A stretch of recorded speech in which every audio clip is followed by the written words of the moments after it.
Cantor Audio presents The Winter Bride by Anne Gracie. Narrated by Alison Larkin. Chapter 1. The world is pretty much divided between the weak of mind and the strong, between those who can act and those who cannot. And it is the bounden duty of the capable to let no opportunity of being useful escape them. Jane Austen, Sanditon, and Other Stories. Devon, England, 1816. I want you to look after Aunt Bea and the girls while Abby and I are on our honeymoon, Max, Lord Davenham, told his friend the Honourable Freddy Monkton-Coombes. Freddy almost choked on his wine. Me? He spluttered after the coughing fit had passed. Why me? You're my oldest friend. Hard to wriggle out of that one, Freddy thought, but damn, it was a hell of a thing to spring on a fellow the night before a wedding. As if being best man weren't trauma enough. He rose and jabbed at the fire with a poker, sending sparks twirling up the chimney. The two men were ensconced in a snug private sitting-room in the local inn, a mile or two from Davenham Hall in Devon. Max's idea, doing the honourable thing, sleeping under a separate roof from his bride the night before the wedding, bad luck to see the bride and all that, and naturally his best man must come too. Not that Freddy minded. The less he had to do with the bride's sisters, the better as far as he was concerned. Pretty, unmarried, respectable girls were not Freddy's female of choice. Good girls. No, he much preferred the company of bad girls. The badder, the better. Good girls, especially good pretty girls, were dangerous, and one Chance sister in particular was, to Freddy's mind, more dangerous than most. She disturbed him in ways he preferred not to examine too closely. And now Max must come up with this, and playing the oldest friend card, damn it. You mean all of them? All the girls? Yes, of course, all of them, Max said impatiently. There are only 3. They're not exactly a horde. That was a matter of opinion. What does look after entail? Freddy asked cautiously. Max shrugged. Nothing very arduous, just the kind of thing I'd do if I were there. My aunt is well up to snuff, of course, but she's still somewhat of an invalid and would appreciate having a man to rely on if needed. Having a man to order about, more like it, Freddy thought. Max continued, and Abby's been fretting a little about leaving her sisters. You can understand that, after all they've been through recently. Knowing you'll be on hand to protect them if necessary will ease her mind. Isn't there anyone else you could ask? Freddy said desperately. I mean, you know my problem with unmarried females. Your problem is with the kind of unmarried female you call a muffin. You told me Abby and her sisters were most definitely not muffins. They're not, but then there's no problem. The noose was tightening. Freddy ran a finger around his suddenly tight collar. Am I really the sort of fellow you want associating with Abby's sisters? I don't have the best reputation around women. You know that, he said hopefully. I have complete faith in you. Damn. What about Flynn? Didn't you say he'd be arriving any day now? Flynn was the head of the company in which Freddy and Max were major partners. Couldn't you ask him? Max frowned. Yes, I expected Flynn to be here by now. Shame he'll miss the wedding. You don't think anything bad has happened to him? Max gave a wry half-smile. Sea travel is uncertain at the best of times, but Flynn has a knack of turning disaster into success, so I'm not worrying yet.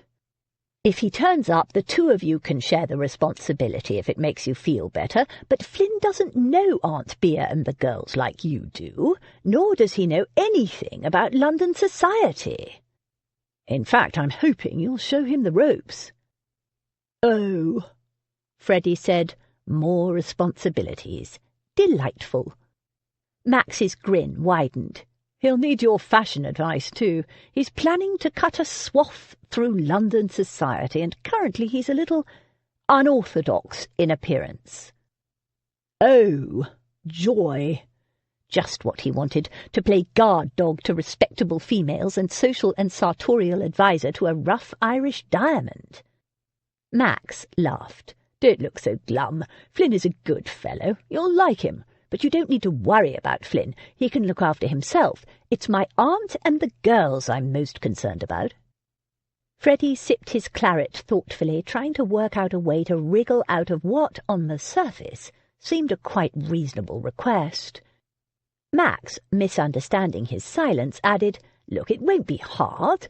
Just drop around to Berkeley Square every few days, make sure they're all right, see to anything if there's a problem, protect the girls from unwanted attentions, take them for the occasional drive in the park, pop into their literary society." "Not the literary society. The horror stories those girls read are enough to make a fellow's hair stand on end." Max frowned. "Horror stories? They don't read horror stories. Only entertaining tales of the kind ladies seem to enjoy, about girls and gossip and families." "Horror stories, every last one of them," Freddy said firmly. "You asked me to sit in on their literary society last month when you went up to Manchester, remember? The story they were reading then." He gave an eloquent shudder. "Horror from the very first line. It is a truth universally acknowledged that a single man in possession of a good fortune must be in want of a wife. Must he indeed? What about the poor fellow's wants, eh? Do they matter? No. Every female in the blasted story was plotting to hook some man for herself, or her daughter, or her niece. If you don't call that horror, I don't know what is." Max chuckled. "You can laugh, bound as you are, for Parson's noose in the morning," Freddy said bitterly, "but every single man in that story ended up married by the end of the book, every last one." He numbered them off on his fingers. The main fellow, his best friend, the parson, even the soldier fellow ended up married to the silly light-skirt sister. Not one single man in that story escaped unwed. He shuddered again, enough to give a man nightmares. So, no literary society for me, thank you. "I need you there," Max said simply. "Why? Your aunt holds her literary society in her own home. You can't get much safer than that." "It's not so much their safety I'm worried about," Max admitted, looking a little sheepish. "It's my aunt." "What about her? She's in her element there, all her cronies about her. Dozens of tunnish ladies, even a handful of men." "Exactly, and therein lies the problem." Freddy shook his head. "I don't understand." "I don't trust her." "You don't trust your own aunt, your only relative?" Max sighed. "You know she almost died while I was away." Freddy nodded. "The girls nursed her back to health, and it's given her a renewed lease on life, which, of course, I'm delighted about, don't get me wrong. The trouble is, it's made her think she's invincible." "She is invincible," Freddy muttered. "Always was. I remember her from when I was a schoolboy, a force of nature even then." Max nodded. "My uncle kept her more or less reined in. Now she's a law unto herself." Freddy frowned. "Hasn't broken any laws that I know of." "Not laws as such," Max admitted. "But think about it. She already has more than half the ton believing that the girl's mother was her wholly imaginary half-sister Griselda. Griselda, I ask you. And their father was an Italian Marchese called Chancelotto." "I heard he was Venetian," Freddy said. Max threw up his hands. "You see, Venetian, the whole of the ton knows it." Freddy shrugged.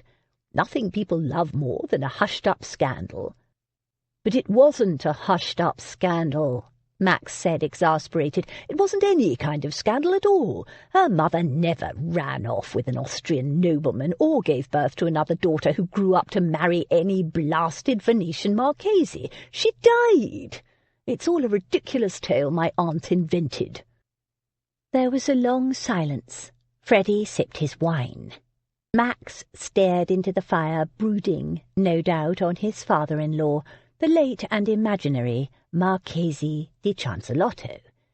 Must be hard for an honourable fellow like Max having to accept, at least in public, imaginary in-laws. And he was getting married in the morning. That was a worse fate than having to listen to a few horror stories. "All right, I'll attend the literary society," Freddy said in a soothing tone, "but I warn you, I'm not going to read any of those dratted books." "No, that's all right. It's not the kind of literary society where people read. They have the stories read to them. So I'd be grateful if you'd just keep an eye on Aunt Beer." He glanced at Freddy. "And stop her if she starts telling any more outrageous tales." Freddy choked on his wine again. "Me? You think I could stop her from spreading outrageous stories? You couldn't, so what makes you think I could? She still treats me like a schoolboy." "I know, but I'd feel better if you were there, at least. You could always try to stop her." Yes, and Freddy could always try to fly, but he didn't say so. Max was his oldest and best friend.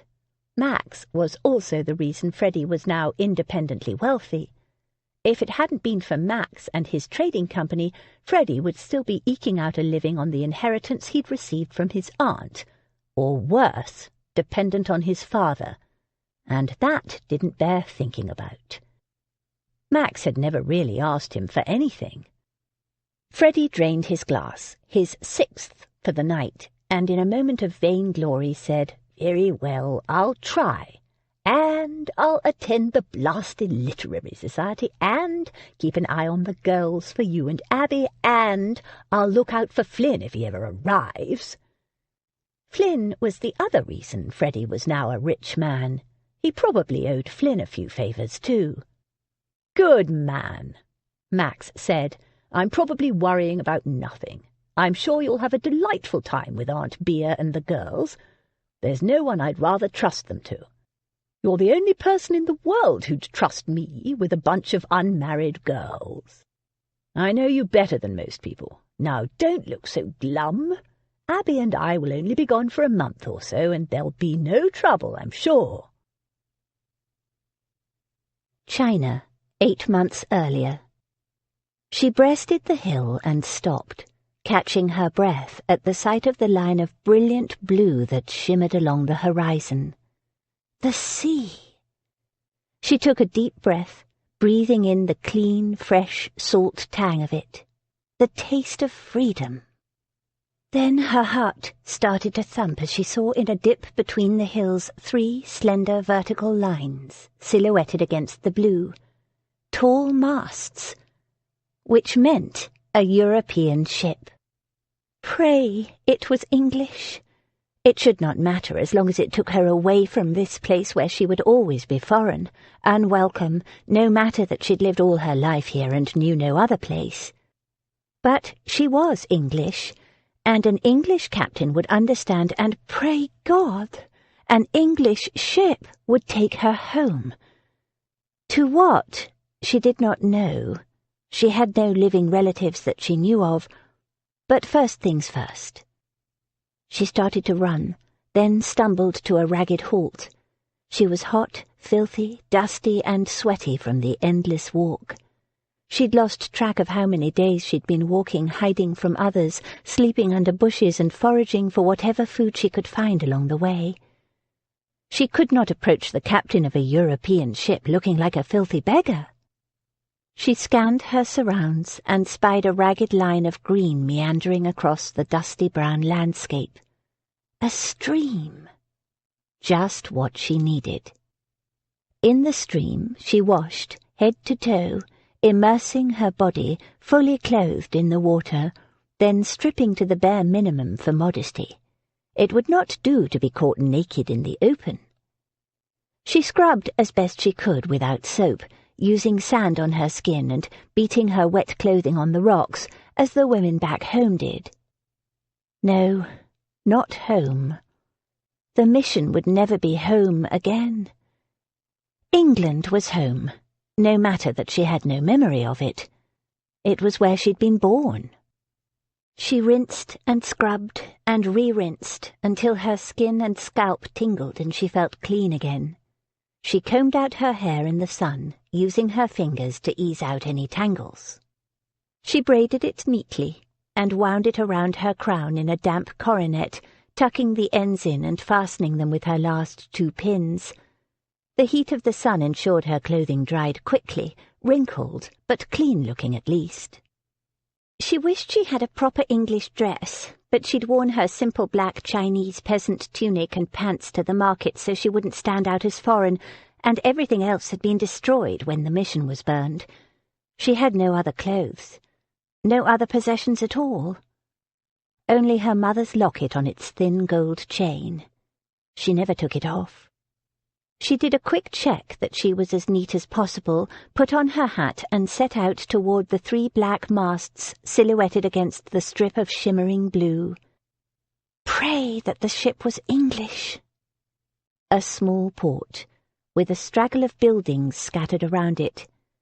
In her faded black tunic and pants and her conical straw hat, she drew no notice from the coolies busily loading bundles and boxes and rolls of fabric onto the smaller boats and ferrying them out to the big ship that floated serenely at anchor a few 100 yards from shore. She squinted against the glare of the sun on sea to read the name. Liverpool Lass. English! Thank God!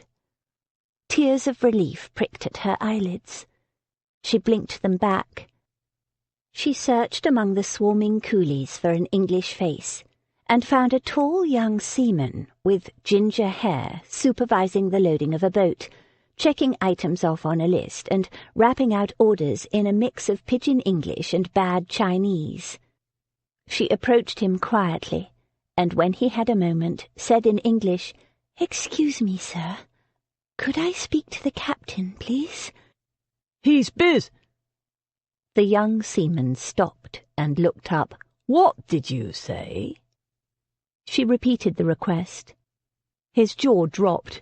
He stared at her in disbelief for a moment, taking in her faded coolie clothes and hat.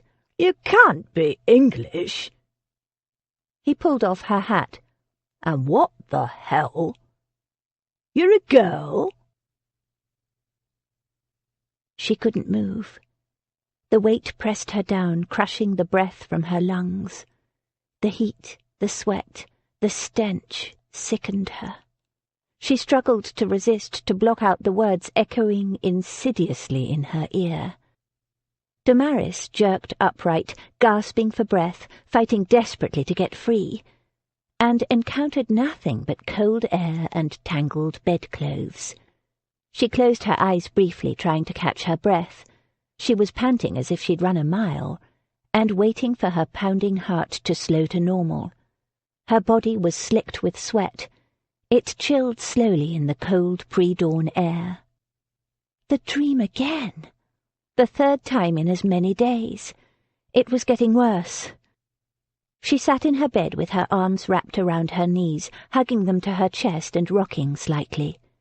The weight of the dream hung over her. The weight of memory. She was not that girl, she told herself, not anymore. She'd left Damaris Tate behind. She was Damaris Chance now. It was supposed to be a fresh chance, Abby had said. A chance for a new life for them all. And it was true. Mostly. But the dreams, the memories stayed with her, returning in the night, vivid, intense, and horribly real. Even now the acid bile of panic and shame scalded her throat. She took a sip of water from the glass by the bed. Nothing would wash away those memories. The dreams would keep them fresh. She rocked gently in the chill grey dawn, contemplating her options. There weren't many. She knew what was stirring up the dreams. She couldn't go on. She had to stop it now before it went any further. The sooner, the better. She broke it to Jane after luncheon when they were getting ready for a drive in the park. "Not make your come out?" Jane dropped the pelisse she was about to put on and stared at her in shock. "But why? It's what we always dreamed of." "You dreamed, Jane, not me." Damaris picked up the pelisse and handed it to Jane. "Now get dressed. Mr. Monkton-Coombes will be here any minute." Jane didn't move. "But why would you not want to make your come-out, Damaris? It'll be such fun. New dresses and dances and balls and routs and—" Damaris shook her head. "I can't do it, Jane. I just can't." "Can't what?" asked Daisy as she entered the bedchamber. She was carrying a half-finished pelisse. "Try this on before you go out, will you, Damaris? I want to make sure the sleeves are right before I finish it off." Damaris removed her warm winter pelisse and slipped on the almost completed garment. Made in Daisy's distinctive mix of old and new fabrics, it was light, intended for spring or summer wear. "Oh, it's lovely, Daisy," Damaris exclaimed. She touched the contrasting brocade collar and cuffs, currently only pinned on. "These are from one of Lady Beatrice's old gowns, aren't they? I remember the embroidered birds. So pretty, and still looking so fresh. The colours are so clear and bright. And the contrast of the different fabrics. I would never have thought to put these together, but it's perfect. You have such an eye." She stood before the mirror, admiring the elegant fall of the pelisse, while Daisy frowned in concentration and repinned one of the cuffs. "It's beautiful, all right," Jane said, "and you're very clever, Daisy, but it's going to be wasted on Damaris." "Humph!" Daisy looked up, frowning, her mouth full of pins. "She says she's not going to make her come out." "Humph!" Daisy didn't take the pins from her mouth, but let her eyebrows do the talking. "I'm sorry," Damaris said. "I just can't bear the thought of it." "Bear the thought of what?" Jane asked. "A come-out is fun." Daisy gave Damaris a long, considering look, then shrugged and returned to her pinning. "I'm sorry to have disappointed you both." Damaris hated letting people down. It was just, she couldn't do it. The dread had been growing day by day, and this morning, when she woke with the familiar feeling of sick apprehension, she knew she had to say something. It was better to let everyone down now, several months before the season started. Surely. "But why? I still don't understand," Jane persisted. "Is it because of the brothel? Because you were only there a few days longer than me, not quite a week, and—" "It's not the brothel," Damaris said. She hadn't told anyone what had happened before the brothel, not even her sisters, and she never would. "I should say not," Jane said. "It wasn't our fault, and I refuse to let my life be less because of what that evil man tried to do to us, and so should you." "It's not because of the brothel." The pinning complete, Damaris carefully eased off the pelisse and handed it to Daisy, then shrugged herself into her winter one again. "The false name, then?" Jane persisted. "I know your parents were missionaries." "My father was, and no, it's not the false name, though heaven knows how Lady Beatrice is going to explain." "Explain what?" The old lady stood in the doorway. "Are you girls ready? Featherby tells me Freddy Monkton-Coombes is downstairs awaiting our pleasure, and while I approve of making a gentleman wait, who knows what the weather will do? Come along now." She flapped a pair of lilac kid gloves at them. "You can explain on the way. Daisy, dear, give me your arm, would you? These dratted stairs." Daisy hurried to take the old lady's arm. Lady Beatrice was still a little weak and unsteady on her feet after months, if not years, of being ill, bedridden, and neglected. Since Abby had discovered her and the 4 girls had moved in to become Lady Beatrice's nieces, the old lady had made a gallant recovery, but stairs were still her bugbear. She could walk down them with assistance, but climbing them required the strong arms of William, their footman. "Now, what were you girls saying?" "It's Damaris," Jane told her. She says she doesn't want to make her come out." "What's that? Doesn't want her season, you say?"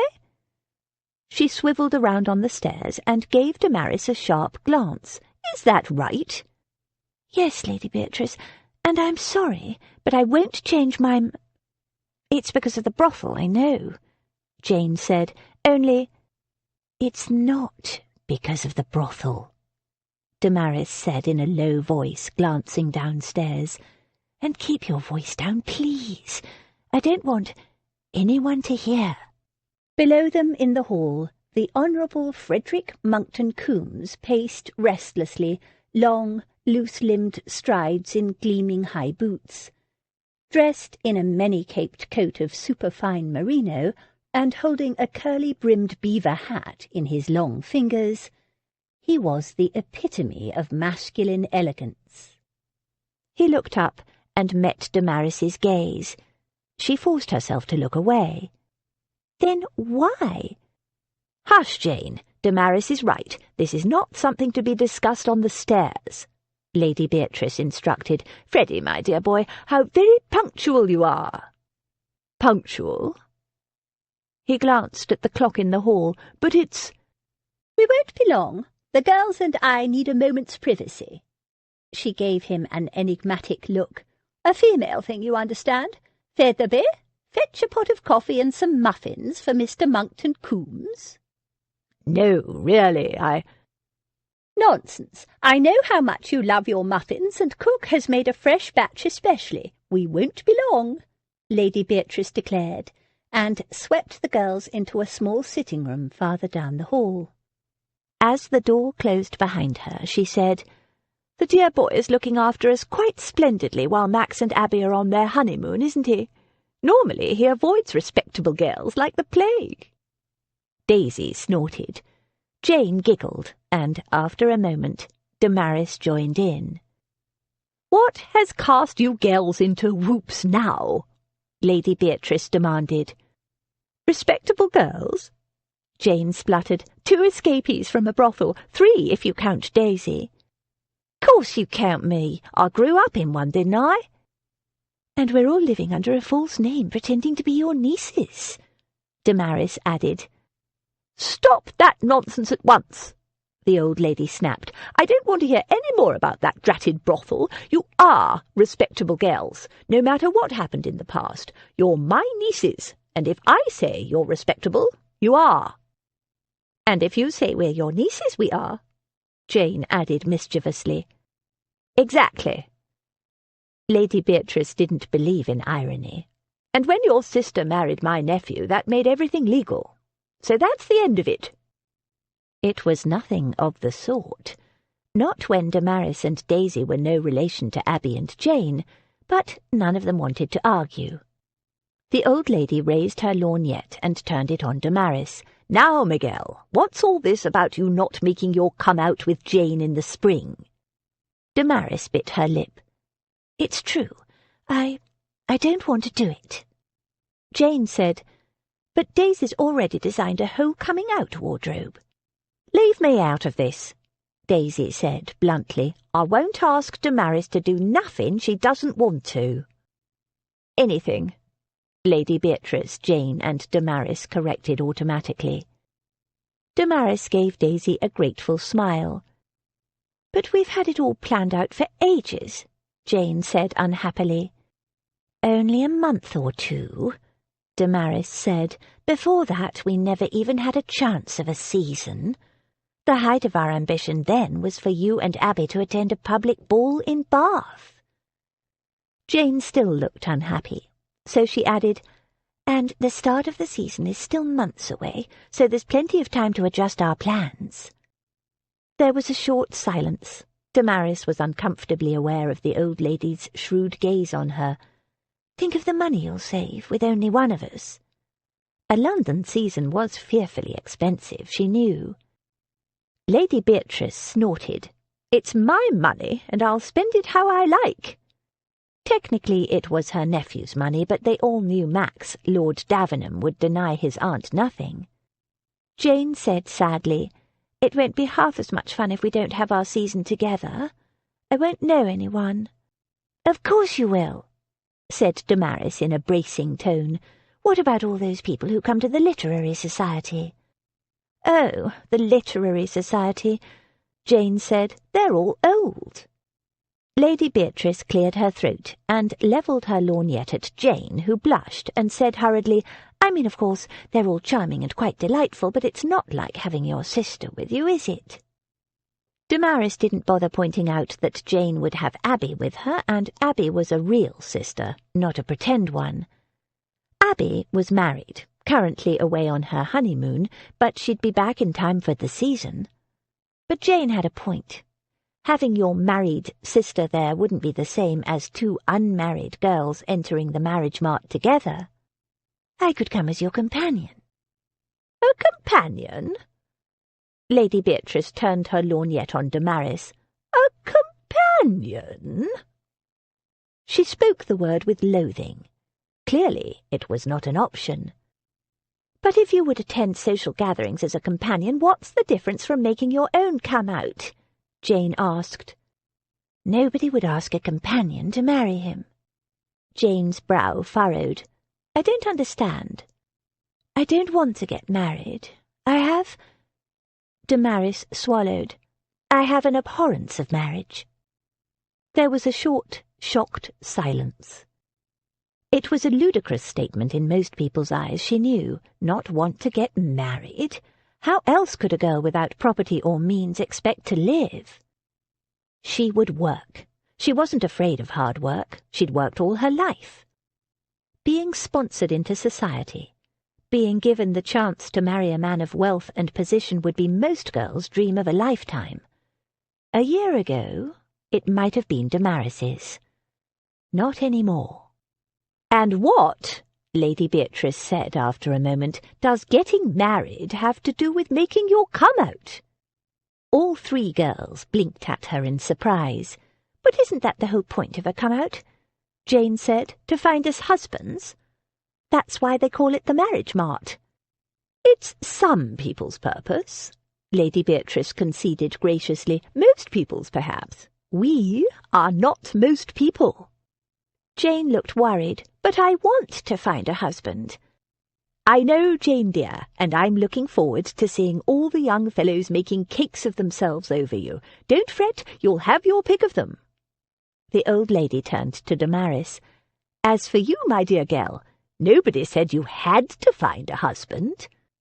"But I thought—" "Oh, the young men will make cakes of themselves over you too, I'm sure, and quite a number of the old ones as well, as we've seen at my literary society. You'll have plenty of eligible offers, take my word for it, and a few ineligible ones. But there's no need to accept any of them." "But," Damaris frowned, "if I don't find a husband, isn't it a terrible waste of money?" Lady Beatrice's elegantly plucked and dyed eyebrows rose. "Waste of money? Pish-tush! What nonsense is this? There is only one reason for you to make your come-out, Damaris. To have fun." "Fun?" Damaris echoed, bewildered. "Squandering a fortune on her so that she could have fun? You've had precious little fun in your life, haven't you, my dear?" Damaris swallowed. "How did you know?" The old lady snorted. "Daughter of a missionary, raised in the wilds of foreign. One could make a wild guess." She chuckled at Damaris's expression. "Cheer up, my dear. Nobody will compel you to marry. It would, however, please me greatly if you made your come-out with Jane, attending balls and routs and parties, dancing till dawn, wearing Daisy's beautiful dresses, and making her the most fashionable mantua-maker of the season." "From your mouth to God's ears," Daisy said fervently. "Having flocks of men falling over themselves to please you, bringing you champagne and ratafia and delicious morsels from the supper table, sending you bouquets and posies in the morning, writing poems to your eyes, such delightful nonsense." The old lady sighed reminiscently, leaned forward and patted Damaris's hand. "You don't need to take any of it seriously, and no one will press you to do anything you don't want to do. Leave the husband hunting to young Jane here. You and I, my dear, will just have fun." There was such kindness and understanding in the shrewd old eyes that Damaris felt a lump forming in her throat. Lady Beatrice hadn't even asked her why marriage was so abhorrent to her. She swallowed. "You don't mind that I don't want... that I—" Lady Beatrice squeezed her hand and said softly, "My dear girl, you told me when we first met that you never wanted to get married. Did you think I had forgotten?" Lady Beatrice had been ill and bedridden at the time. Why would she have remembered what a strange girl had told her? Why would she have cared? "Why would you do this for me?" The old lady smiled. "You girls have brought me such happiness at a time of life when I thought it was all over. It would give me enormous pleasure to give you a season of carefree, uncomplicated fun without any obligation to anyone." She squeezed Damaris's hand again. "So will you do it for me, Damaris? Kick up your heels just for a season and live a frivolous, entirely pleasure-filled existence? Not for yourself, but to please an old lady." She attempted such an unconvincing, mock-pathetic expression that Damaris gave a shaky laugh and hugged her. "Since you put it like that, dear Lady Beatrice, I can hardly refuse. But it's very generous of you. Too generous." The old lady flapped a dismissive hand. "Pish-tush, what nonsense! Now, come along, girls. Mr. Monkton-Coombes will have finished his muffins, and while all men should be kept waiting a little, it keeps them nicely on edge, I find. It does not do to keep them dangling too long. And when one finally joins them, they must be made to feel that the waiting was worth while. So make yourself beautiful, girls. And when you see Mr. Monkton-Coombes, smile." Freddy stared gloomily at the plate before him. Lady Bear was convinced that muffins were the Monkton-Coombes food of choice. That was Max's fault, blast him. He'd told his aunt that Freddy was obsessed with muffins, and of course the old girl thought he meant these blasted bun things. She had him served with them each time he called, and expected him to eat them, with enthusiasm. He picked up a muffin, hefted it lightly, and eyed the fire with a narrowed gaze. It was a good blaze, strong enough to reduce a muffin to ash in a short time. But would there be an incriminating smell? He raised the muffin, aimed, and was about to toss it in the fire when feminine footsteps sounded in the hall. He dropped the muffin, turned toward the open doorway, and saw 4 smartly dressed females advancing toward him, smiling. The hairs on the back of his neck rose. Why the devil were they grinning at him like that? What did they know? What did they want? He had a powerful urge to flee, but he'd made that promise to Max. He rose, brushing crumbs from his fingers. "Ladies?" he said warily. "Freddy, my dear boy, so sorry to keep you waiting." Lady Beatrice eyed him with approval. "Always so elegant." She glanced at the plate of muffins and frowned. "Were the muffins not satisfactory? Featherby, you must have a word with cook." No, they were delicious, as was the coffee," Freddy assured her, "but I wasn't hungry. Late breakfast, you know. Large breakfast. Positively enormous," he added, when she seemed inclined to argue. She sniffed. "You need feeding up." "Oh, well, come along. I trust the weather is holding." "Yes, indeed, a fine day. The breeze is a little on the brisk side, but quite refreshing." He ushered the ladies to the front door. The landau and driver were waiting in the street.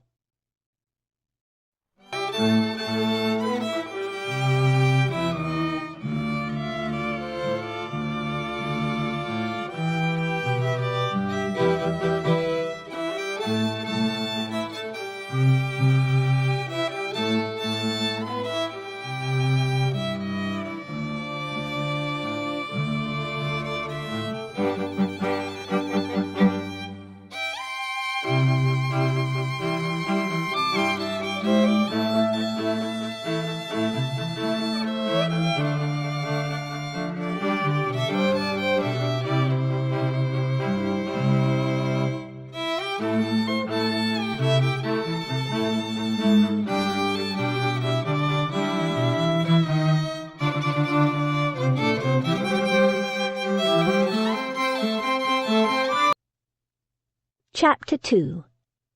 It is happy for you that you possess the talent of flattering with delicacy.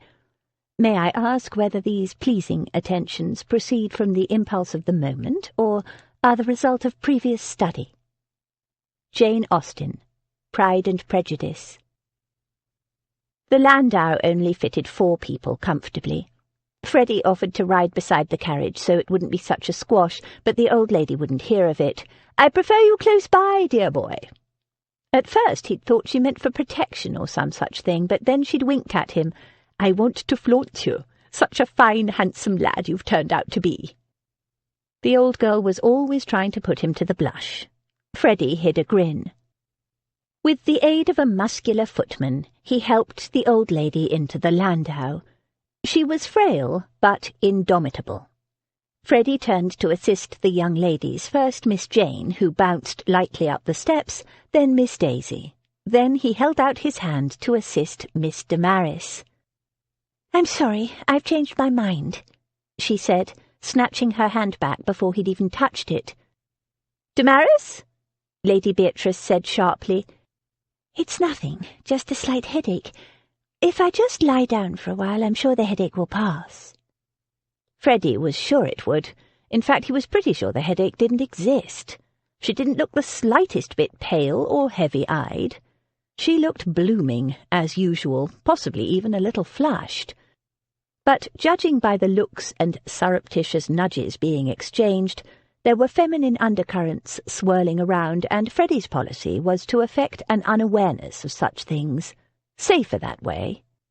"Nonsense! Fresh air and sunshine is the best cure for what ails you," Lady Beatrice decreed. "In you get, my dear. That headache will be gone before you know it." Damaris didn't argue, but obediently climbed into the carriage. Freddy got in after her, signalled to the driver, and they were off. As expected, it was a bit of a squash. Freddy's thigh pressed against Damaris's. It shouldn't matter. If he'd sat next to Jane or Daisy, he wouldn't have thought twice about it. But somehow, because it was Damaris, he couldn't get his mind off it. She shifted a little closer to Daisy. Freddy moved, pressing himself against the side of the carriage to give her more space, but with 3 on the seat there was simply not enough room. He could feel the warmth of her body down the length of his thigh, as she could no doubt feel his. Not that she gave any indication of it. She gazed serenely out of the carriage, as lively as a damsel encased in glass. She was always like that, somehow distant, untouchable. It disturbed him in ways he preferred not to think about. Pretty, quietly spoken, and perfectly pleasant, she ought to be, no different from any of the multitude of girls on the marriage mart these days. And yet he found her unsettling. Those big brown eyes of hers seemed to see too much. He'd always had a soft spot for a pair of brown eyes, but whenever he tried to flirt with her, purely for a little bit of harmless fun, ouch, she'd freeze him out. And yet he kept coming back for more. "Nasty things, headaches," he commented, and winced inwardly at the inanity.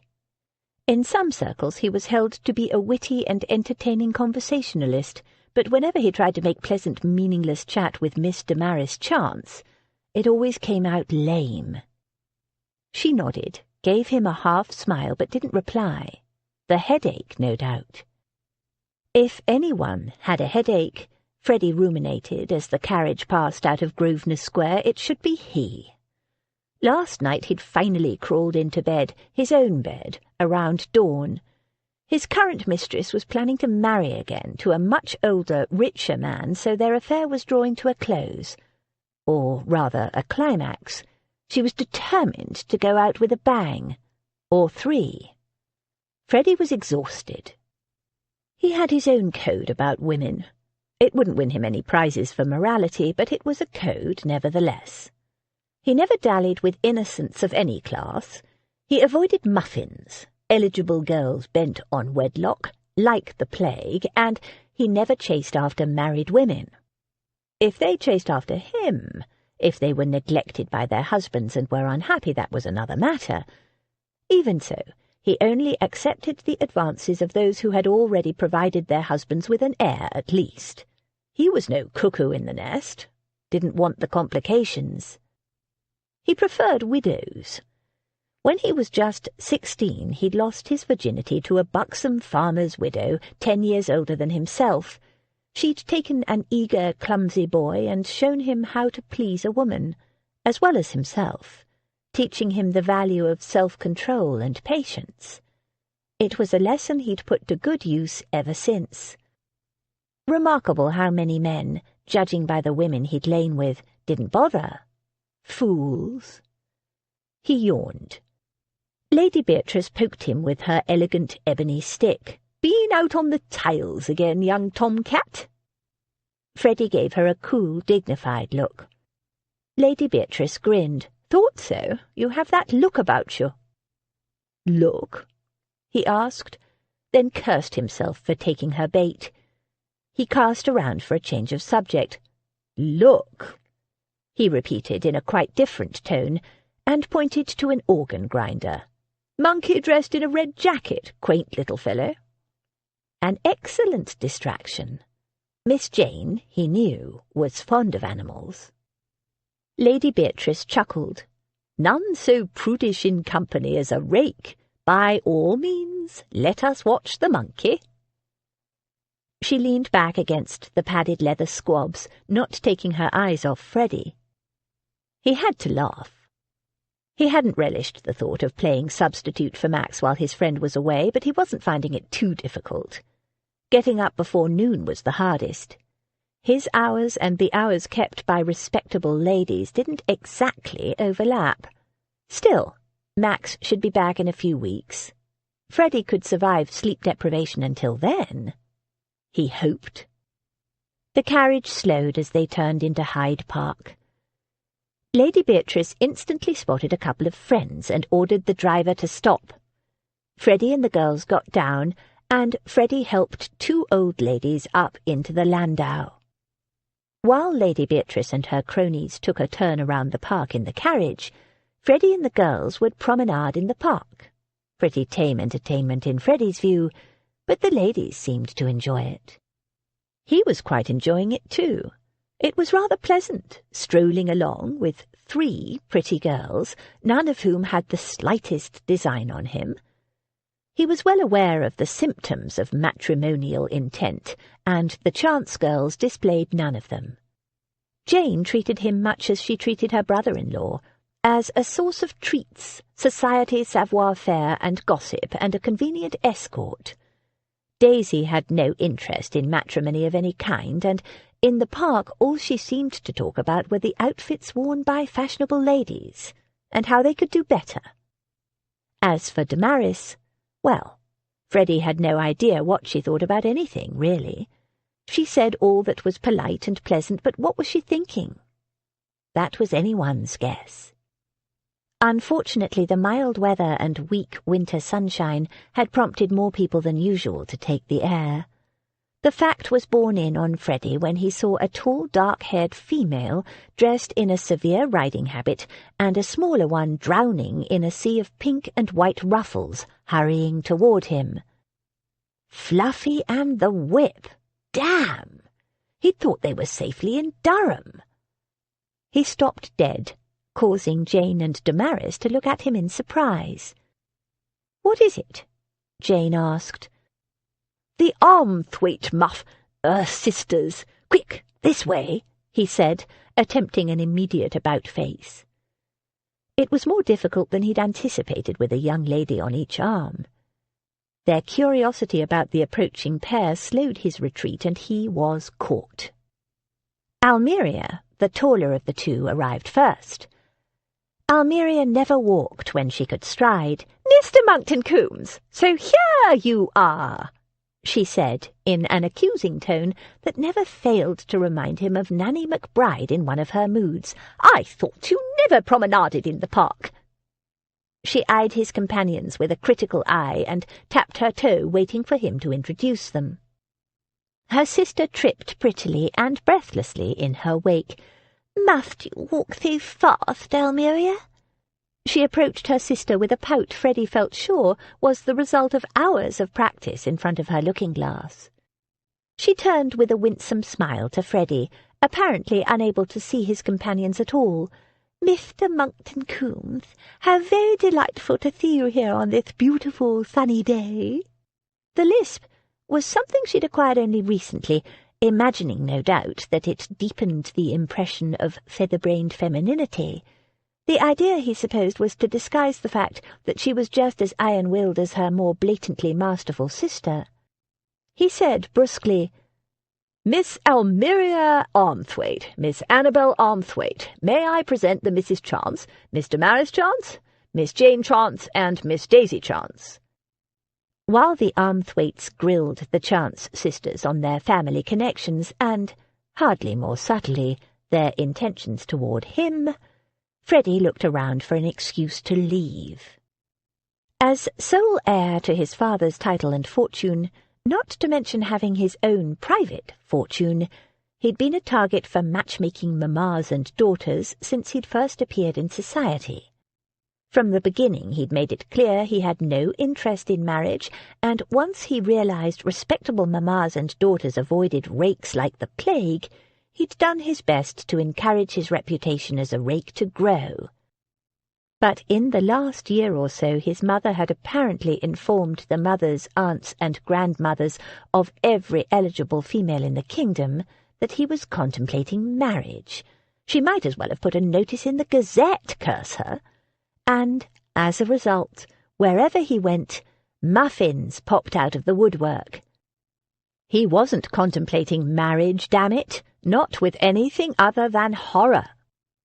Lady Beatrice's carriage sailed toward them at a decorous pace. Salvation! He held up a hand to signal her to stop, but she waved airily back and continued on her way. Blast! It would be another lap at least before he could escape. "Mr. Monkton-Coombes! Oh, Mr. Monkton-Coombes!" Another voice trilled from behind him. Damn! Another blasted muffin! "Miss Blee." He greeted her with a curt bow. He was never coming to this park again. "I'm so excited about the house party," she said with an arch look. "Really?" he said in a bored manner. "Which house party is that?" Whichever one it was, he planned not to attend it. "As if you don't know." She hit him coyly on the arm with the kind of arch-genteel violence some ladies thought was enticing. It wasn't. He forced himself to reply with the barest scrape of polite disinterest. "I get lots of invitations." "But surely—" "Oh, but you're teasing me, you wicked, wicked man. Of course you know about it. You're the guest of honour." Freddy frowned. "When is this?" "We're attending too," the elder Miss Armthwaite cut in. "I hope you and I will get some hunting in, Freddy." She had a reputation as a bruising rider to hounds. She'd hinted to Freddy more than once she'd be happy to ride him just as bruisingly. Whenever this horror-filled house party was, Freddy planned to be 100 miles in the opposite direction. "Oh, no, the poor little foxes," the younger Miss Armthwaite wailed pretty. "So sweet." "They're vermin," her sister snapped. "Besides, where do you think your fox-fur muff comes from, ninny?" "Don't you like my muff, Mr. Monkton-Coombes?" Miss Annabel gave Freddy an appealing look over her fox-fur muff and batted her eyes. Freddy gritted his teeth. 1,000 miles in the opposite direction. "Are you ladies attending?" Miss Blee asked the Chance girls. "I don't think so," Jane said. "Lady Beatrice hasn't mentioned any house party." "I'm not surprised." Miss Blee simpered and fluttered her lashes at Freddy. "It is a very select guest list, as I understand it." He needed to escape. He looked wildly around. "Lady Beatrice is signalling us, ladies," Freddy said, cutting across the feminine jousting. "'Fraid we have to go. Recovering invalid, you know. Goodbye." Hooking Damaris and Daisy by the arm and herding Jane before them, he marched them back to the roadway. She'd better stop this time. He'd hurl himself in front of her carriage if necessary. "Are those ladies good friends of yours?" Jane asked curiously. "No," Freddy exclaimed, revolted. "But my mother keeps pushing females of that sort at me, so they think they have a claim on me." He was aware of Damaris's gaze on him, quiet and unreadable. Thankfully, the landau drew to a stop without any need for bodily self-sacrifice. Freddy hurried to help Lady Beatrice's friends down. The sooner they were out, the quicker he could leave. "Ready?" he asked, and when the girls were aboard, Freddy signalled to the driver to move on. He was never going walking in the park again. Nor would he ever hunt foxes. He knew how the poor beasts felt. He glanced at the old lady. Her eyes twinkled back at him, full of mischief. A trickle of unease slipped down his spine. Max's warning came to mind. He frowned. Lady Beatrice gave an airy shrug, then pulled out a tiny bottle of smelling salts. Waving it about 6 inches from her nose, she said faintly, "I'm exhausted. All this fresh air and exercise, so tiring." She sank back against the well-padded cushions and closed her eyes, as innocent as a lamb. Untrustworthy creatures, lambs, Freddy thought. The following morning, Daisy and Damaris sat sewing in the upstairs sitting-room. They spent a lot of their time there. It was bright, with large windows that let in the light, making it the perfect place to sew. A fire burned cosily in the grate. Jane had gone shopping with Lady Beatrice to help her choose a pair of evening gloves. Daisy picked up the half-finished pelisse and began to sew the cuffs. Damaris started hemming a chemise.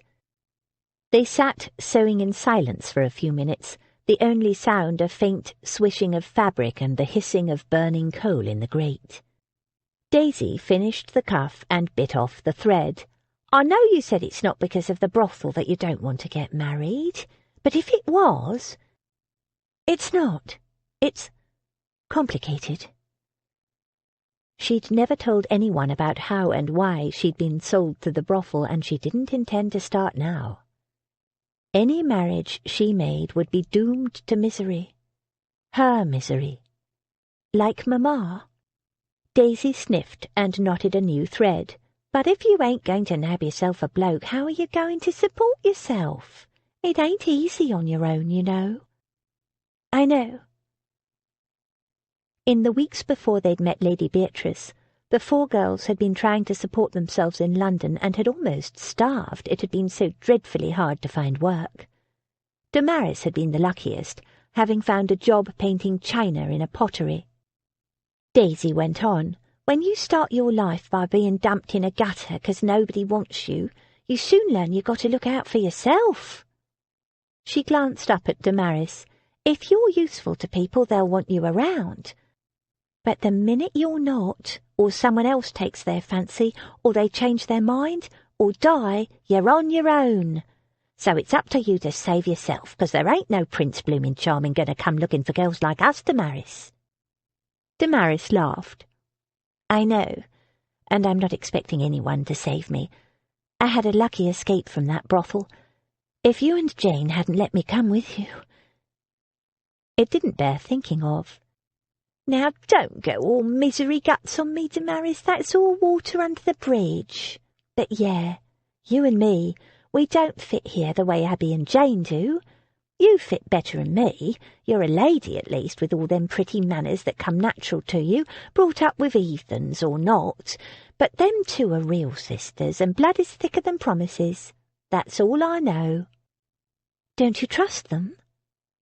Damaris was troubled by the thought. It was the one little piece of security in her whole world, that she and the other 3 had sworn to be as sisters. "Now don't take this the wrong way, mind. It's not that I don't trust them, or you. but that I don't trust anybody, not deep down, not really, only myself." "Oh, Daisy." She shrugged. "People change, things change." She hesitated and said, "You know Mrs. B, who used to be the madam of the brothel before she handed it over to that black-hearted son of hers?"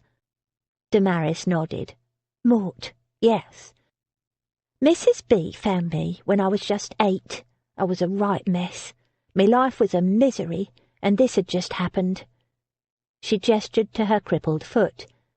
"She took me away from the place where I was, took me to see a doctor, spent her own money on me, a stranger, and then she took me home and looked after me.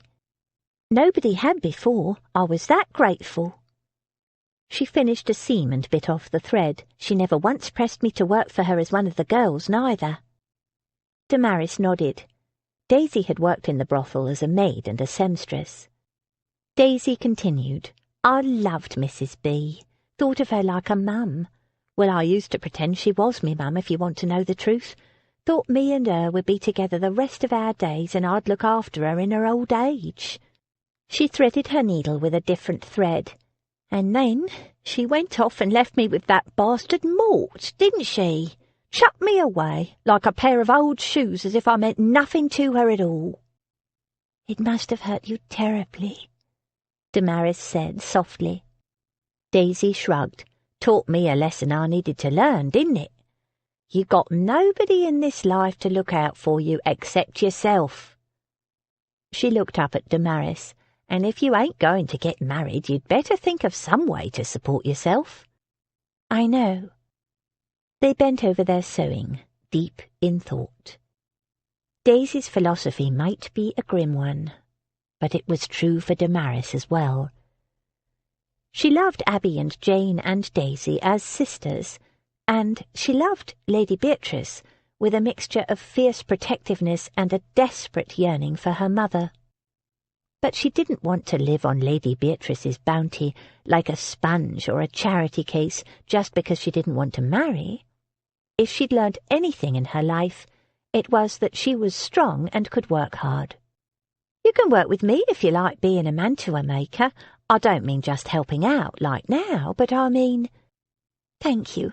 It's very generous of you, Daisy, but I don't know if there'll be much money in it for a while, though, even if we do succeed.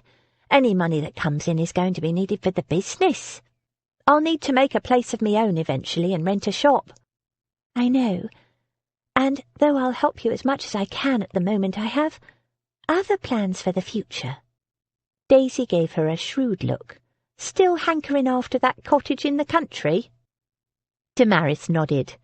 It was her dream to live in a little cottage in the country with chickens and a vegetable garden, somewhere quiet and peaceful. And safe. Above all, safe. Daisy wrinkled her nose. "Sounds horrible to me. I hate the country. All empty except for mud and cows and trees. What would you do all day?" Damaris smiled. "I'd be busy growing vegetables and keeping hens. I might even keep bees." "Nothing but bees and chickens for company. Won't you be lonely?" "If I am, I'll get a dog, or a cat, or both." She'd been lonely most of her life. She was used to it. And animals didn't judge you. Their love was unquestioning. It would be good to have Daisy and the others close by, but it was much more expensive to live in the city where you couldn't even grow your own food. "Don't you want kids, Damaris?" Damaris swallowed. She did, of course she did. "I looked after some little girls in China." "Foundlings?" Daisy was a foundling herself. Damaris nodded. "The unwanted ones." "The babies and toddlers were my special charge. They were so sweet." Her voice cracked as she remembered how she'd last seen them. She swallowed again and said in what she hoped was a light tone, "But children are a lot of work." And loving them made you so vulnerable. There had been enough grief in her life. "You didn't want to leave them behind, did you?" Damaris shook her head.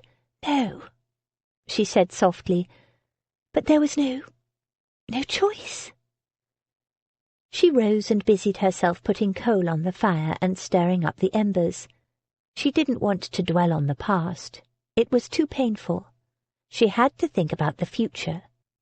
If she were to get her cottage in the country, she would have to earn money for the rent, and the sooner she started, the better. On that thought, she said abruptly, "Daisy, I'm so sorry, but I need to go out. There's something I need to do." Daisy gave her a thoughtful look, then nodded. "Off you go, then." "You don't mind?" Damaris gestured to the unfinished sewing. Daisy grinned. "Nah, go ahead, do what you gotta do. I got my own plans, you got yours." She hadn't asked what Damaris intended or where she was going. Daisy had learned young to mind her own business. "Just be back in time for the literary society. Lady Bear will have a fit if you're not there to read." "I'll be there." Chapter 3. What? Would I be turned back from doing a thing that I had determined to do, and that I knew to be right, by the airs and interference of such a person, or of any person, I may say? Jane Austen, Persuasion. The dawn of another day. Mist swirled in ghostly shreds, caressing the lamp-posts and softening the stark outlines of the bare winter trees in the park. The hoofbeats of the nag pulling the cab echoed on the cobblestones. Inside the cab, Freddy lounged against the grimy seat back, tired and faintly blue-devilled. He'd just bidden a final and quite energetic farewell to his mistress, but his mood had little to do with that. Truth to tell, they'd wearied of each other, and her decision to marry again was both timely and convenient. The truth was, he was beginning to tire of this way of life, having to leave a warm, comfortable bed in the dark, making a discreet exit by the back door, braving the cold pre-dawn streets. He yawned. For once he'd like to take a woman to his own bed, and stay there as long as they wanted to. Perhaps it was time to employ a mistress, set her up in a house so he wouldn't have to sneak out before dawn. He'd never fancied the idea of paying for it, but these cold morning risings were killing him. Or perhaps he was getting old. He'd be 30 soon. He gazed sleepily out of the carriage window. London was stirring, men and women trundling their goods along in handcarts, everything from cabbages to rags and bones, street sweepers, maidservants scurrying along the street, some with baskets heading to the market, others carrying jugs to purchase fresh milk from the herd of cows kept in Green Park. Freddy shivered and pulled his coat tighter about him. Better them than him. He was a few moments from home and a warm, comfortable bed. Through half-closed eyes he watched a woman walking briskly along the footpath ahead of him. There was something about her, the way she walked. She was swathed in a plain grey cloak, but he thought she was slender and perhaps young, possibly pretty. She was moving in the opposite direction, away from Mayfair, toward a much less salubrious district. His cab passed her just as she was walking under a lamp, and out of idle curiosity Freddy turned to look, just to see whether she was pretty or not. "Bloody hell!" he exclaimed, and rapped on the ceiling of the cab. "Stop here!" "Thought you wanted Mayfair, sir," the cabby grumbled. "Changed my mind." Freddy tossed him a coin, jumped down and ran after the girl, who'd turned a corner and disappeared down a side street. At the corner he spotted her, a slender grey shadow swirling through the mist, insubstantial, but walking briskly and with purpose, seeming to know exactly where she was going. She turned another corner and disappeared. He hurried after her and found himself in a narrow street. The gaslights didn't extend this far. In the dim, pre-dawn light, he could make out a few dilapidated houses with boarded-up windows, a couple of warehouses, narrow yards enclosed by high walls topped with shards of glass, and the occasional chimney of a manufactory. What the hell could she want in such a district? He followed quietly, burning with curiosity. But when she turned into a dark and narrow alley, he could hang back no longer. Didn't she realize the danger a lone woman could face in these parts? He caught up with her, grabbed her by the arm and swung her around to face him, then ducked as she lashed out at him with, "Good God, a cosh!" He caught her forearm in his hand and forced it down. The cosh, a small leather bag filled with gravel or some such thing, dangled limply from her fingers, attached by a looped string. "Well, Mr. Monkton-Coombes?" Damaris Chance gave him a wide-eyed look of amazement, glanced behind him to see if he was alone, then returned her gaze to his face.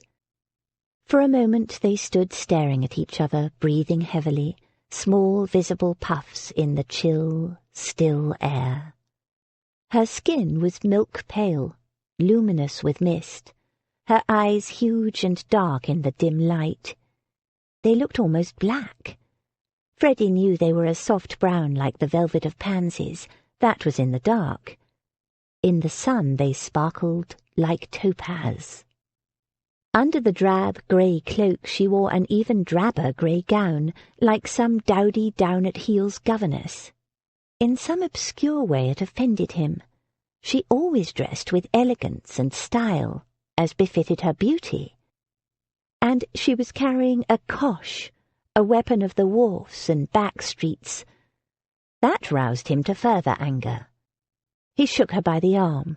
"What the devil are you doing out here alone at this hour in this God-forsaken neighbourhood?" "What are you doing here?" Her voice was cool, low and composed. Smoky honey in the chill, bleak surrounds. She tried to pull her arm out of his grip. His fingers tightened. "I asked you first, and what the deuce are you doing carrying a cosh?" He was not composed at all. This was why he should have refused Max's request. This feeling he got whenever she looked at him this way, with silky sable brows arching over fathomless dark eyes. He had no idea what she was thinking, damn it. A man could drown in that liquid gaze. And the way she pursed those full, wild rose lips, they scrambled his brain. Defending myself from unwanted attentions, of course. She glanced pointedly at the hand that held her. "Let go of my arm, please." He ignored her. "If you were where you're supposed to be, you wouldn't need to defend yourself at all. What are you doing out here?" "Walking." "Don't try that flummery with me. What are you doing here?" She gave him a look that might have been apologetic if she hadn't answered coolly, "That's my business." "It's my business too." She put up her brows in a way that was no doubt meant to make him feel abashed, trying to look governessy, he supposed, in her drab grey garb. Freddy had never had a governess, that he knew of, and he didn't feel abashed in the slightest. The contrast between her fine, moon-pale beauty and the dreary clothing buttoned tightly, swathing her slenderness in drabness, only made her look enticing. The thought flashed across his mind that it might be quite entertaining to have a governess. Not that he was allowing himself to be enticed or distracted. She was very much out of bounds to him, a duty only. "Max made me promise that I'd keep an eye on you girls while he's away, and a blasted nuisance it's turning out to be." She glanced again at his hand, which was still clamped around her forearm. "I quite agree." "Well, it's a good thing he did," he said crossly. "What do you think he'd say to you, wandering about in such an area at this time of night?" "It's not night, it's morning," she corrected him. "And I'm not wandering. I know exactly where I'm going. It's nothing for you or anyone else to be concerned about, so I thank you for your interest and bid you good day." She tugged at her arm. Interest? It wasn't interest he felt, it was... Damn it, he didn't know what it was. Annoyance, probably. He could be home in bed by now, and instead he was down some filthy alley arguing with a mule-headed chit who seemed to have no idea of the trouble she could be in. "Does Lady Beatrice know you're here? Does Featherby?" "Featherby is a butler. It is not for him to approve or disapprove of my doings." He wanted to shake her. "Perhaps not, but I'll lay odds he would have sent that giant footman with you if he had any idea you were going out at this time of day, and in these streets. And don't think I haven't noticed you failed to answer my question about Lady Beatrice. I can see from your expression she doesn't know either. Does anyone know?" She looked away, her jaw clenched, presenting him with a view of her profile.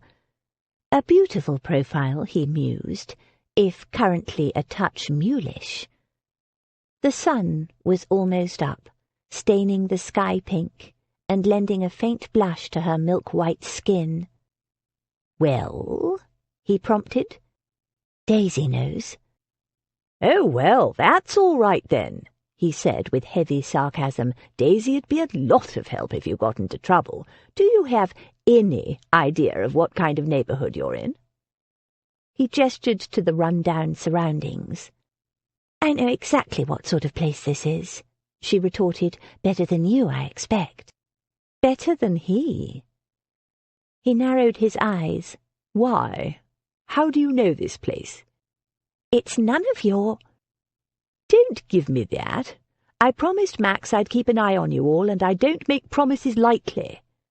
Not at all if he could help it. She glanced down the alleyway to where a couple of shabby-looking men had come out of a yard, and stood watching them with interest. "Make all the fuss you want," he told her. "You're not taking another step until you give me a satisfactory explanation." She made a small irritated noise. "If you must know, I have a job here. Now please release me or I'll be late." "A job?" He didn't believe her. Girls who lived in Mayfair under the care of a doting aunt didn't have jobs. Even if the aunt wasn't a real aunt, the security she provided was real enough. "What kind of job?" "I paint china." "China?" It was the last thing he would have thought of. "What sort of china?" She rolled her eyes at him. "What sort do you think? Cups, saucers, plates, bowls, jugs." She bared her teeth at him in a falsely sweet smile and added, "Chamber pots." "But why?" She pursed her lips and tried to pull free of his loosened grip, but he wasn't having any of that. "For money, of course." Freddy frowned. "Money? A job like that wouldn't pay much. Lady Beatrice made all the girls an allowance. Pin money, but it would be plenty for their needs. Unless— Have you been gambling?" "Of course not." "Then why are you short of money?" What could be so important that she'd taken up a menial job in secret in a seedy part of town at this indecent hour? He waited, still gripping her slender wrist firmly. A clock somewhere chimed. 6 sonorous chimes. "I'm not short of money, and what I do in my own time is none of your business." She twisted against his grip. "Now let me go. You're making me late." She glanced down the alleyway. Freddy followed her glance. The two men had been joined by a middle-aged woman. Freddy returned to the point at issue. "If you're sneaking out of the house to work in a job in this part of town, it's Max's business, and Lady Beatrice's, since you're living under his roof and under her protection," Freddy pointed out. "And, while Max is away, it's my business." "It's nothing for either of them to be concerned about." "I'll be the judge of that." She made a frustrated noise. "Very well. I'll tell you as long as you promise to say nothing about it to anyone." She waited, but Freddy would make no such promise. "I'll decide that when I know what it is." What if she was involved in something dodgy or dangerous?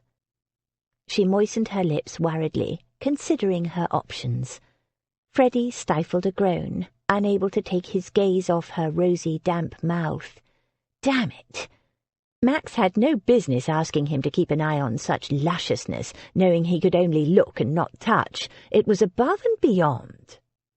She bit down on the soft, plump flesh which almost made him groan aloud. He could practically taste it himself. But she seemed to have come to some decision, for she said, "Well, if you must know—" "This fella bothering you, Miss Damaris?" Freddy felt a heavy hand clamp down on his shoulder. At the same time, a meaty fist grabbed Freddy's neck, and something cold, a blade, pressed against his throat, and a different voice rasped, "Let her go. She ain't for the likes of you." Freddy released Damaris's wrist, and the pressure of the blade lifted. Now she would understand the danger she courted in districts like this. He willed her with his eyes to flee. Things were about to get ugly. Freddy might dress like a pink of the ton, but he boxed regularly at Jackson's parlour. He could beat off these two, but he didn't want Damaris in the way, not when knives as well as fists were flying around. He gave her a hard look, willing her again to run, and braced himself for action, only to hear her say in that soft, smoke-honey voice, "Thank you, Amos, Henry, but it's quite all right. This gentleman was just leaving." Amos? Henry? She knew these ruffians. The knife disappeared, but the heavy hand remained on Freddy's shoulder. "We'll see the fancy gent off, miss. Don't you worry." There was a wealth of meaning in his voice, and a wealth of onions on his breath. Freddy turned his head away. Damaris laughed softly. "No, really, he's harmless. He was just satisfying himself that I really do work here." "Harmless?" Freddy stiffened. "Harmless?" "Let him go, please," she said in that governessy tone, and to Freddy's amazement and annoyance, they did. "Come, let us go to work," she said, and like little lambs, the two thugs shambled in her wake down the laneway, casting threatening looks back at him from time to time. They reached the plump little woman, who put an arm around Damaris's waist and cast an indignant glance at Freddy. Then all four of them disappeared into the yard.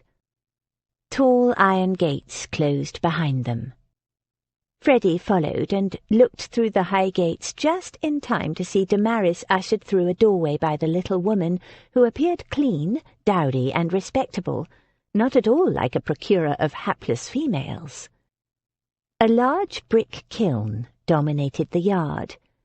Nearby stood an open shed that held racks and racks of china of various shapes and sizes, and in various states of glazing. Amos and Henry started moving trolleys containing unglazed pots. It was indeed a pottery. How very curious. He watched as a young lad stacked unglazed pots. "Oi, you!" It was a harsh female voice. The woman he'd seen earlier was marching across the yard toward him, a small, aggressive barrel of a female, intent apparently on conversing with him. "Madam?"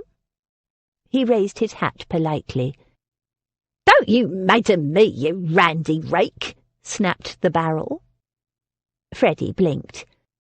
"And don't you come sniffing around Damaris no more if you know what's good for you."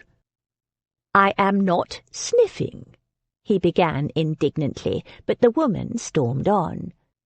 "She's a respectable girl, is Damaris, a good girl, and she don't want nothing to do with fancy gents who ain't got a moral to their name." "My good woman," Freddy began. "And I ain't your good woman neither," she retorted, planting her hands on her considerable hips in a belligerent stance that made Freddy quite glad the gates between them were firmly shut. He didn't mind brawling with men, but women were another matter altogether, and this one barely reached his waist. "I assure you, missus, that—" She swept on. "I dunno what the world's coming to, rakes and reprobates sniffing around the skirts of hard-working, respectable girls in broad daylight. Oh, yes, you can poke her up all you like and look down your nose at me like I'm dirt under your boots, but I know all about rakes and what you do to innocent girls, and our Damaris is not for the likes of you. Understand? I am standing in place of her guardian, Freddy said coldly. He'd never corrupted an innocent girl in his life, and I did not look at you as if you were dirt. The woman made a rude noise. Guardian? Pfft! Is that what they're calling it these days? She snorted. I saw the way you looked at her. I know a lust-sodden lecture when I see one. Now, go on, get out of here, and if I see you hanging around her again, my lads'll give you the thrashing you deserve, gentleman or not. There was clearly no reasoning with the woman. Freddy shrugged. You are mistaken as to my motives, but clearly you have no interest in the truth, so I will bid good day to you, madam. He turned to leave the scene with dignity, ignoring the extremely vulgar noise the woman made to his back. Then a thought occurred to him. Damaris should not be walking these streets unescorted at any time of the day. He turned back. What time does Damaris finish work? The woman swelled with visible indignation. That cheek of you! I just told you to stay away from her. Asking for a beating, you are. No, Freddy said coolly, simply asking what time she finishes work. I shall escort her home. Down the road to Rouen is the only place you'd likely escort her, the woman declared. My lads will walk Damaris home right to her very door. So, how'd you like that, Sir Rake? She said with an air of triumph. Damn, that's foiled me, Freddy said with what he hoped was a convincingly frustrated air. Having satisfactorily arranged the matter of Miss Damaris's safe escort home, he took himself off to catch up on some much-needed sleep. No trouble. Max had a great deal to answer for. Inside the pottery, Damaris hung up her cloak, Abby's old cloak really, on the nail of the back of the door, collected her brushes, and sat down at her usual bench. On a stand to the left of her, Mrs. Jenkins had laid out all the pieces to be painted. They'd already been fired with a white overglaze. Each piece would be perfect. Anything with even the slightest imperfection would be put aside and painted by one of the other girls. Damaris's work fetched the best prices. The stand on her right would hold the finished pieces, left to dry, then be taken for a final firing. She picked up a brush and frowned. Her hands were shaking. Why? Surely not from that mild little exchange with Mr. Monkton-Coombes. She'd managed to appear calm and undisturbed while talking to him. She was used to keeping calm when men raged, and Mr. Monkton-Coombes could hardly be said to have raged. Papa, in a rage, had been far more frightening. She hadn't been at all fearful of Mr. Monkton-Coombes, more annoyed. So why this reaction? It was almost as though she could still feel his leather-gloved fingers holding her wrist. But he hadn't hurt, or even threatened to hurt her. He hadn't shouted or menaced her in any way. He just wanted to know what she was doing, because Max had made him responsible. It was inconvenient, but not outrageous, and he'd been perfectly gentlemanly about it, so why, now she was inside, had her hands started trembling? Cold, perhaps? Whatever the reason, she couldn't paint with shaking hands. She rose and went to stand beside the small iron stove. The pottery works were always warm from the kiln, but even so, a fire was always kept going in the workroom stove for mixing glazes, for making tea and, on mornings like this, to thaw out the cold hands of the girls who painted the china. It had been an exceptionally cold summer, and the winter was expected to be even worse. She was holding out her hands, rubbing them next to the stove, when Mrs. Jenkins bustled in from outside. "I sent him off with a flea in his ear," she said, dusting down her skirt with a satisfied air. She snorted. Tomcat in gentleman's clothing, that's what he is, a rake through and through. Rake? You thought... Mrs. Jenkins snorted. I knew what he was the instant I clapped eyes on him, dressed like that in his fancy duds at this hour of the morning. The cheek of him, thinking he could seduce away one of my girls in broad daylight. But he wasn't. Bless you, my dove. You're too young to recognise a wicked seducer when you see one, and I grant you that one is an handsome devil and charming as an oiled snake, I have no doubt. She fixed Damaris with a gimlet eye. But it don't do for a girl like you to catch the eye of a gentleman, take it from me. He'll soften you up with sweet words and little gifts and poetry, and you'll think he's ever such a nice fellow, then in the twinkling of an eye he'll have your skirts over your head, and there you'll be, ruined forever. But Mrs. Jenkins... Ruined forever, Mrs. Jenkins repeated firmly, and we don't want that, do we? Now, I've given him a piece of me mind, blistered his ear holes good and proper, I did, and if he knows what's good for him, he won't be back to bother you again, so let's get to work. Damaris nodded and resumed her seat at the bench. Her hands had stopped shaking, but she had to press her lips together to hide the smile that kept threatening to break out. She could just imagine Mr. Monkton-Coombes's face when he was confronted with Mrs. Jenkins, 4'8" of righteous indignation. Are there any special requests? No, we'll keep going with the blue and white designs. They're flying off the shelves, can't make 'em fast enough, so off you go, me dear, as many as you can. Leaving at 2 again, are you? Damaris nodded. If she left at 2, she'd just be able to make it home in time to change and be ready for Lady Beatrice's literary society. She picked up the brush. She was lucky to be able to set her own hours. The other girls who worked here had no such option. Damaris's unique skills gave her choices they did not have. Once again she thanked God for giving Papa the impulse to send her to Master Cheng for lessons, and for Master Cheng, the gentle elderly scholar and artist who'd treated a mere girl-child, a foreign girl-child at that, with a generosity of spirit that still humbled her. It had been forbidden for Chinese to teach foreigners their language on pain of death, but as a child Damaris had picked up the spoken language quickly.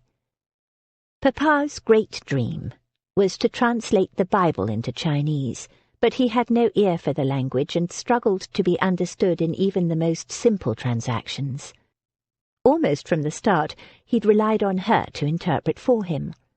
And after her mother died, he sent Damaris to Master Cheng to learn to write the language she spoke so well. It was risky for Master Cheng, too, but the old man had told her knowledge was a gift to be shared, and that he was too old to worry about being beheaded, that such a death would be clean and quick. Still, it was wise to be careful, so painting became the ostensible reason for her lessons, and because he was a man of his word, he incorporated painting with reading and writing lessons. Calligraphy was an art, as well as a discipline, he said. Had it not been for Master Cheng, Damaris would never have discovered she had a gift for painting. She lined up a dozen bowls in front of her, then closed her eyes for a moment, visualizing exactly what she would paint. A bamboo theme today, she thought. Her bamboo designs were always popular. In her mind's eye, she pictured the bamboo grove that Master Cheng cultivated in his small enclosed garden, the long graceful canes of black-stemmed bamboo, the precise angle of the elegant green leaves. She sat quietly, breathing deeply until she could almost smell the garden. How many times had he made her paint that bamboo, over and over in black ink, until in just a few strokes she could make it come alive. With a deep breath, she opened her eyes, dipped her brush in the mix that would become a brilliant blue after firing, and started to paint in sure, confident strokes. A slender stem of bamboo sprang to life on the pristine white glaze, the leaves almost quivering from a sudden summer shower. Damaris smiled. It would be a good day's painting. She could feel it. She loved this work, really loved it. Even if she didn't need the money so desperately, she would still want to paint. This way she could do both. After half a dozen bowls, with her rhythm established and her brush moving as if on its own accord, her thoughts returned to the confrontation with Mr. Monkton-Coombes. He was bound to tell Lady Bear. Damaris had always known her secret would come out eventually, but this was too soon. She didn't have nearly enough money yet. Lady Bear wouldn't be at all happy about her having a job. Perhaps she could talk to Mr. Monkton-Coombes at this afternoon's Literary Society meeting, convince him to keep quiet. What she was doing was harmless, surely. Damaris painted on, her mind a whirl of possibilities, her brush strokes sure and swift. Chapter 4. Books? Oh, no. I am sure we never read the same, or not with the same feelings.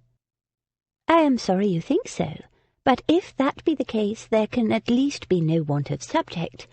We may compare our different opinions. Jane Austen, Pride and Prejudice. Lady Beatrice's Literary Society met 3 times a week in the afternoon.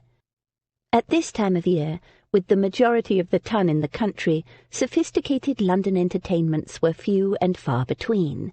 So those members of the ton who remained in town during the hunting season were delighted to be offered something a little different from the general round of morning calls.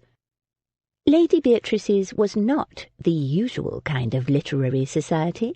It was, as Lady Beatrice herself informed any new members, just for fun, and not for dreary intellectual posing and prosing on about. There were plenty of other literary groups for that kind of thing. Lady Beatrice simply offered a good story, read aloud by her nieces, and accompanied by tea and cakes. The tea served was often sherry or wine. It was particularly popular with older people whose eyesight was fading, and who found the small print in a book difficult to read. And anyone who so much as mentioned alliteration, allegories, or anything else Lady Beatrice called clever clogs show-offery wasn't invited back. Damaris returned from the pottery with barely 15 minutes to spare. On their mother's instructions, Amos and Henry had insisted on escorting her almost all the way. Damaris had convinced them to leave her a short distance from Mayfair by telling them she'd be in trouble if she was seen with them, that her home was just a step away and she'd be perfectly safe now, thank you. Ridiculous that they were protecting her from the wiles of Freddy Monkton-Coombes, almost as ridiculous as imagining Mr. Monkton-Coombes was interested in seducing her. A line of carriages had formed at the front of the house already. She entered through the kitchen door and hurried up the servants' stairway. She slipped into her bedchamber. Daisy was there to meet her. "Good, I thought you weren't never going to get here," she said. "Quick now, let's get you presentable." She helped Damaris out of her outer clothes, then handed her a washcloth. "No time for a proper wash today, just a lick and a promise." "Daisy, you're a saint. Thank you." Damaris dipped the washcloth into the waiting warm water and washed herself quickly. "Jane's already in there. She'll start. Right, let's get this gown on you." "Has Lady Beatrice said anything?" Daisy shook her head. "Nah, but you're gonna have to tell her soon. Turn round and I'll do you up." "I know." Damaris glanced at Daisy over her shoulder. "Mr. Monkton-Coombes knows." "Hey, what? How come? You didn't tell him, did you?" "Of course not. It was just by chance. He saw me going to work and followed me. He even talked to Mrs. Jenkins, the owner." "Bloody hell," Daisy muttered. She tugged the dress to straighten it. "Right, that's done. Now we'll just tidy your hair."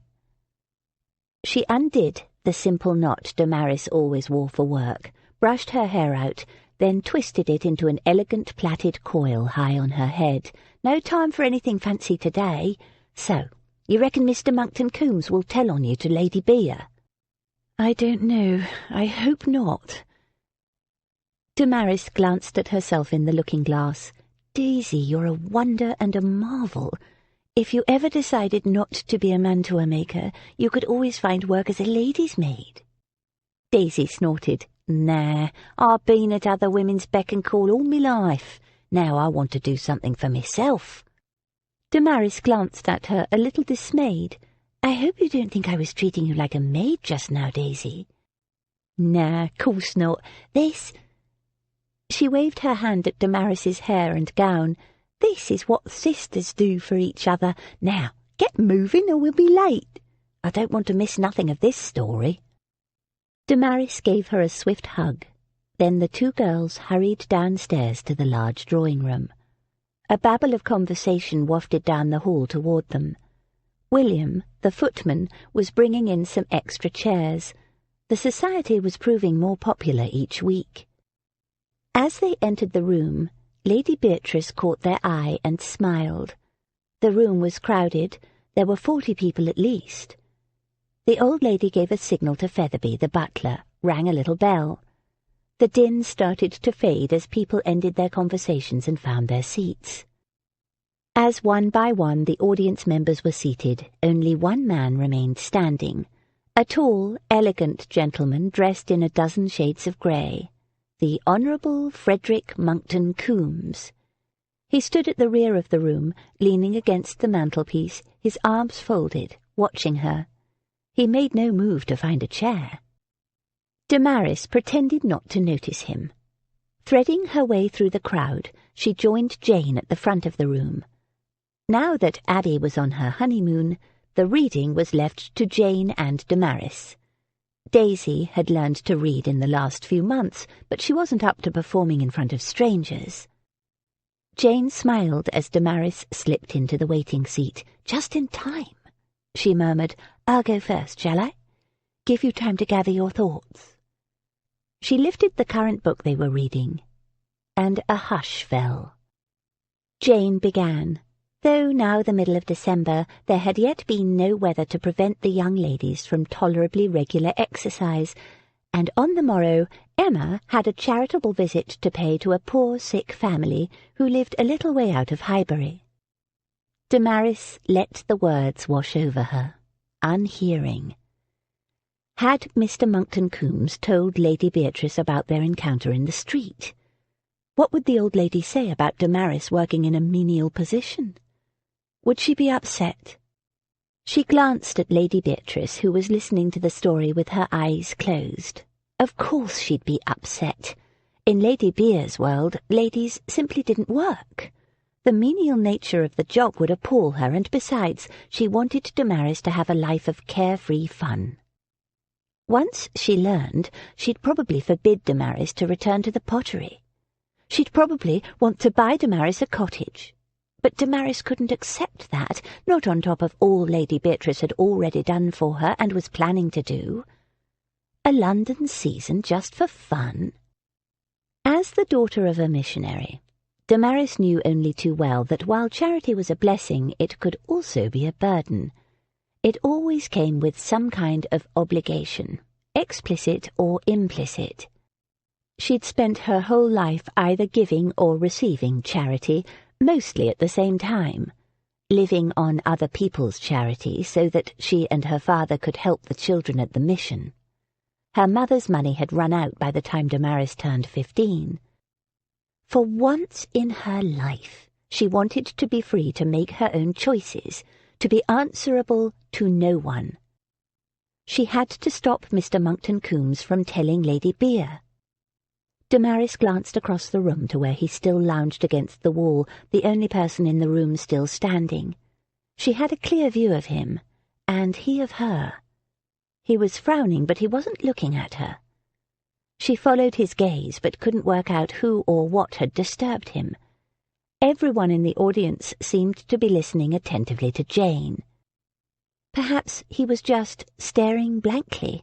People often did that when they were listening to a story. lost in the world of the book, or lost in thought. She hoped he wasn't thinking about whether to tell Lady Beatrice about her.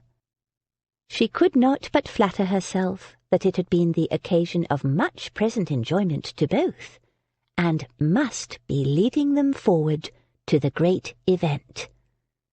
A short silence fell. Jane, having finished the chapter, passed the book to Damaris, and a buzz of conversation rose. Damaris hesitated. Should she approach Mr. Monkton-Coombes now and speak to him? There would be a short break now for everyone's refreshments to be replenished. People liked to listen while they sipped tea or sherry, or nibbled pensively on a cake or an almond wafer. And then it would be Damaris's turn to read. But what if he argued? It would only draw attention to them, and she didn't wish that. London society was hungry for gossip of even the mildest sort. He straightened and stepped away from the wall he'd been lounging against. Damaris rose from her seat, clutching the book to her chest. If he tried to approach Lady Beatrice, she would intercept him, distract him somehow. She had no choice. Freddy was intrigued. Damaris had kept glancing at him on and off throughout the reading session. Clearly she wanted to talk to him. He headed toward her, but he'd taken a mere half-dozen steps when— "Mr. Monkton-Coombes, the very man I wanted to talk to." An elderly female claw hooked him from the crowd. "You know my great-niece Hermione, don't you? Hermione Fullerton-Smith?" Freddy did, much to his regret. One of the Lincolnshire Fullerton-Smiths, and a muffin of the highest order. "How do you do, Miss Fullerton-Smith?" he muttered, casting a frustrated glance across the room to where Blenkinsop, a fellow he'd been to school with, was oozing flowery compliments over Damaris. Damn it! Blenkinsop was exactly the sort of fellow Max would expect Freddy to protect the girls from. She turned her head, caught his eye, and gave him an unreadable look. At his elbow the dowager tightened her grip. "What a lovely surprise," Miss Fullerton-Smith murmured with a coy smile. "I didn't expect to see you until the house party. I'm so looking forward to it. And," she walked her fingers playfully up his arm, "to getting better acquainted with you." It left him cold, colder than cold. He stepped back, ostensibly to let a footman bearing a tray through. "I'm afraid I don't know which house party you mean, and I doubt very much if I'll be there." She gave a tinkling laugh. "Well, of course you do, and you're being very naughty. Mamma and I have been assured by your dear mamma you'll be there." Freddy almost snorted. His mother knew nothing of his social engagements, and wherever this house party was, if the Armthwaite Muffins, Miss Blee, and now the Fullerton-Smiths were attending, he planned to be as far away from it as possible, somewhere like France or Russia. A silvery bell rang out. Immediately people began to resume their seats. Freddy took his leave of Miss Fullerton-Smith and her great-aunt, and retreated to the opposite side of the room. Damaris raised her book, preparing to read. The room fell silent. Freddy found another wall to lean against and retired to glower at Blenkinsop and listen to Damaris's beautiful voice reading. The wretched story continued. These girls seemed to have an endless supply of stories about women whose sole aim in life was to find rich husbands. Ghastly stuff. Who'd write a book about muffins? "Another chilly morning, Miss Chance." Damaris, who'd just let herself out the back gate, jumped as the deep voice came out of the swirling fog. "Mr. Monkton-Coombes?" She didn't even try to hide her surprise. It wasn't quite dawn. He was clearly waiting for her. "What on earth are you doing here?" Again. "Escorting you to work." "I don't need an escort, thank you. I'm perfectly all right by myself." "I'm not going to argue. I made a promise to Max I'd look after you girls, and I mean to keep it. It's to stop Abby worrying. he added, hoping it would mollify her. He presented his arm, and after a moment's hesitation she took it. "You don't need to worry," she said as they turned a corner. "I know this area. I used to work at the pottery before we came to live with Lady Beatrice." "You worked here before?" It was the first he'd heard of anything she'd done before she came to live with Lady Beatrice. Her background, all the girls' backgrounds, was shrouded in mystery. He knew there was something shady about them, that they weren't really Lady Beatrice's nieces, but Max had been pretty close-mouthed about it all, and as far as most people knew, they were the offspring of a Venetian Marchese called Chancelotto, who had been made up by Lady Beatrice. "Yes, and I'm working here again." He wondered what had made a gently raised girl seek work in a pottery in the first place, but he could see from the set of her chin that she wasn't going to explain. "You're sure you're not in trouble from gambling or some such thing?" "No, I told you before, I don't gamble." "But there must be some urgency," he persisted. "After all, in a few months you'll be having your season, and next thing you know you'll be married and your future will be secure." He felt her shiver. "Are you cold?" "No." He glanced at her grey cloak. It was thin and rather threadbare. "You shivered." "I'm not cold." She didn't look cold. Her cheeks were quite rosy. "And I won't be getting married." "Nonsense, of course." "I should have said I don't want to get married." "You don't want to get married?" He swung around to stare at her, then shook his head. "Nonsense. All girls want to get married." "Not all girls." They moved on. "Every girl I ever met did, and does." "Some girls marry because they want to, because they've found the man they want to go through life with, but most marry because they have no other choice. A single woman has very few options in this world, so for many women it's a compromise. They marry for security, for wealth or position, and the chance of children. The man is almost immaterial." Freddy's mouth tightened. Didn't he know it?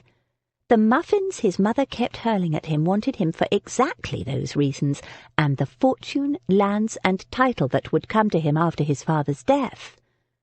Freddy himself was immaterial. A means to an end. She continued. "A few girls are lucky enough to be given the choice, to marry if they want, or to remain single. They're the women with money of their own."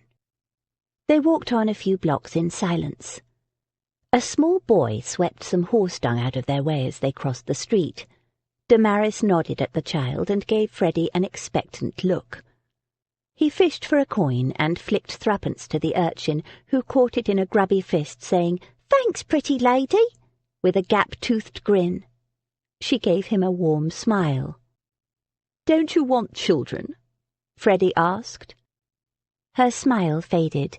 "One can't have everything in life," she said quietly, and picked up her pace.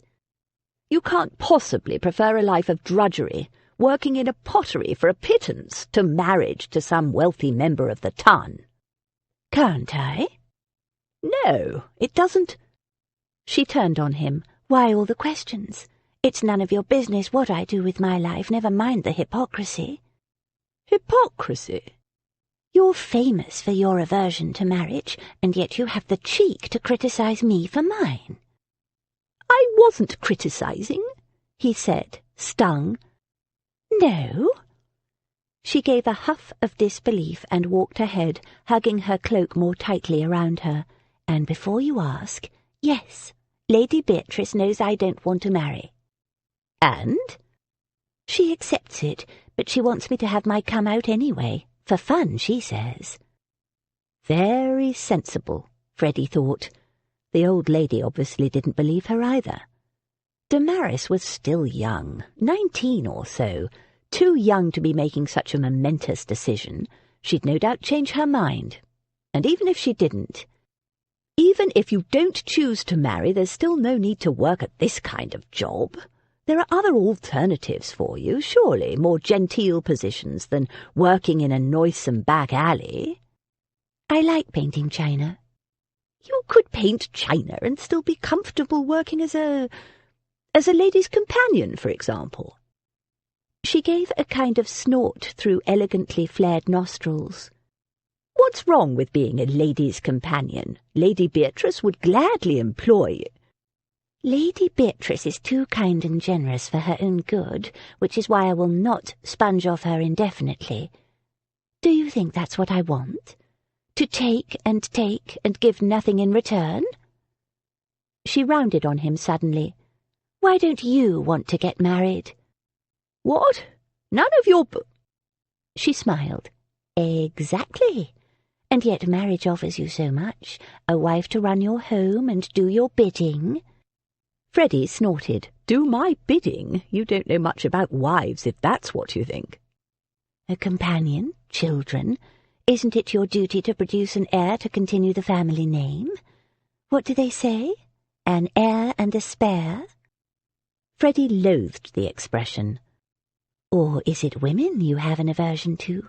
I know some men. I do not have an aversion to women. Well then, why don't you want to marry? Nettled, Freddy stared at her in frustrated silence. She gave a little grin. See? Not so much fun when you get a taste of your own medicine, is it? She took a few steps, then seemed to reconsider. You're going to tell Lady Beatrice about me, aren't you? He wasn't, but he wasn't going to tell her that. He shrugged. They walked on a little. She said abruptly, Have you ever had nothing, Mr. Monkton-Coombes? He frowned.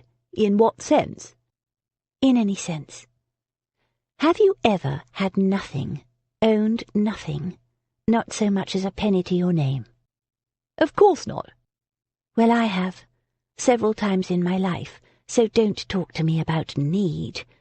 You look at me and see a girl who's well-fed, well-dressed, comfortably housed and elegantly shod.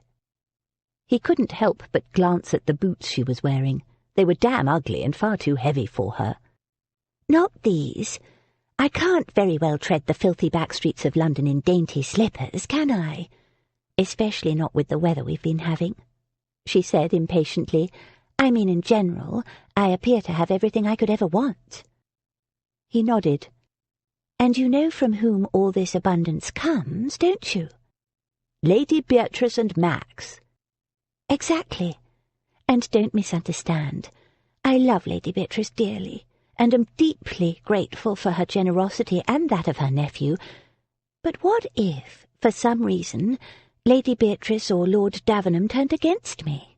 Where would I be then? They wouldn't. Lady Beatrice adores you girls, and Max adores Abby, and Abby wouldn't let him. Yes, but let's say for the sake of argument they did. Or what if they died? People do die for all sorts of unexpected reasons. People did. Freddy knew that only too well. They walked on for a few moments in silence. What if she were left on her own? London streets were full of destitute people. It was one reason he insisted on escorting her. Without family, without a home or an income of some sort, Damaris living on the streets. It was unthinkable. It's happened to me twice in my life. Twice. And I won't let it happen again. I have to have money of my own, that I've earned myself and owe to no one. I don't expect you to understand. People like you grow up with an assumption that you'll always have everything you need. Not everything you want, but what you need to live. I understand, Freddy said. And he did.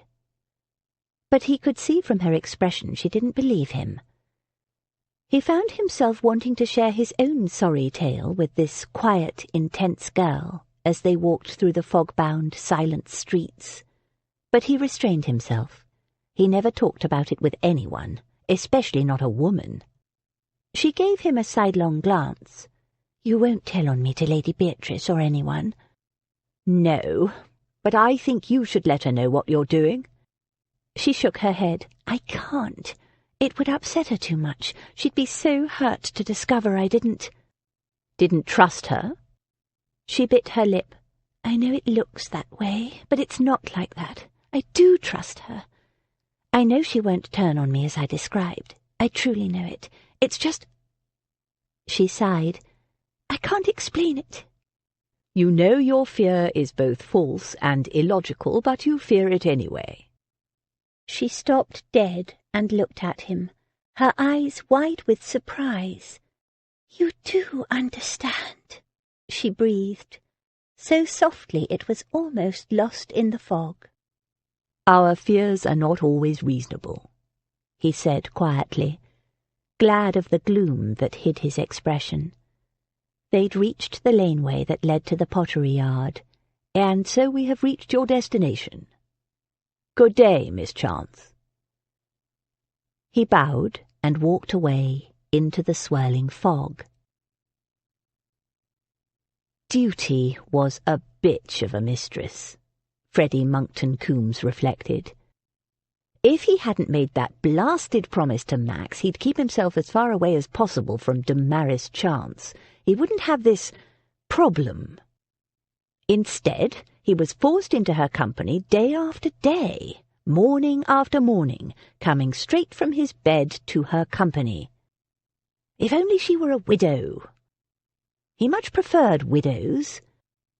He particularly liked widows who had no plans to remarry, who had everything they wanted, security, comfort, and the freedom to live their lives as they chose. Heady thing. Freedom. Every widow whom Freddy had enjoyed a discreet liaison with had wanted nothing from Freddy except himself, his body, his bed skills, a little of his company, and nothing else. Perhaps a few gifts, but that was only natural. He found it endlessly refreshing. It was a little like that with Damaris. She wanted nothing from him, not his wealth, not his prospective title, not even his body, though he was sure he could change her mind about that. But she was unmarried, and therefore out of bounds. If Damaris were a widow— His mind skipped down a trail of endless possibilities, delightful possibilities.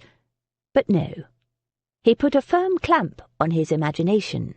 She was forbidden fruit. Forbidden fruit was always the tastiest.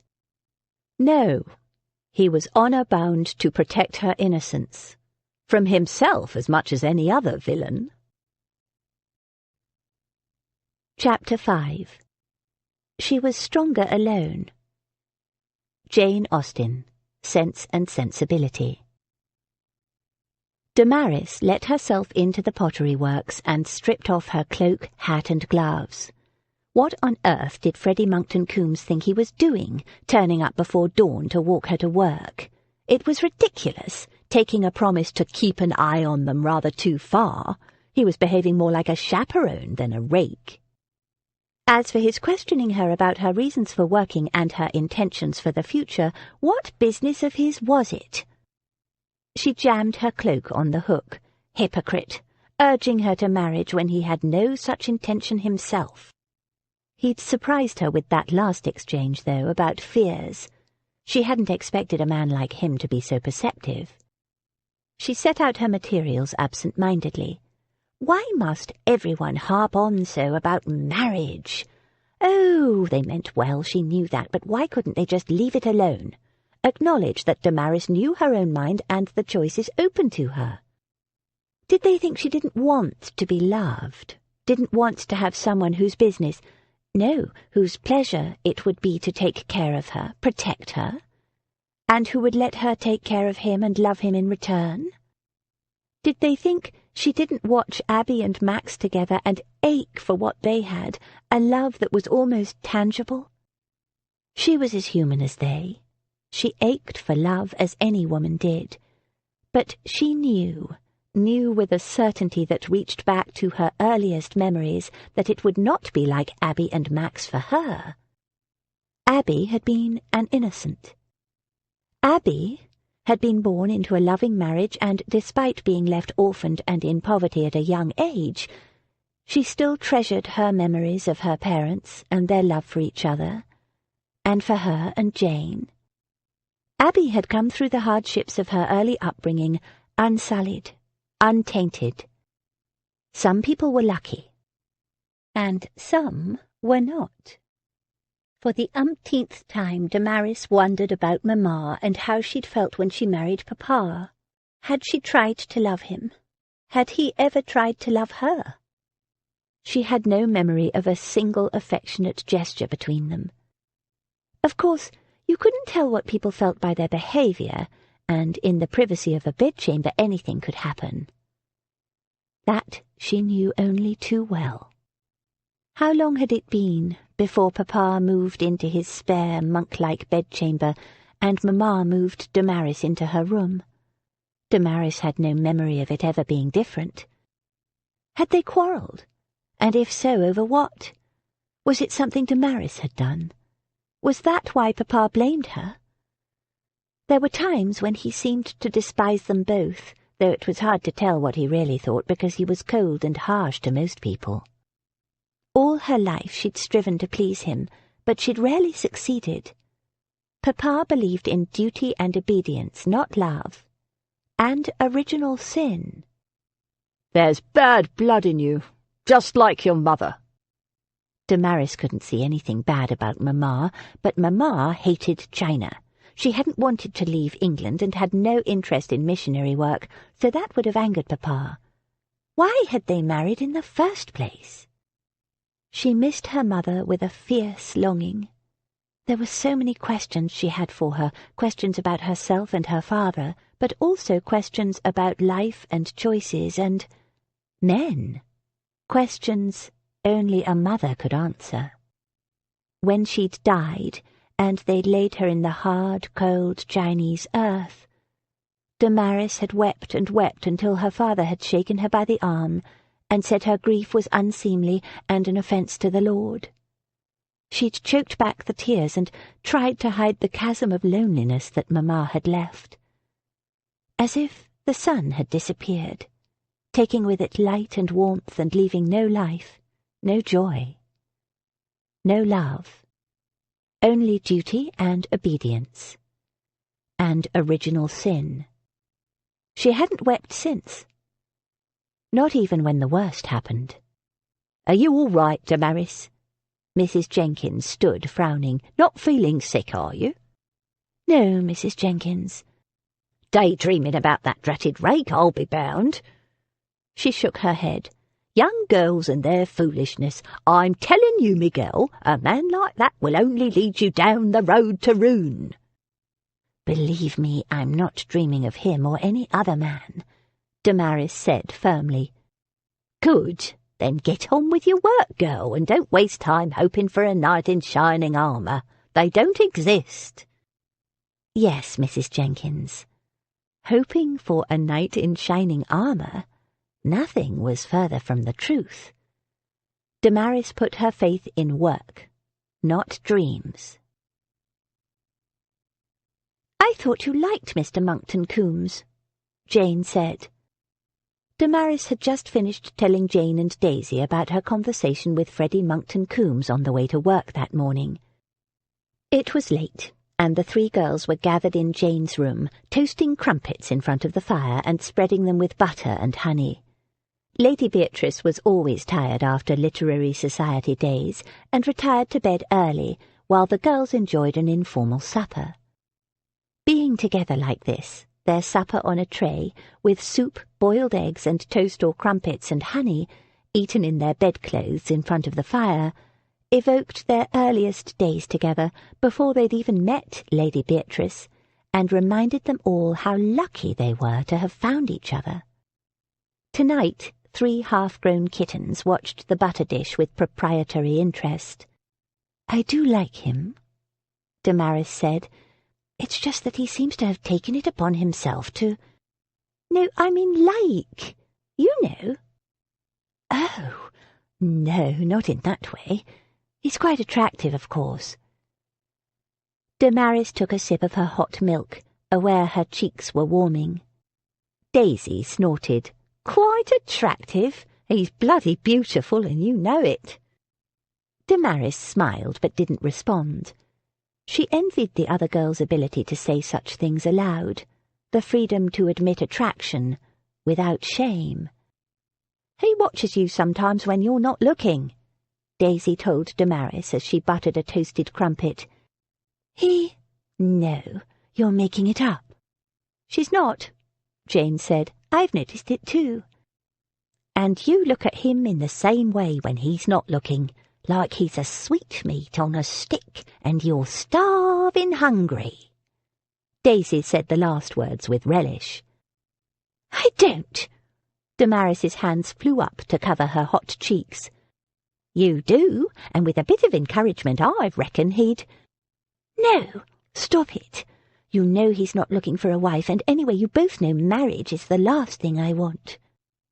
Daisy shrugged and bit into a crumpet oozing with honey and melted butter. "Only saying what I see." The 3 kittens edged hopefully closer. "Besides," Damaris went on, attempting to recover her composure, "most women look at him like that. You've seen them in the park, buzzing around him like bees on borage."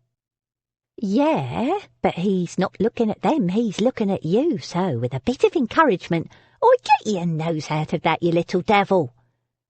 Daisy pushed Max, the most impudent kitten, away from the butter dish. Named after Lord Davenham before they'd even met him, Max was the most adventurous and mischievous of the kittens. "No," Damaris said, shaking her head. "Even if it were true, it's out of the question. You know I have an abhorrence of marriage, and so, as it happens, does he." "Don't have to be married to act on a fancy for a fella." "Daisy!" Jane exclaimed, laughing. "That's shocking." "Just saying." "Then don't, please." Damaris's cheeks flamed again, and half laughing, half serious, she said, "Spare my blushes, Daisy, I beg of you." "It's just talk," Jane said gently. "Just girls having fun in private. You mustn't mind us." She cut off a chunk of butter, broke it into 3 pieces, and gave one to each of the kittens. The sound of purring filled the room. Daisy sniffed. "For a girl what spent a few nights in a brothel, you blush easy, Damaris." "I know," Damaris said. "It's just that I've never talked like—" "Like what?" Jane said, cutting her crumpet carefully in half. "Never talked about men and feelings and things?" "No." Damaris had never shared her innermost thoughts with anyone, and she still found it difficult. "My mother died when I was still a young girl." Daisy frowned. "Didn't you have no one else to talk to?" "No, not really." "No other girls your age?" Jane asked. "At the Pilbury home I always had friends to talk to and share my secret thoughts with, even after Abby left." Damaris shook her head. She covered the butter dish and set it on a table out of reach of prowling kittens. "The girls at the mission were in my care, and much younger. It was I who listened to them." Jane licked honey off her fingers, then wiped them with a napkin. "What about your father? Couldn't you talk to him?" "No. He would have been the last person in the world she'd share such thoughts with. In any case, Papa thought all her thoughts were shameful. There was nobody." Daisy said, "What? Not even the servants or nothing? The girls in the brothel used to tell me all sorts of personal stuff. I thought everyone talked to servants." Damaris shook her head. "We had no servants. On the mission, I was everybody else's servant." She stacked the dirty dishes on the tray. "Eh? But you're a lady." Damaris smiled. "Lady or not, Papa said I was a servant of God, and it was my privilege to take care of less fortunate others for the sake of his glory." How many times had Papa reproved her with those words? "Blimey, he sounds a right laugh and a half." Damaris gave a dry laugh. "He wasn't. Still, I loved taking care of the little ones. They were so sweet and affectionate." Her voice cracked. There was a short silence. "What happened to them?" Daisy didn't miss much. Damaris shook her head. It was too painful to talk about. Jane picked up Snowflake, the fluffiest kitten, saying, "Aren't the kittens growing fast?" in an attempt to change the subject. Snowflake purred loudly and snuggled against her. Damaris flipped a feather toy around for Max and Marmalade to chase and pounce on. "So Lady Bea was right then," Daisy said. "You got a lot of fun to make up." "Lady Bea is very kind, and so are you both." Damaris leaned over and gave Daisy a one-armed hug, and at the same time squeezed Jane's hand affectionately. "You know, I used to think being sold into that brothel was one of the worst things that had ever happened to me, but now I'm glad of it, for otherwise I'd never have met you two and Abby and Lady Bea, and meeting you all has been the best thing that has ever happened to me." They watched the kittens cavorting for a few minutes. Then Jane said, "You said the brothel was one of the worst things that had happened to you. Do you mean there were worse?" "Oh, yes," Damaris said softly. But when they pressed her further, she changed the subject. Damaris lay in her bed that night, thinking over the conversation. Did Freddy Monkton-Coombes really watch her, as the girls had claimed? It was true that she watched him sometimes, so mortifying to think others had noticed. "You look at him like he's a sweetmeat on a stick and you're starving hungry." She squeezed her eyes shut as if to block out the image, but it was no good. Because it was true. She had been sneaking looks at him, at his hands, so masculine and strong, at his long hard legs encased in gleaming high boots, and worst of all at his backside, when he wore those tight-fitting buckskin breeches. Papa's voice whispered in the darkness, "There's bad blood in you, just like your mother." Original Sin. Chapter 6. Vanity and pride are different things, though the words are often used synonymously. A person may be proud without being vain. Pride relates more to our opinion of ourselves, vanity to what we would have others think of us. Jane Austen, Pride and Prejudice. "Forgive the interruption, sir, but there is a person wishing to speak with you." Freddy looked up from his breakfast and frowned at his manservant, Tibbins. "What kind of person?" "An Irish person, sir. Rather rough-looking." Freddy swallowed a mouthful of ham. He didn't know any Irishmen, and he didn't want to be disturbed at his breakfast, even if it was 1 in the afternoon. "What's his name?" "I don't know, sir. He wouldn't say." "Did he say what he wanted?" "No, sir." "Did he give you a card?" "No, sir." "Then send him away." "I tried, sir, but he, refused to go." "Then throw the impudent fellow out." "He tried," said a deep Irish voice from the doorway, making the valet jump. "But he's a puny wee laddie, and I'm a mite stubborn."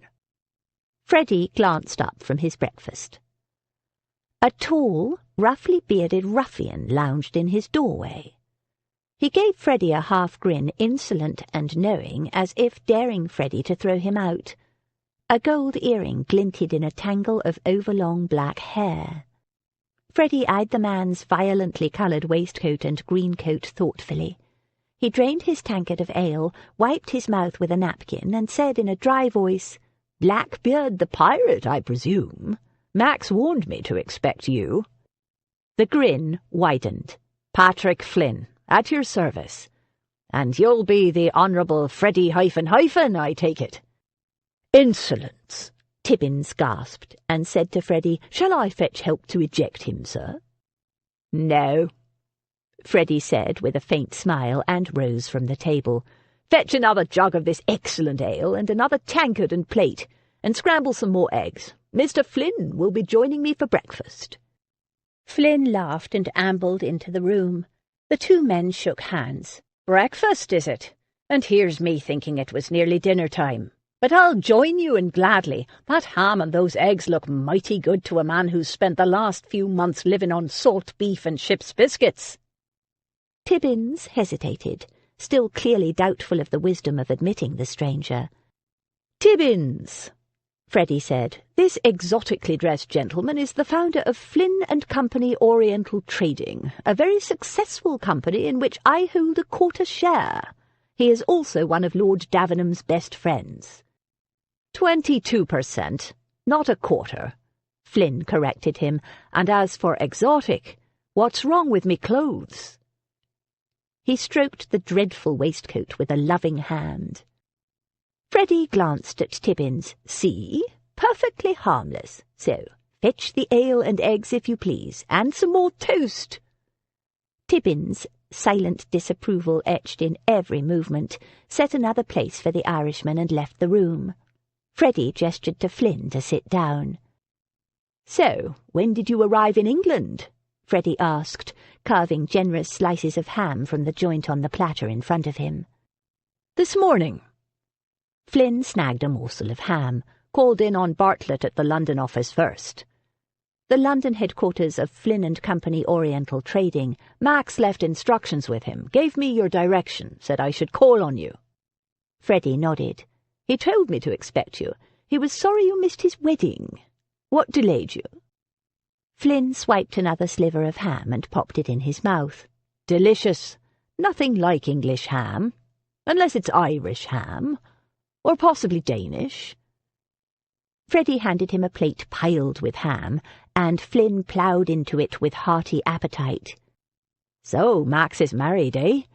he said through a mouthful of ham. "That was quick work. The lass tired of waiting, did she?"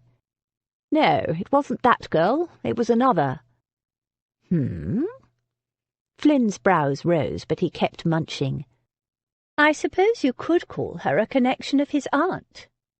Flynn nodded. "Planning to call on Lady Beatrice later today. Max left her direction with Bartlett, too. Max married her oldest, niece, Abby." Freddy knew perfectly well the girls were no relation of Lady Beatrice's at all, and possibly not even to each other. But Max had been like a clam as far as sharing details even with Freddy, so it was best to say nothing at all. Tibbins arrived with a dish of scrambled eggs, a mound of toast, and some more ale. Freddy watched Flynn attack the food with gusto and recalled that Max had told him the man was planning to enter society. It wasn't only clothing advice he would need, but a little social polish. Or, possibly, he reflected, as Flynn ate a slice of toast in one giant mouthful, a lot. Flynn looked up from his plate. "Did Max tell you anything about me? Me intentions in coming to London, I mean." "You mean about wishing to be married?" "To a fine, high-born English lady, yes." Freddy hesitated, wondering how to put it tactfully. "Flynn said, if you're thinking you need to warn me that I have an iceberg's chance in hell, don't worry. Max told me that the English aristocracy has no love for Johnny-come-latelys. What do they call us? Mushrooms or cits, or whatever. Let alone Irish-born Catholics, never mind how lapsed. I know all that. But I also know a tidy fortune will help the bitter pill go down. Besides, I've never met a lady yet who's failed to warm to me Irish charm." He grinned. "And I do enjoy a challenge." "Good. Then the first item on the list is to get you properly kitted out. Tibbins," Freddy called to his manservant, "a bath, a shave, and a haircut for Mr. Flynn, and then a trip to my tailor." "Your tailor?" Flynn said as the valet went to arrange a bath. "I have plenty of clothes." Freddy gave him a flat look. "A fine, high-born English bride, you said?" Flynn narrowed his eyes. "That's right. Any objection?"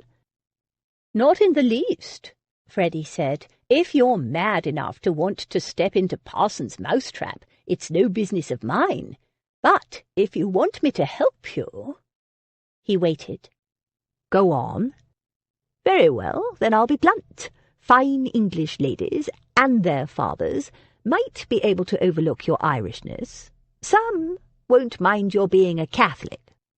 Lapsed, And some will forgive the vulgarity of your being in trade, but none. No fine young English lady will want to be seen in public with a man in a waistcoat like that, nor a bright pea-green coat. I have a very fine purple coat. Burn it. But it's my favourite. Burn it, Freddy told him. You can dress like a circus banner, or you can marry a fine English lady, but not both. Flynn scowled. I like bright colours. Like them as much as you want. Have your underdrawers made in green, purple, pink and orange if you wish. Your dressing gown and nightshirt can be as lurid as you want, but in public the only colours a gentleman wears— I'm not a gentleman, Flynn began provocatively.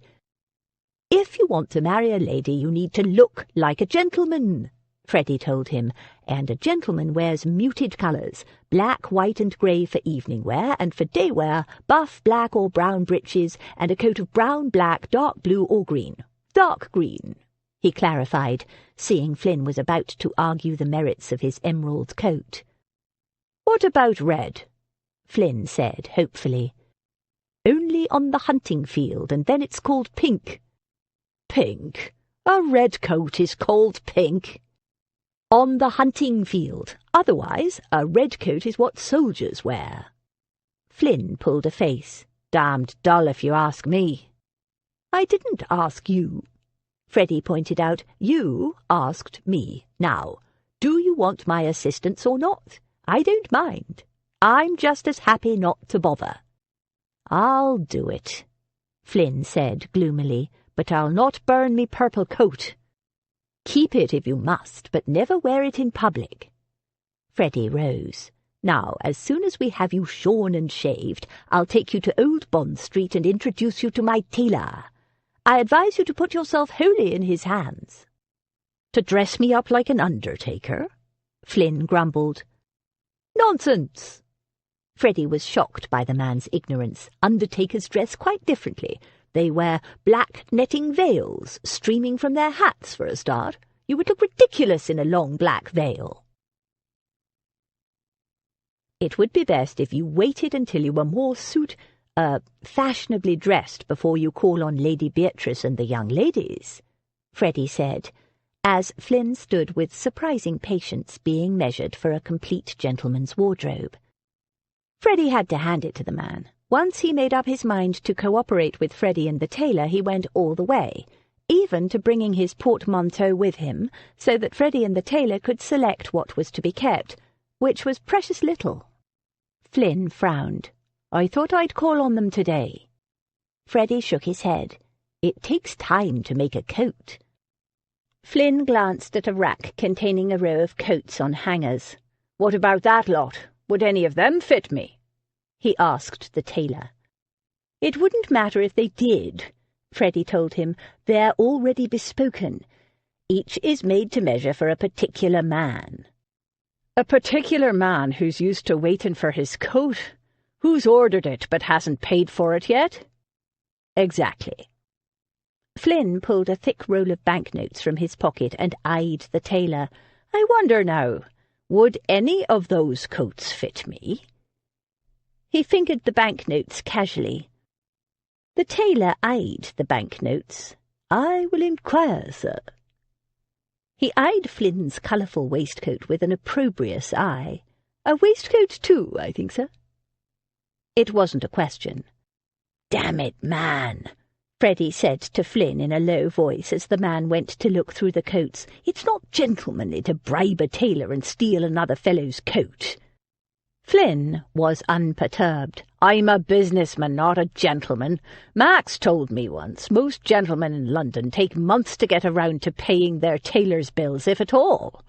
Can't blame the fellow for preferring a cash payment. The tailor returned with a smart dark blue coat and a grey brocade waistcoat and helped Flynn into them. They fitted perfectly. Shall I dispose of these with the rest, sir? The tailor murmured, lifting Flynn's own waistcoat and the green coat fastidiously between finger and thumb. Flynn hesitated, and the tailor added, They really aren't appropriate for a gentleman of your stamp, sir, being unfashionable, foreign-made, and badly cut.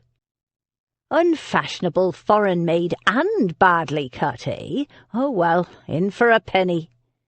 Flynn sighed. Go on, then, man, do what you want with them. The tailor dropped them in the arms of his assistant, who bore the offending garments away. Flynn glanced in the looking-glass and grimaced. I look like a wet Sunday afternoon. I presume I'm fit now to meet Lady Beatrice and the young ladies. It was a remarkable improvement, Freddy thought, from the unshaven, long-haired, garishly attired pirate who'd sauntered into his apartment that morning to someone who almost looked like a gentleman. Almost. Just remove that earring. Flynn rolled his eyes, but obeyed, pocketing the gold earring. Freddy gave an approving nod. Excellent. Now you're ready to meet the ladies. You say this is the famous Captain Flynn Max has spoken of?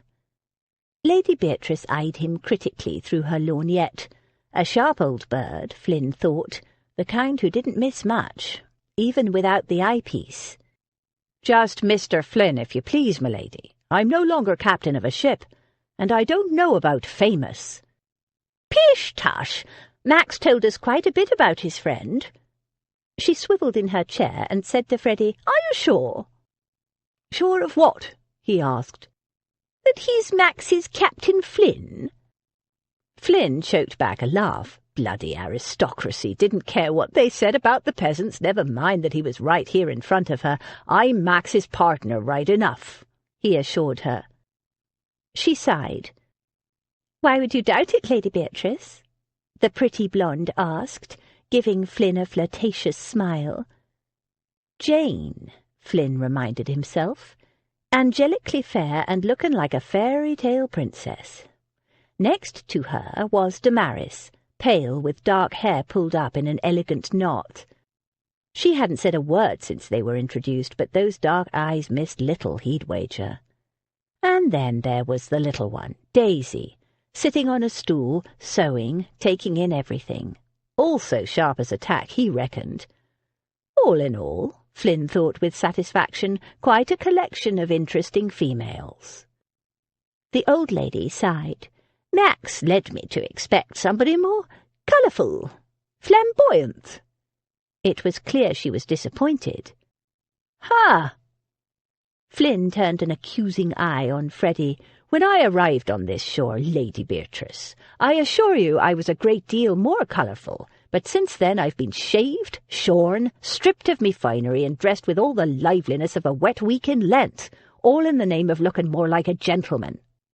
Max said you wore earrings. Just one, m'lady, but I was convinced to remove it. Flynn produced the gold earring from his pocket. Oh! Lady Beatrice sat up. Would you put it in, please? Flynn inserted the ring in his ear. Oh, yes. Lady Beatrice smiled. Flynn glanced at the young ladies. Two were smiling. One wasn't. I was informed, he said with a withering glance at that no English gentleman would wear such an item. Lady Beatrice nodded. Quite correct, but you're not an English gentleman, are you?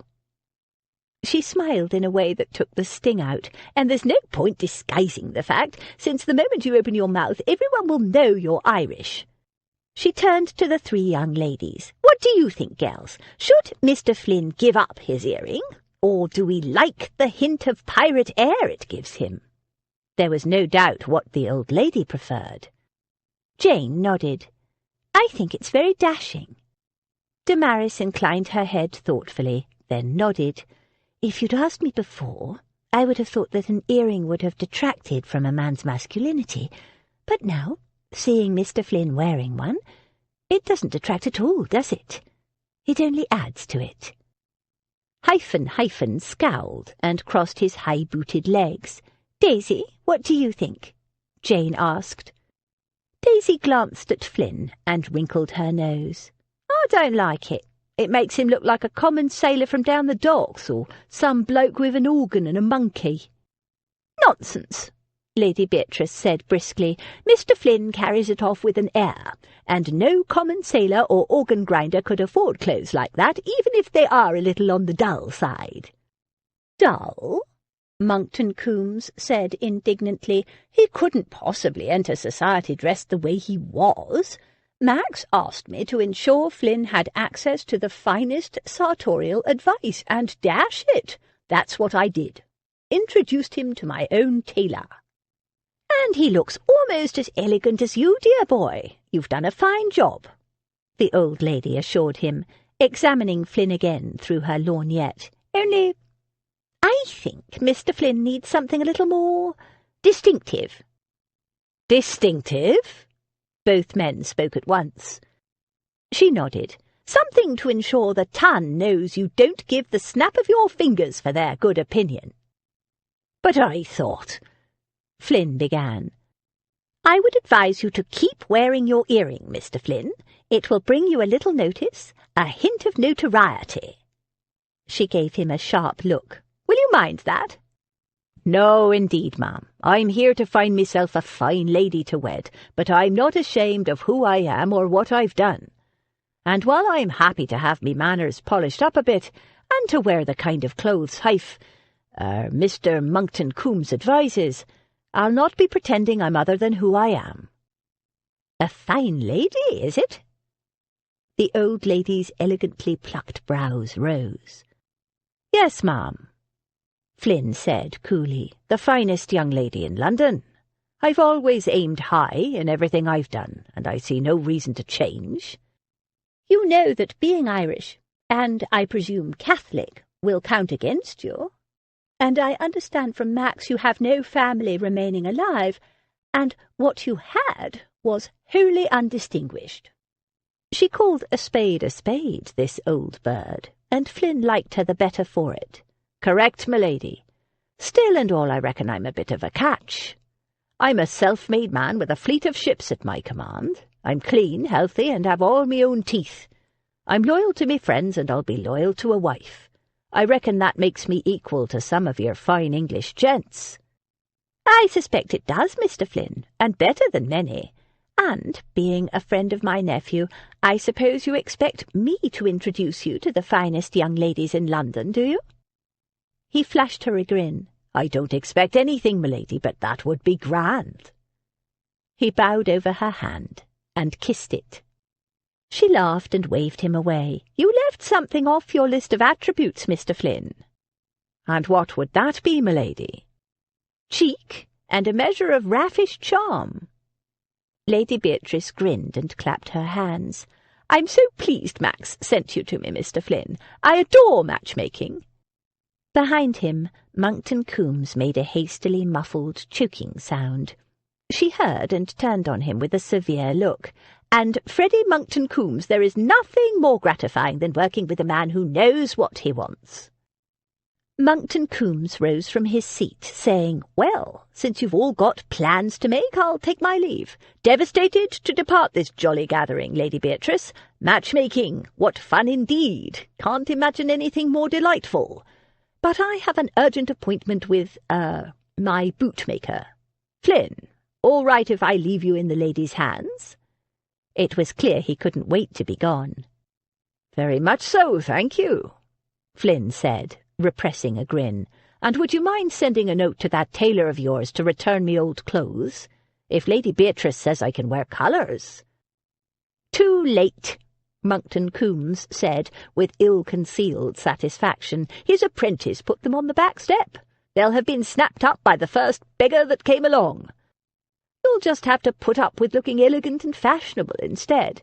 Let that earring give you the distinctiveness you apparently need. Lady Beatrice, Miss Chance, Miss Jane, Miss Daisy, I'll see you all tomorrow." He gave an elegant bow and left. Flynn spent another half-hour talking with Lady Beatrice and the girls, but the old lady soon tired. "Time for my nap, I'm afraid, Mr. Flynn. But come to dinner this evening at 8, and we shall talk more. And come to my literary salon tomorrow afternoon, sir. And wear your earring. Let's see how you dazzle the fine young ladies there." Flynn took his leave and was ushered out by the butler. The little one called Daisy followed him into the hall, her basket on her arm. She waved the butler away and turned to Flynn. "You're not happy with your new clothes, Mr. Flynn?" Flynn shrugged. "Never figured myself for the role of peahen, that's all." She frowned. "Peahen? Don't you mean peacock?" "In this?" He looked down at himself disparagingly. "There's more colour in a muddy puddle." She moved closer and said in a confiding voice, "I could make you a lovely colourful waistcoat if you liked." Flynn eyed her. Was the lass flirting with him? He gave her a slow smile. "Could you, indeed?" She nodded and produced a piece of gorgeously embroidered fabric from her basket. "I've got some lovely material here. Make a fine gentleman's waistcoat, it would. Give you that bit of distinctiveness Lady Bea was talking about. You could become known for your waistcoats. A hint of flamboyance, but nothing vulgar. A snap of your fingers to the drabness of male fashion." Flynn examined the fabric. Chinese silk. Good heavy quality, too. Embroidered green dragons and golden firebirds on a crimson background. Exactly the kind of thing he liked.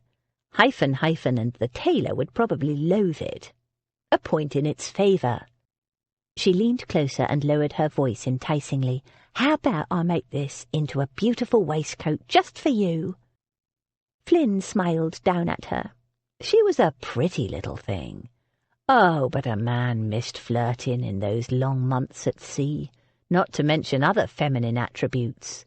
"And why would you do that for me?" he asked softly.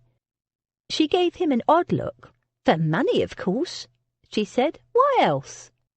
He threw back his head and laughed. It wasn't his body she had her sharp little eye on. It was his wallet. "How much?" She pointed to his new waistcoat. "How much did you pay for that?" He told her. "Mine'll cost you double." She said, "Double?" It was outrageous, even at London prices. She shrugged. "You'll like it twice as much." She darted him a speculative glance. "Maybe even 3 times as much." He laughed again. "All right, make it up. And if I like it half as much as you reckon I will, I'll pay you double. But I warn you, I'm very particular." She snorted. "So am I. I'll make you the finest waistcoat in London, just see if I don't. You might even set a trend if—" She gave him an assessing look, which dwelt for a disparaging moment on the earring. "You can carry it off." "It's not your ordinary literary society," Freddy explained to Flynn as he rang the doorbell of Lady Beatrice's home on Berkeley Square. "You won't be expected to know anything." Flynn gave him a dry look. "I do read, you know." "Of course, but— Oh, here we are. Featherby." He nodded to the butler. "Mr. Monkton-Coombes, Mr. Flynn." Featherby greeted them as he took their coats, hats and gloves and passed them to an underling. "You've timed it well, sir. We'll be starting in a few minutes." "Much of a crowd this afternoon?" Freddy asked. "Yes, sir. Attendance grows daily, especially of the younger men. Lady Beatrice is delighted." The younger men, eh? He'd noticed the trend himself. "I see," he said grimly. As they mounted the stairs, Flynn murmured, "Problem?" Freddy shook his head, not yet ready to share his concerns with a man who, after all, he'd only just met, even if he was a friend of Mac's. They entered the salon, and Lady Beatrice immediately waved them over. "Freddy, dear boy, Mr. Flynn, how delightful! Let me introduce you to my friends." A few minutes later, a little silver bell tinkled. Flynn joined him at the back of the room. "Interesting collection of people," he murmured. Then a hush fell, as Jane began to read. Emma and Harriet had been walking together one morning, and in Emma's opinion had been talking enough of Mr. Elton for that day. Freddy quite agreed.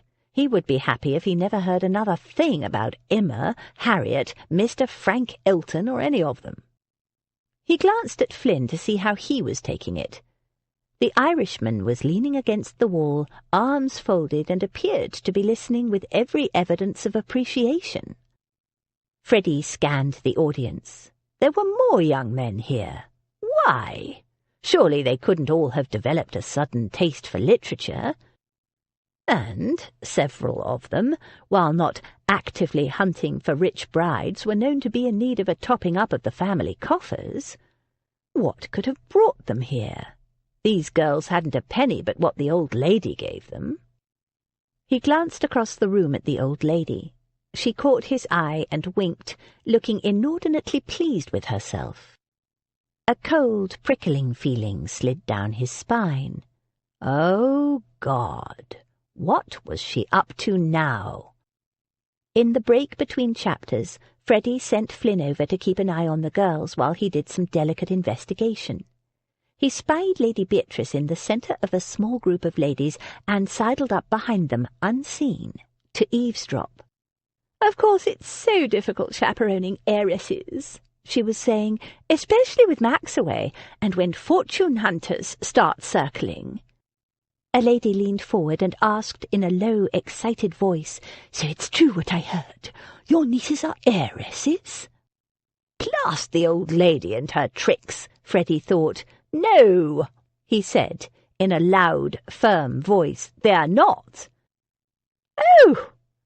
Lady Beatrice glanced at him and clapped a hand over her mouth in stage-worthy dismay. "I forgot. I'm not supposed to—" She broke off with an apologetic grimace. "Sorry, dear boy," she whispered quite audibly.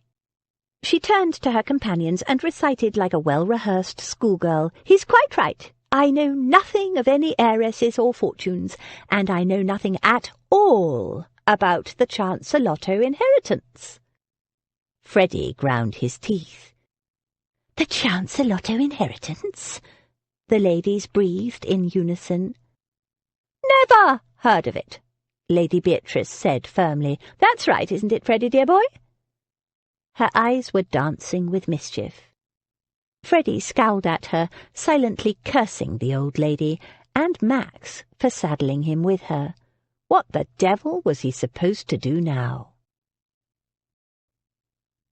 Chapter 7.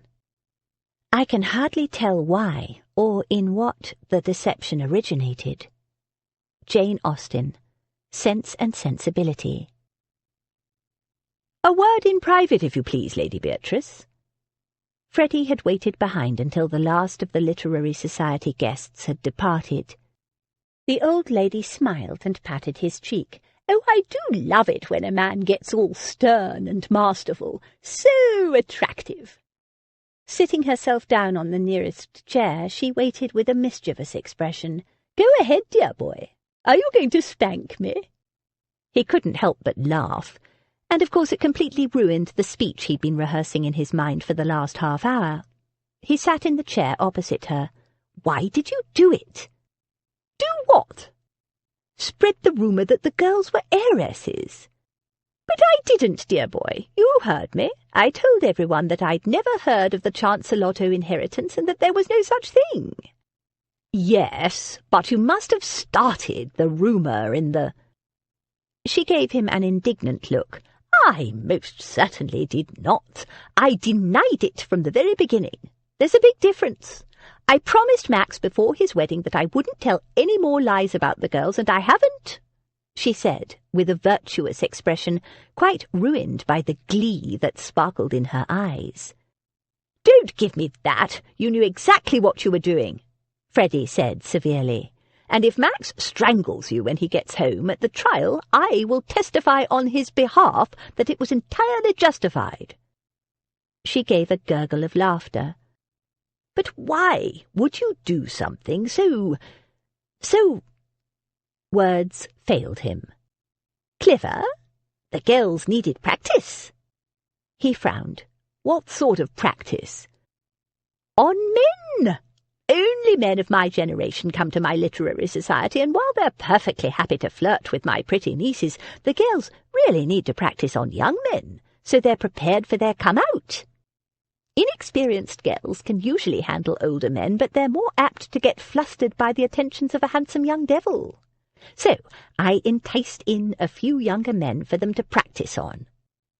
Freddy couldn't believe his ears. Were the girls party to this strategy? He couldn't imagine Damaris agreeing to such an outrageous thing. "No, of course not, dear boy. They worry too much, those girls. Max does too, poor boy." "I can't imagine why." She laughed. "Pooh, what's the point of life if you don't make it a little interesting? Have you thought about what would happen if one of the girls fell for a fortune hunter? What then?" She gave him a serene smile. "My girls won't be taken in by men of that ilk, and in the meantime they can practice on 'em." He groaned. She was impossible. The sooner Max came home, the better. It was dark, pouring with rain and freezing cold. He was mad, Freddy thought blearily as he dressed. Wretched, stubborn, prideful girl. He glanced in the looking-glass and ran a hand over his stubbled chin. He wasn't going to shave for her, not at this hour. Tibbins was already exuding silent disapproval of this change in their routine. Tibbins was not what anyone would call a joyful morning riser, but he never voiced his displeasure in words, only through a series of sniffs and sighs and lugubrious glances. Freddy was well versed in their meanings. "Think of it as the end of a long night," Freddy advised him. Tibbins sighed and handed Freddy his neckcloth. "But it isn't, sir, is it? I often used to return at this hour, and it never bothered you then." "It's not the same, sir," Tibbins said in an austere voice. "No, then I was coming home after a night of pleasure, and now I'm leaving a warm and cosy bed purely out of duty. Other than that, it's the same thing." Tibbins sniffed. Freddy frowned. Bad enough it was a freezing wet morning. He wasn't going to be sniffed at by his valet as well. "It's not that I want to get up before the crack of blasted dawn, but I made a promise to Lord Davenham I'd look after his sisters-in-law. I have no choice, blasted. I gave my word." "Duty, is it, sir?" Tibbins sniffed again. "I see, sir." The words said one thing, the tone another. He passed Freddy his hat and an umbrella. "Good morning, sir." Freddy ran down the stairs, paused on the front step, and contemplated the dismal scene outside. Filthy, blasted weather. He must be mad to go out in it. But she left him no choice.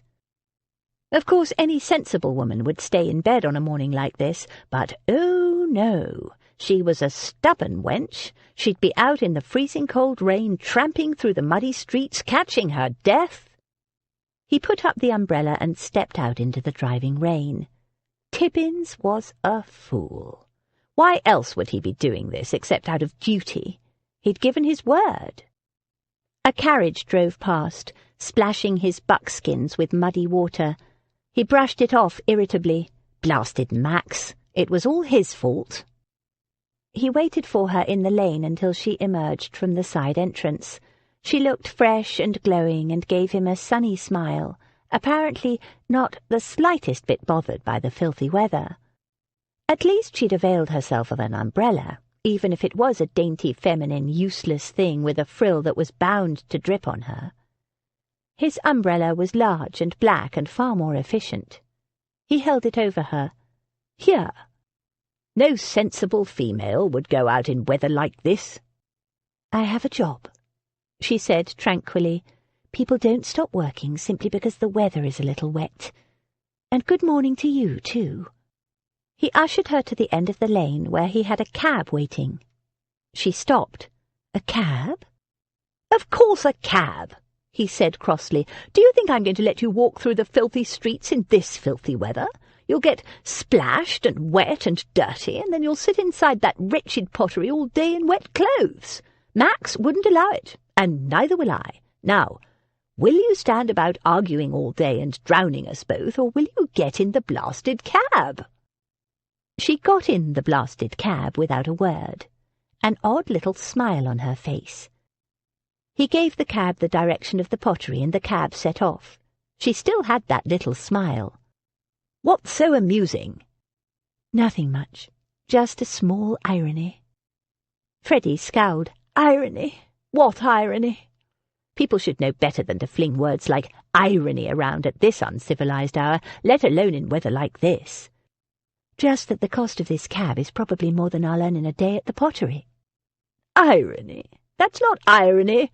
It's plain female stupidity and stubbornness." Her smile widened.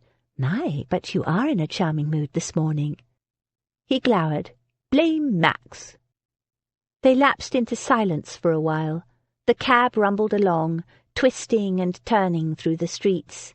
"You won't need to worry about that fellow Blenkinsop," he said after a while. "Oh?" "I've warned him off." "Oh." Her expression was perfectly inscrutable. Blast it, what did O mean? Was it O meaning good, well done? Oh, thank you, Mr. Monkton-Coombes, for ridding me of a pestilential knave, or, oh, but I enjoy the attentions of idiots like Blenkinsop. If he bothers you again, let me know. "Thank you for your concern, but he doesn't bother me. I'm quite able to deal with Mr. Blenkinsop." So it was, oh, stay out of my affairs. Freddy folded his arms and glowered out the window. Blasted, stubborn, independent female. "Letter just arrived for you, sir." The porter at Freddy's bachelor lodgings indicated the letter on the sideboard. Freddy picked it up, grimaced as he recognized his mother's writing, pocketed it, and continued up the stairs. No doubt she was coming to town and wanted his services as an escort. That was the usual reason she wrote, to drag him somewhere to meet some muffin or other.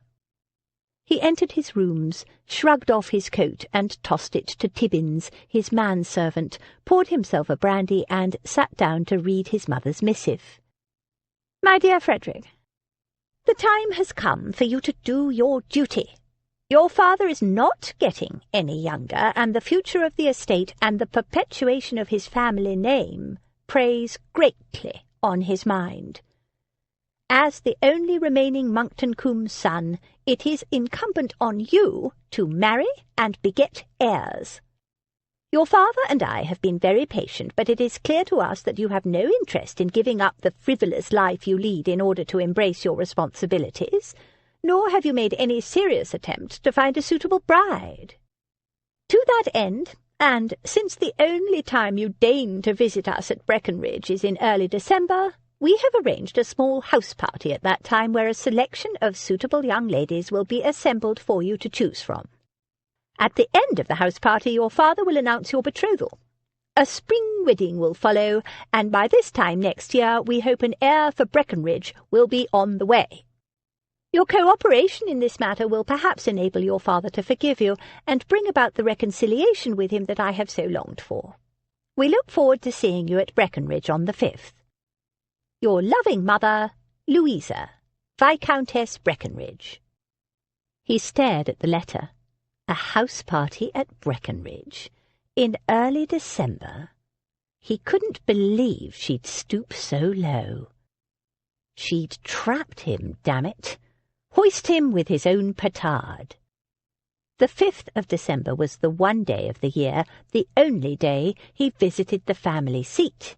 In 16 years he'd never missed, and his mother knew damned well why, and it wasn't to see her or his father. Now, to hold a house party on the occasion, it was desecration, damn it. He wouldn't stand for it. He wouldn't go. He had to go. He'd never once missed the annual service held in the little family chapel. His annual atonement. He glanced down at the letter again. Oh, she could twist the knife, could Mamma, as the only remaining Monkton-Coombes son. And we all know whose fault that is, don't we, Mamma? His mouth twisted, and with a muttered curse he crushed the letter into a ball and hurled it into the fire. It smoked, blackened, then burst into flame. His loving mother, indeed. sacrifice himself on the altar of marriage to a muffin on the off chance of a possible reconciliation with his father? As if he hadn't tried for years. It wasn't Freddy who'd set his mind and heart against his only remaining son. He shook his head. After 16 years of bashing his head and pride against the brick wall that was his father, he was inured against the hurt. He rose and paced the room, tight with anger and frustration. He was accustomed to the hints, the tears, the nagging, but this was a new low, turning an occasion that mattered, damn it, into a house party with a bunch of muffins jockeying for position. He would not dance to their tune. He was a grown man of 28, and he'd take a bride when he was damned well ready to, if he ever was. And the more they harped on marriage, the less inclined toward it he became. In the grate, blackened shreds of crested linen-weave paper twisted gently, ghostly writing still faintly visible, taunting him. Freddy flung the brandy glass into the fire. There was faint satisfaction in the sound of smashing glass and the hiss and flare of the brandy hitting the flames, but not enough. The noise brought his manservant running. "Sir?" "Fetch my coat," Freddy said curtly. "I'm going out." "Anywhere special?" asked a voice from the doorway. It was Flynn. "I was about to announce him, sir," the valet said. Freddy waved him away. "Bad time, is it?" Flynn asked. Freddy harnessed his temper. "Not really. I'd just decided I needed a bout or two at Jackson's boxing saloon." Flynn's brows rose.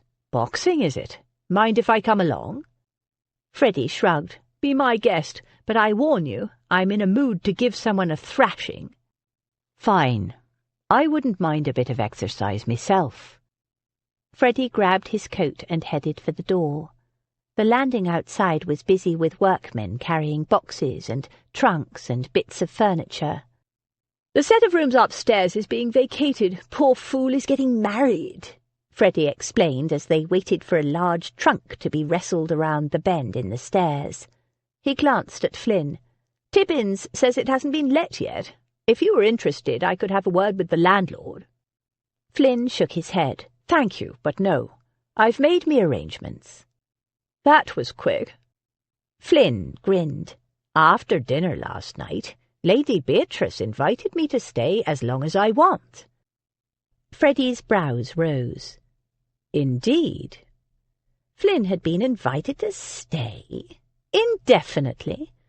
Of course, Lady Beatrice would do anything for Max, but still, the Irishman must have a way about him to receive an invitation like that.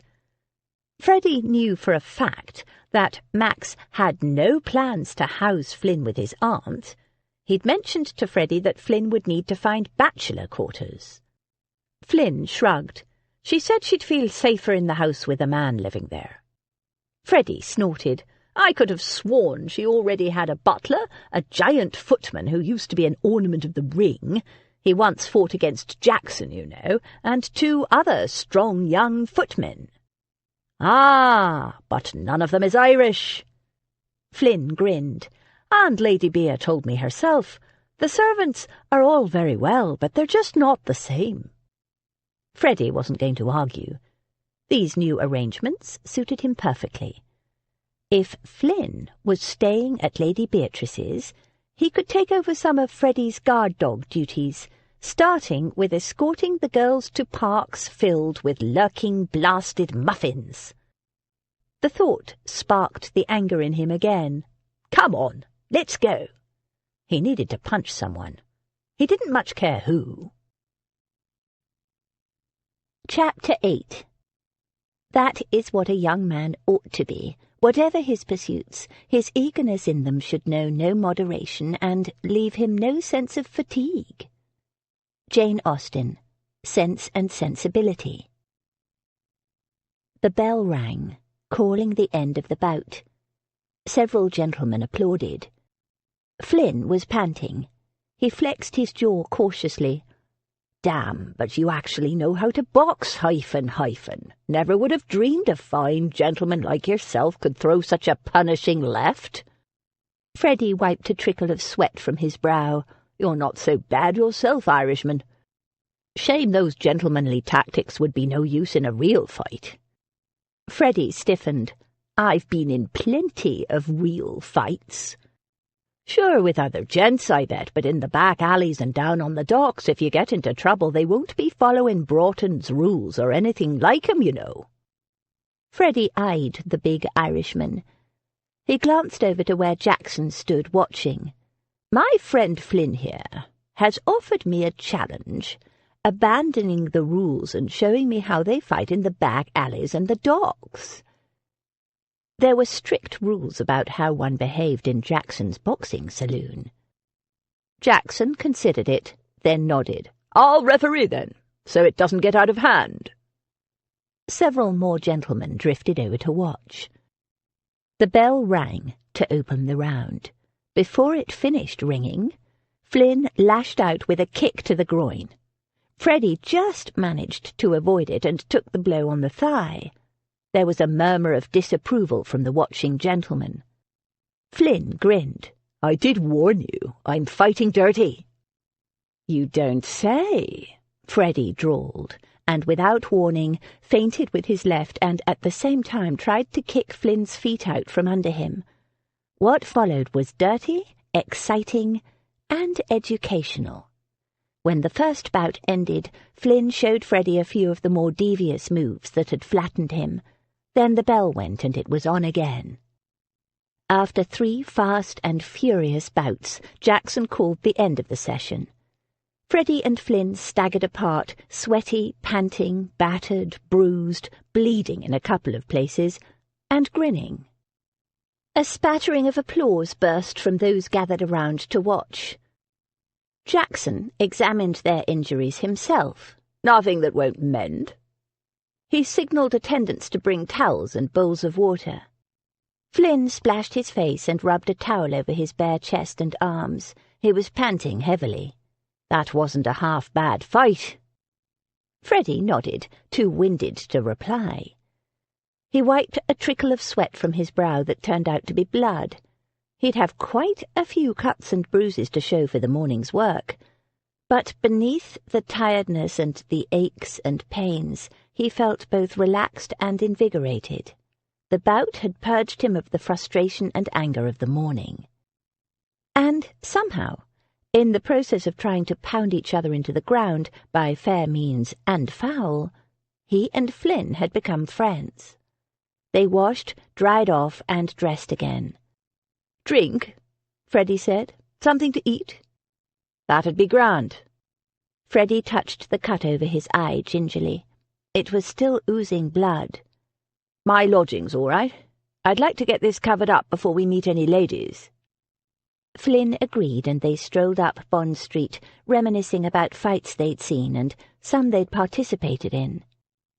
"When did you take up the noble art of pugilism?" Flynn asked as they approached Freddy's lodgings. "I was a scrawny young runt when I was first sent away to school. Some of the bigger fellows made my life hell, so I learned to box." "You kept it up, obviously." "I liked the exercise." They entered Freddy's lodgings. He rang the bell for his manservant. "Claret, ale, or brandy?" "Tea, if you don't mind." "Tea?"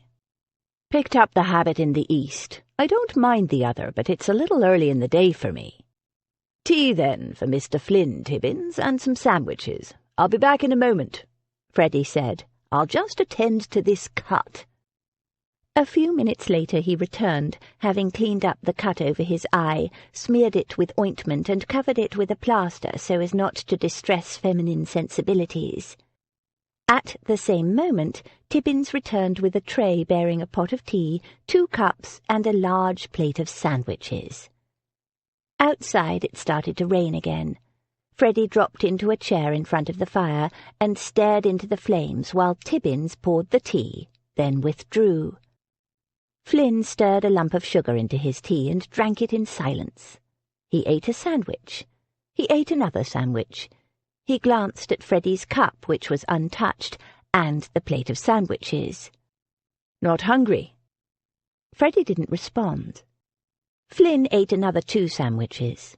In the street outside, a wagon rolled past, its wheels rattling over the cobblestones. "The boxing didn't help as much as you hoped," Flynn said after a while. "Care to talk about it?" Freddy gave him a sharp glance. Flynn shrugged. "Sometimes helps to get it off your chest." He refilled his cup, stirred in some sugar, and picked up another sandwich. "I know how to keep a confidence." There was a long silence, broken only by the sound of the rain beating on the windows, the fire hissing, and the chomping of sandwiches. Freddy picked up the tea, tasted it, grimaced, walked over to the sideboard and poured himself a brandy. Resuming his seat, he sipped and twirled the glass thoughtfully, gazing through the swirling golden liquor to the glowing coals of the fire. "Woman trouble?" Flynn asked. Freddy gave a dry laugh. "Not in the way you're thinking. It's my mother." "Ah." Flynn ate another sandwich and lapsed into a companionable silence. You learned quite a bit about a man when you'd fought him, Freddy reflected, and he was Max's good friend. Why not? It couldn't hurt. "My brother George died when I was 12, Freddy began. "He was the heir, you understand, the older brother." He swallowed some more brandy. "We did everything together. We were only 2 years apart. He was the best brother a boy could have, and the best son. He was perfect, clever, brave, good at whatever he did, a quick student, a gallant rider to hounds, a brilliant cricketer. There was nothing he didn't do well. Everybody loved him. I loved him." He stared into the flames a while, then said, "I killed him." He drained the glass. "How?" Flynn began. But Freddy held up his hand. "It doesn't matter how. That's old history. The thing is, he died on December the 5th, 16 years ago, and every year since I go home on December the 5th. There's a memorial service in the family chapel." He looked at Flynn. "It's the only time I ever visit Breckenridge, my childhood home. I stay away the rest of the year. My parents and I, well..." He poured another brandy. "But once a year I go down there and attend the service for my brother. I endure..." He broke off. "My parents endure a day of my company, and the next morning I leave, not to return until the following year." Flynn frowned. "You don't visit your family? Not even for Christmas?" "I bump into my mother occasionally in town. She sometimes requires me to escort her to the theatre or a party of some such kind. They always come to town for the season. And when Parliament is sitting, of course." "Your father?" Freddy lifted a shoulder. "Rarely. We belong to different clubs, move in different circles." He attempted a smile. "Mine are generally less respectable." Flynn ate the last sandwich. "The 5th of December is, what, about 4 weeks away?" Freddy nodded. He leaned forward, seized the poker, and stabbed at the coals heaped in the fireplace, stirring them so that sparks danced in mad spirals and vanished into the chimney. "I'm the heir now, because George is dead." Flynn nodded. "They want me to marry and produce another heir, another George." He added, "In our family the oldest son is always George, the second always Frederick." Flynn crossed his booted feet, leaned back, and waited.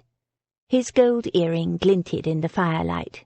He was a good listener for a pirate. "For the past few years my mother has been thrusting muffins at me at every opportunity." Flynn frowned and glanced at the plate where only a few crumbs and a sprig of parsley remained. "Muffins? Not the edible sort. Females. Eligible females. Seriously marriage-minded, eligible females, usually of the reforming type," he added savagely, "because I'm a frivolous fool who can't be trusted to manage the estate." "Can't be trusted?" Flynn's brows rose. "Then they don't know?" "No, and I'm not going to tell them. Even if they believed me, which they wouldn't, it's none of their concern." Flynn nodded slowly. "I see. Well, I suppose you know your own business. So, what's the problem? You can't tell me you're worried by your mother's attempts to marry you off to one of these, muffins, because I won't believe it. You're no weakling, and you cut the apron strings years ago, I'll be bound." Freddy nodded. "When I was 18. And you're right, she can't make me. They can't make me do anything I don't want to do. I'm financially independent of them, thanks to Great-Aunt Adelaide and her fortune. As I understand it, she left you a competence only, a useful sum. It was you who turned it into a fortune." "Partly with the help of Flynn and Company Oriental Trading," Freddy acknowledged. "But that's not the point. The point is that my mother has now invited a flock of the most horrendous muffins to attend a house party at Breckenridge. Your family home, and don't tell me, it's coinciding with your visit on the 5th of December. The only reason I'm going there is for George, and she's blasted well desecrating the event with muffins." There was a short silence. Flynn rose and poured himself a brandy. He refilled Freddy's glass, too. "It's a pickle," he said after a while. "It's a bloody disgrace. I suppose you've told her you won't stand for the interference." Freddy gave him a baleful look. Of course he had, 100 times. "And there's nobody else you want to marry?" "I'm never going to get married." Flynn's brows rose. "And here's me thinking you were quite the ladies' man." "That's got nothing to do with marriage." "Indeed it hasn't." Flynn gave a gusty sigh of reminiscence. "Still, I've made up me mind to buckle down and become a good husband." He glanced at Freddy. "Comes to us all in the end." "Not to me." "Not ever?" "Never." "Then you'll just have to put up with your mother's muffin shenanigans. It's that, or bite the bullet and get engaged to some female you think you could bear to wed, if the worst came to the worst. If you were betrothed, your mother'd stop shoving muffins at you, and she'd have to cancel that house party." "What are you talking about? I just told you I don't want to get betrothed or married. I'm thinking of one of those betrothals that goes on forever, could even go on for years if neither of you were in a hurry. And I hope that the girl eventually gets bored or fed up with you and calls it off, because, as I understand it, in England it's only the females who can call off a betrothal." Freddy stared at him. He swirled his brandy thoughtfully. Flynn shook his head. "I know it's a mad idea. What woman would be happy to wait for years, you being such a handsome piece of husbandly temptation, rich and in line for a title?" "You're right," Freddy said. "It's a mad idea." He put down his brandy glass, looked at the empty plate, and gave Flynn an indignant look. "You've eaten all the sandwiches." He raised his voice. "Tippins, more sandwiches, and a fresh pot of tea." "What happened to you?" It was the first thing she said to him, not even a good morning. "Nothing, and good morning to you too." She rolled her eyes. "You have a plaster on your forehead. Your jaw is bruised in several places, and you have a swollen lip. And you're limping slightly." "It's nothing. Shall we go?" "You've been in a fight."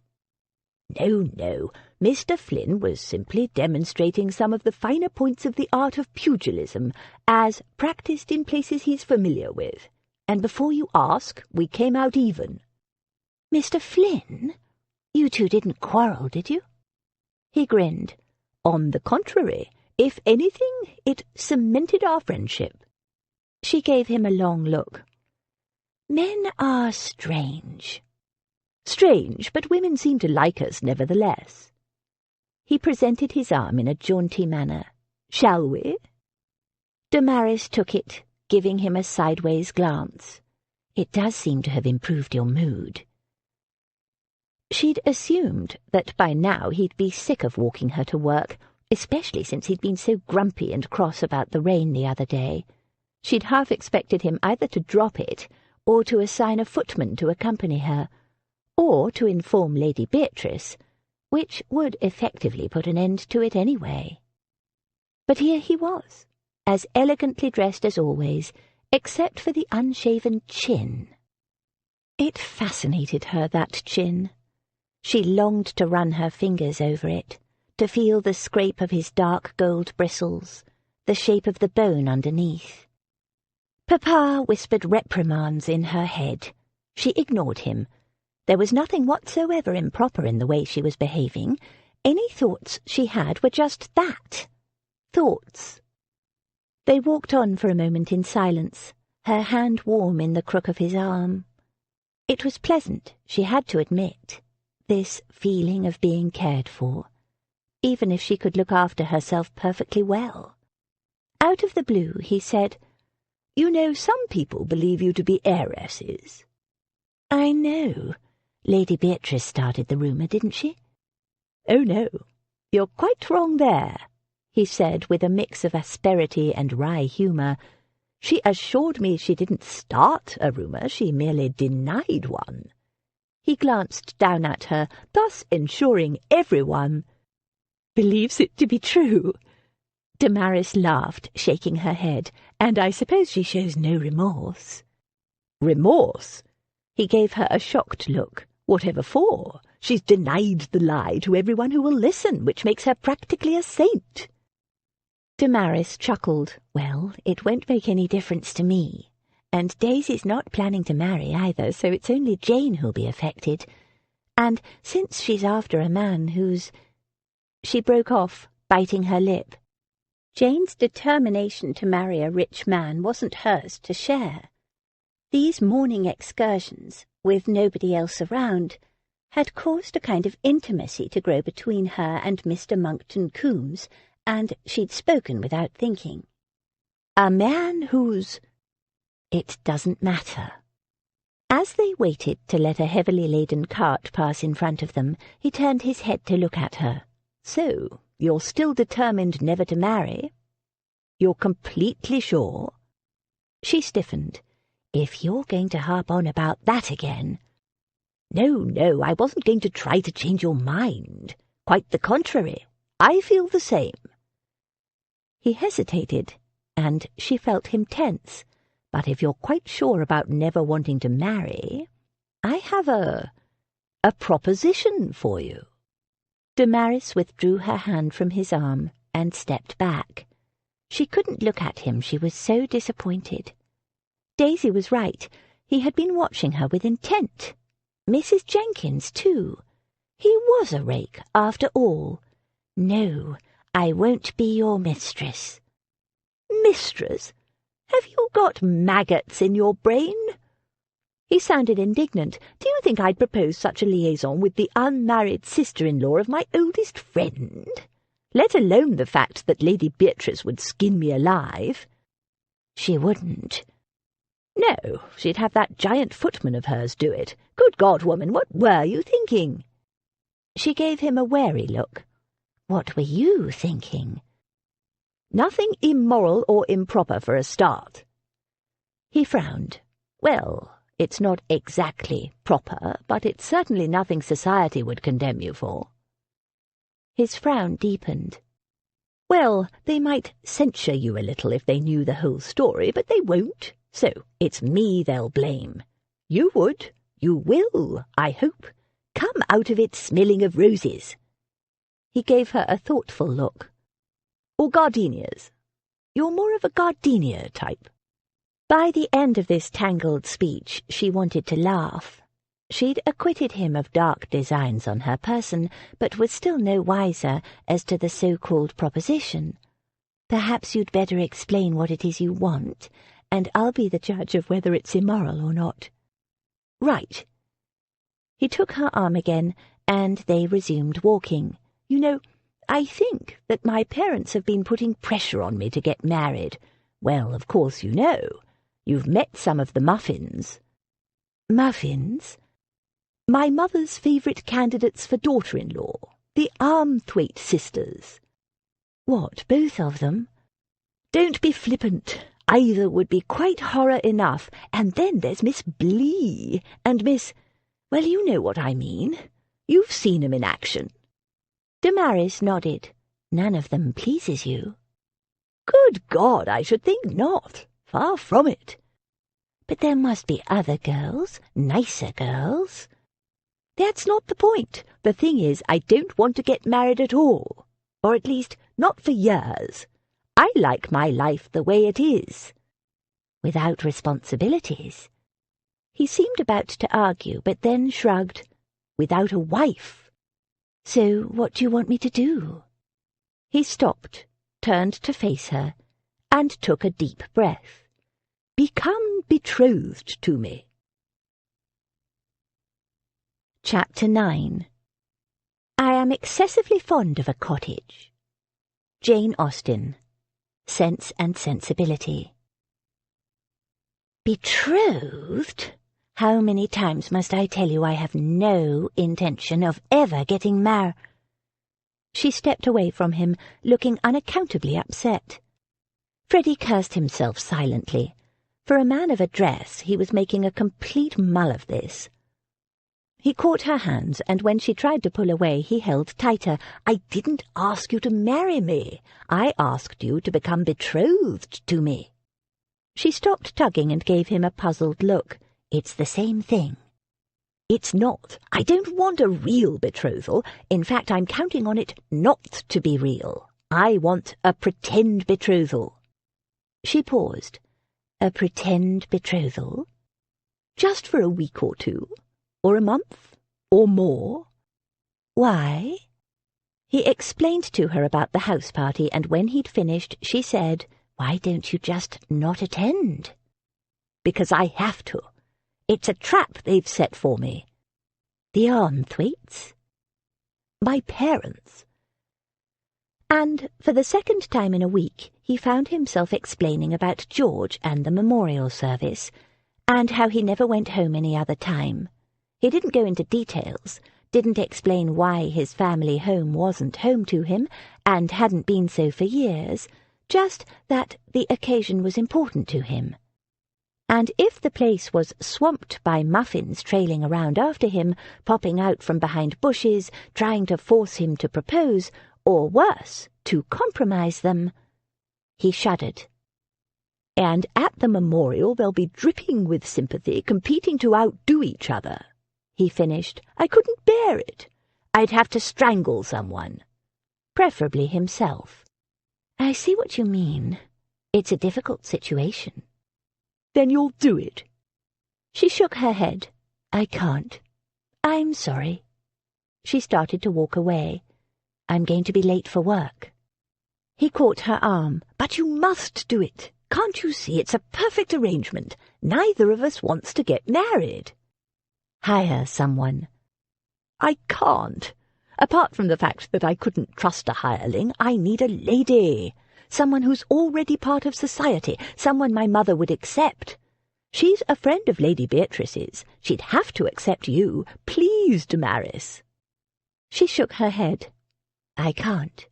Ask Jane." He grasped her by the shoulders. "I don't want Jane. I want you." He swallowed. He was completely losing it. Somehow he had to make her accept. She narrowed her eyes. "Surely it doesn't matter which of us you get to be a false fiancé." "Your sister Jane does want to get married. Even if she agrees to go along with this scheme, she might change her mind once she sees the house and realizes I will inherit a title one day." She stiffened. "You don't trust Jane to keep her word?" "I don't trust any woman." He broke off, realizing he was getting deeper and deeper into the mire. "Look, it's not personal, and it's no reflection on Jane. ladies are expected to change their minds. If a gentleman and a lady enter into a betrothal and the gentleman discovers she's an evil-tempered harpy, he can't break the betrothal without disgracing himself. A gentleman's word is his bond, and once he's publicly given it, he's honour bound to keep it. The poor fellow's stuck with the hag for life, but she can call it off without any public censure whatsoever. It's horrendously unfair, but there it is. It is fair. A woman has more to lose in getting married. He stared down at her. What? A woman loses? What nonsense! She gets a husband and a home, and she's supported for the rest of her life. If the husband is good and kind. But if he is not, she is wholly at his mercy for the rest of her life. If she has money before marriage, afterward she has only what he deigns to give her. He rules every aspect of her life, who she sees, where they live, how she dresses. Even her body is not her own, and when she gives birth, her children belong to him. Her eyes were bright with emotion, and she was breathing deep, ragged breaths. He tried not to notice the rise and fall of her bosom. He thought about what she'd said. He'd heard a few other women speak of marriage that way before, but they were all widows, never an unmarried girl. She really had no time for the institution at all, which for his current purpose was perfect. She took another deep breath, which, again, he didn't watch. I'm sorry, but you'll have to find someone else for your scheme. And now I really have to go.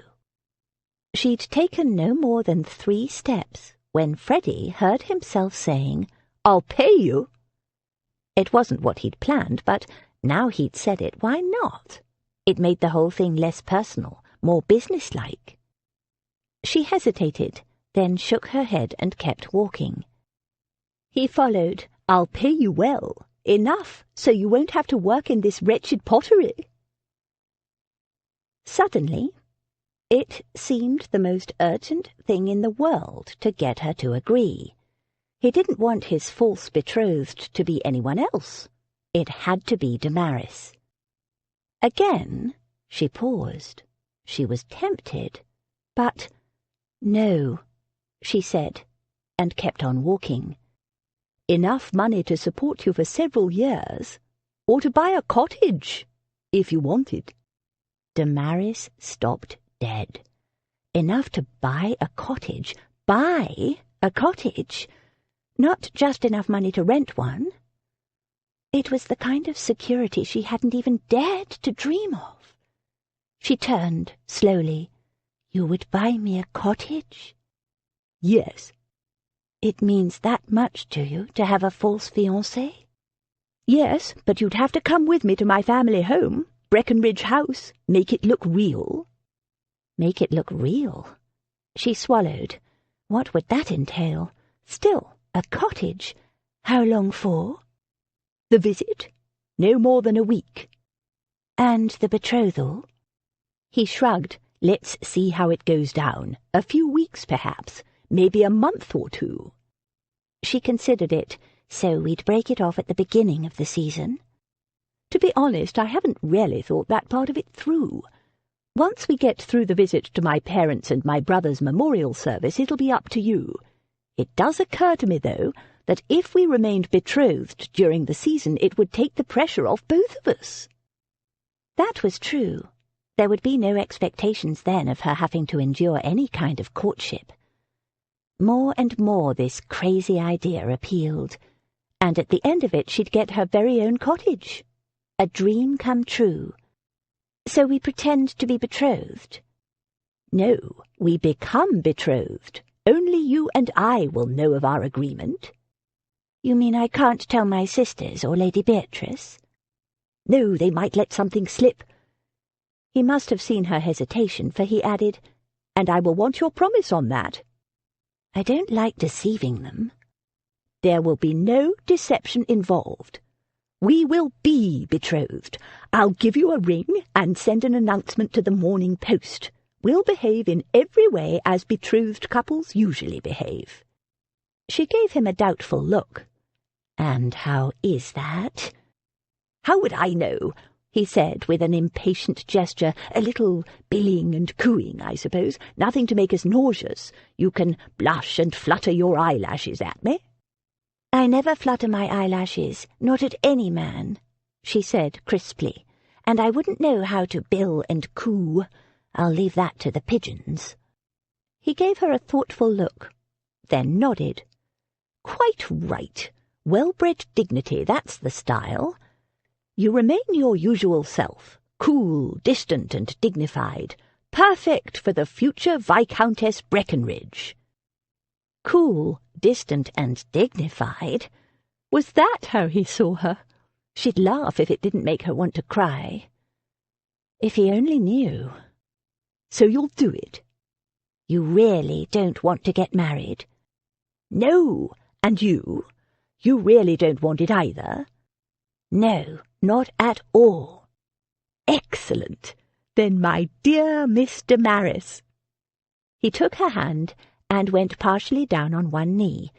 Not, she noted, enough to touch the filthy cobblestones and thus soil his immaculate buckskin breeches, but just enough to make a parody of a proposal.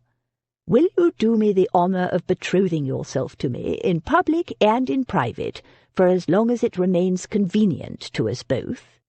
She took a deep breath and ruined the parody. "In exchange for you buying me a cottage, sir. I will."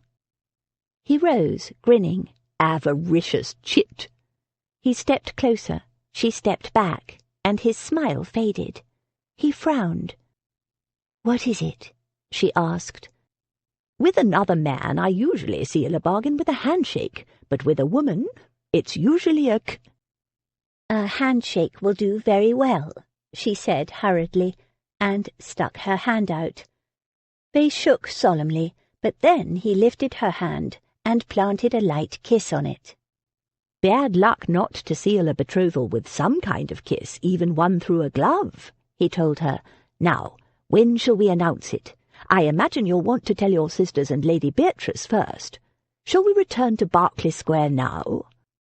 "You can announce it when I have the deed to my cottage." His brows snapped together. "What?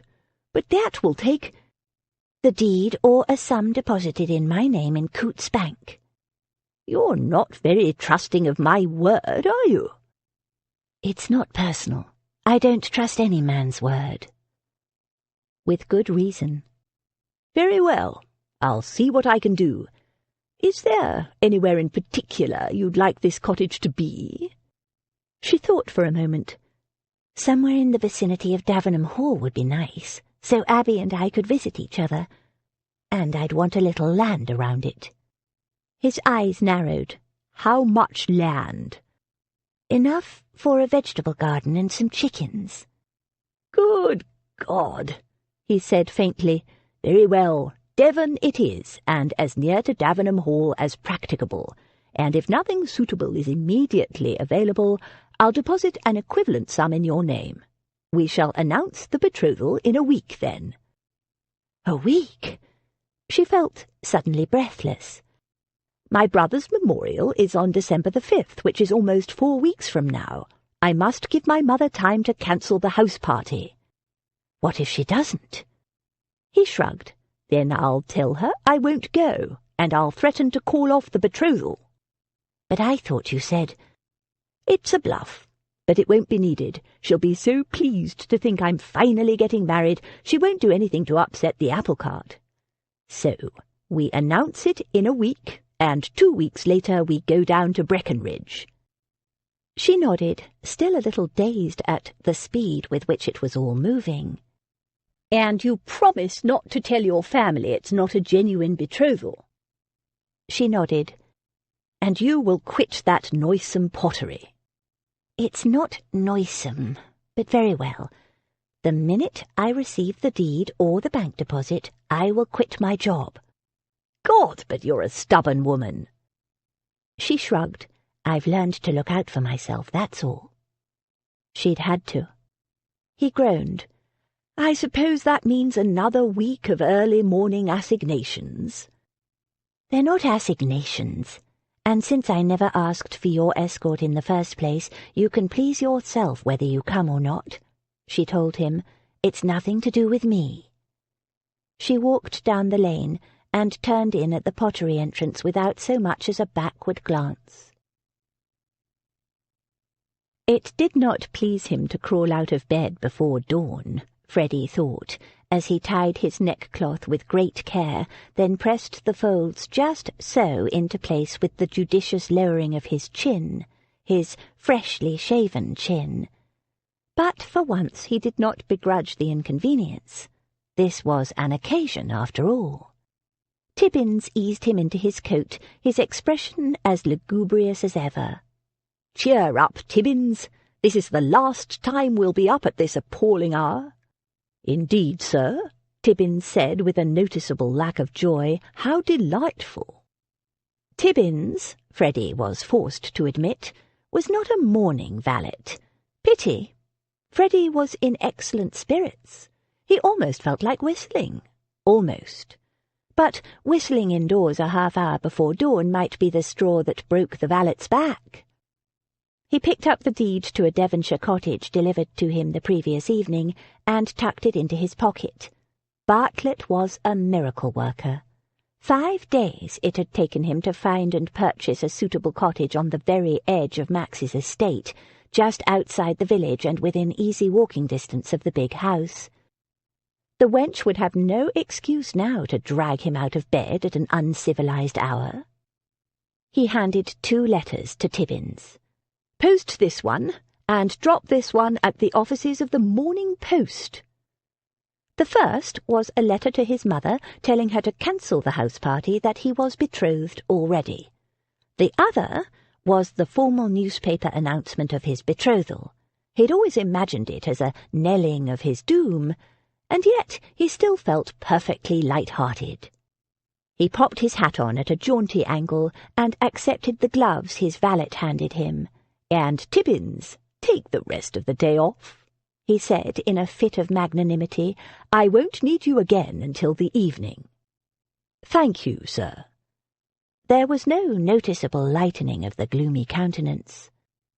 Freddy marched through the streets with a brisk step. There was mist, but it was the kind of mist that might even burn off later and reveal a bit of sun, the kind of day it ought to be when a fellow's plans all fell into place. No more freezing dark of morning escort duty. Damaris would be free of servitude to that bad-tempered she-troll in the pottery, and Freddy, why, Freddy would be muffin-free for the foreseeable future. Muffin-free. He whistled the rest of the way. "Good morning, Miss Chance," he said the moment she stepped through the gate. She gave him a surprised look. "Good morning, Mr. Monkton-Coombes. You look very pleased with yourself this morning." She smiled, and it was a promise of the sunshine to come, he thought. "I am. Miss Chance, you may congratulate me, and while you're at it you may congratulate yourself as well. We are—" He produced the deed from his pocket and presented it to her with a flourish and a bow. "Betrothed." "Betrothed?" She took the paper from him and unfolded it and read it in silence. She went pale, then pink, then looked at him with an expression he wasn't quite sure of. "You really did buy me a cottage." She whispered it as if she couldn't quite believe it. She clutched the deed tenderly to her breast. "Where?" "In Devonshire, not far from Davenham Hall, as you asked. It's nothing to get excited about," he added, feeling a little embarrassed at the wonder in her voice. "I'm told it needs some repairs and a good clean-out. It's been empty for a few years." "I don't mind. I can fix it up and clean." Her big brown eyes were shining. "No need. I had Bartlett, man of affairs, you know, put some men on the job. A bit of thatching replaced." "Thatching?" He frowned. "You don't like that. I can have it replaced." "No, I love the sound of a thatched roof. My mother grew up in a village with thatched cottages. She used to tell me about it when I was a child. They sounded very quaint and pretty. She refolded the deed and tucked it carefully inside her bodice. Lucky deed, sliding into that soft warmth. He forced his mind back onto the subject of thatch, of the roofing kind. Bit old-fashioned, in my opinion, but as long as you don't mind. Other than that, there's a bit of plasterwork to refinish, a handful of small repairs, a lick of paint, and it'll be ready. Her eyes widened. You're having all that done? Well, I'm not going to present you with a hovel, am I? Besides, it's nothing, a few paltry repairs. Now, let's— She clasped her hands together eagerly. When can I see it? I'll take you there after the visit to my parents' home. Her expression clouded, and he added, It won't be ready before then, so there'd be no point. Now, have you told that fierce little troll at the pottery that you're leaving? She shook her head. If you mean Mrs. Jenkins, I'll tell her when I finish up today. And she's not a troll. She's very kind. He snorted. To you, maybe. Me, she treats like a rabid dog. But you cannot mean to spend another day in that wretched place, surely. She smiled and shook her head. I have a dinner set to complete, and I'm not going to leave Mrs. Jenkins in the lurch. She's been very good to me. As have you. A cottage. My very own cottage. Oh, thank you, Mr. Monkton-Coombes. You have no idea what this means to me. She clasped his hands and gave him such a warm, glowing look he felt quite peculiar, probably because he'd forgotten to have breakfast. Very well, if you must work, I'll pick you up at— What time? 2? 4, she said. There's no literary society today. He nodded. Make it 4 then, and we'll tell your sisters and Lady Beatrice. I've already sent a notice to the Morning Post. It will appear tomorrow. She took a deep breath. So it's official then? Yes, it's official. He was about to be formally and publicly betrothed, and still he had no sense of the tolling of his doom. Quite the contrary. Why had he never thought of a false betrothal before? It was the perfect solution. It was closer to 5 than 4 o'clock by the time Damaris had finished the dinner set, packed up her things, and made her last goodbyes to all the people at the pottery. She was tired and a little sad. She'd been happy here, but she'd made a bargain, and, as a result, she had a cottage all of her very own. She could hardly believe it. From time to time throughout the day she'd touched her chest, listening for the slight crackle of the deed tucked in her bodice. Her future. I'm that sorry to see you go, Damaris. Mrs. Jenkins had offered her more money to stay on.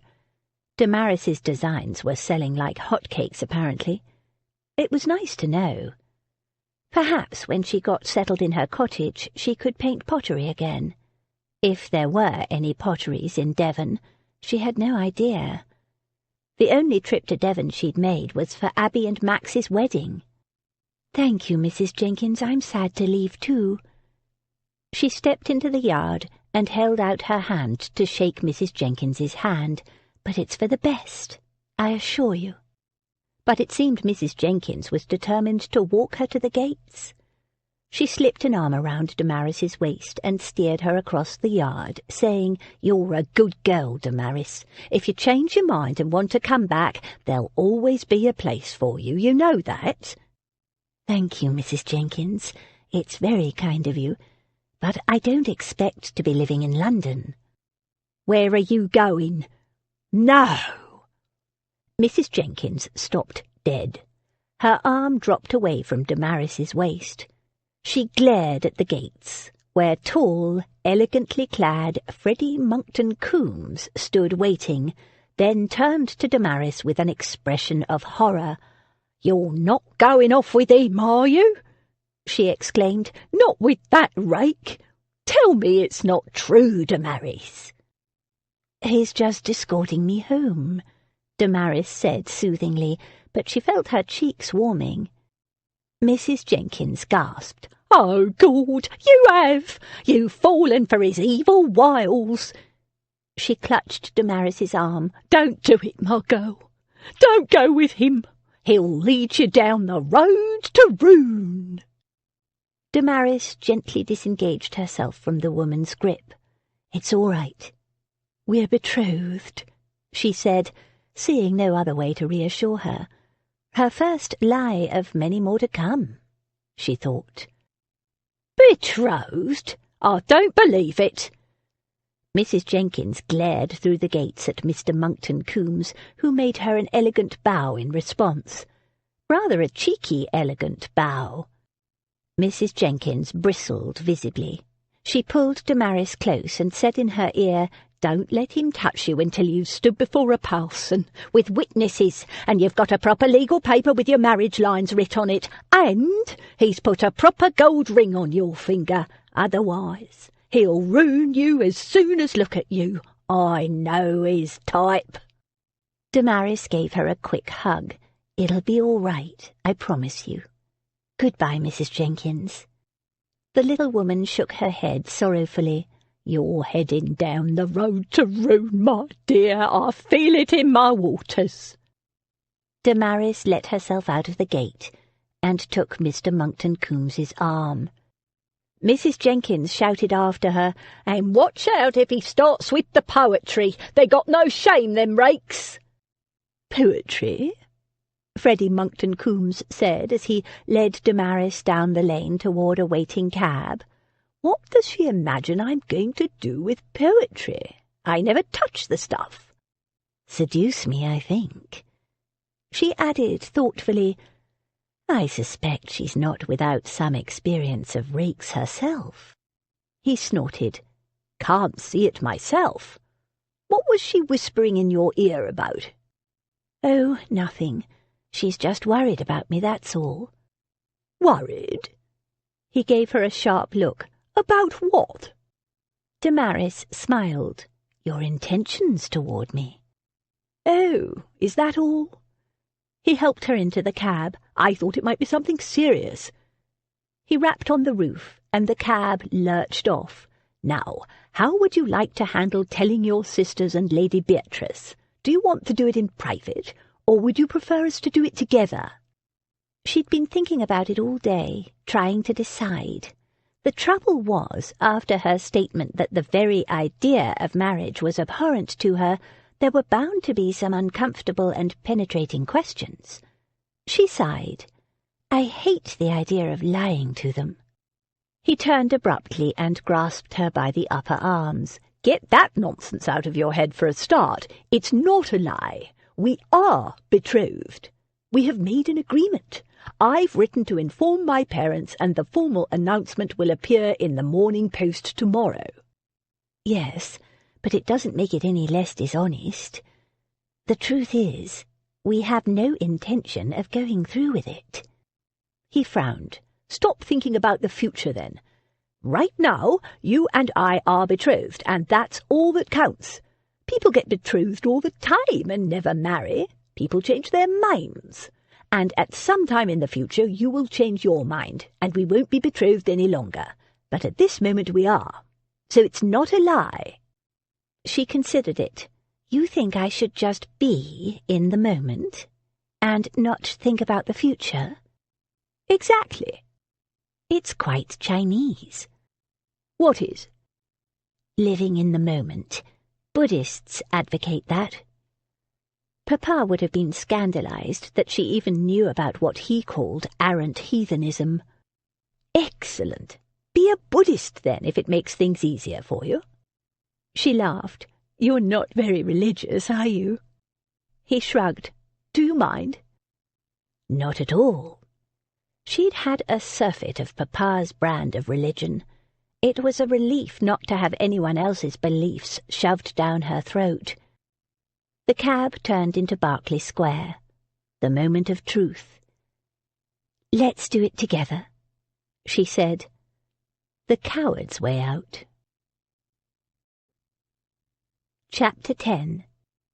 Human nature is so well disposed towards those who are in interesting situations that a young person who either marries or dies is sure of being kindly spoken of. Jane Austen, Emma. Freddy told the cab driver to pull up on the corner so that Damaris could slip in by the side entrance as usual. She didn't want to be caught wearing Abby's old clothes. She would slip upstairs by the servants' stairs, change, and then come down again. Freddy rang the bell and was admitted to the house by the butler. "Lady Beatrice is in the green salon with the other young ladies," Featherby informed him. "I will announce you." Damn, it was later than he'd thought. It was Lady Beatrice's habit to gather before dinner for a glass of sherry with the young ladies and any other dinner guests. He entered and was promptly invited for dinner. He accepted and stood sipping sherry by the fire, making polite conversation with the young ladies as he waited for Damaris to appear. Luckily there were no other guests tonight. In a surprisingly short time she hurried in, luminous in a gown of rose pink, with her hair twisted in a simple knot, and breathlessly apologizing for her lateness. I completely lost track of time. She glanced at Freddy, and the faint pink of her cheeks deepened. Lady Beatrice waved her excuses away. She raised her lorgnette, directing it at Freddy. "Now that we're all gathered, is there any particular reason you've graced us with your presence, young Monkton-Coombes, delightful though it is? You've been twitching like a cat at a mouse-hole ever since you arrived." Damaris put down her untouched sherry glass and went to stand beside Freddy. "I asked him here." Her voice trembled a little. We have an announcement to make." She swallowed convulsively and looked at Freddy. He drained his glass, set it on the mantelpiece, took a deep breath, and said, "I have asked Damaris to marry me, and she has accepted." Not bad for a man saying what he'd sworn he'd never say. There was a short, stunned silence. Then a babble of female excitement broke out. "Damaris! Oh! I don't believe it!"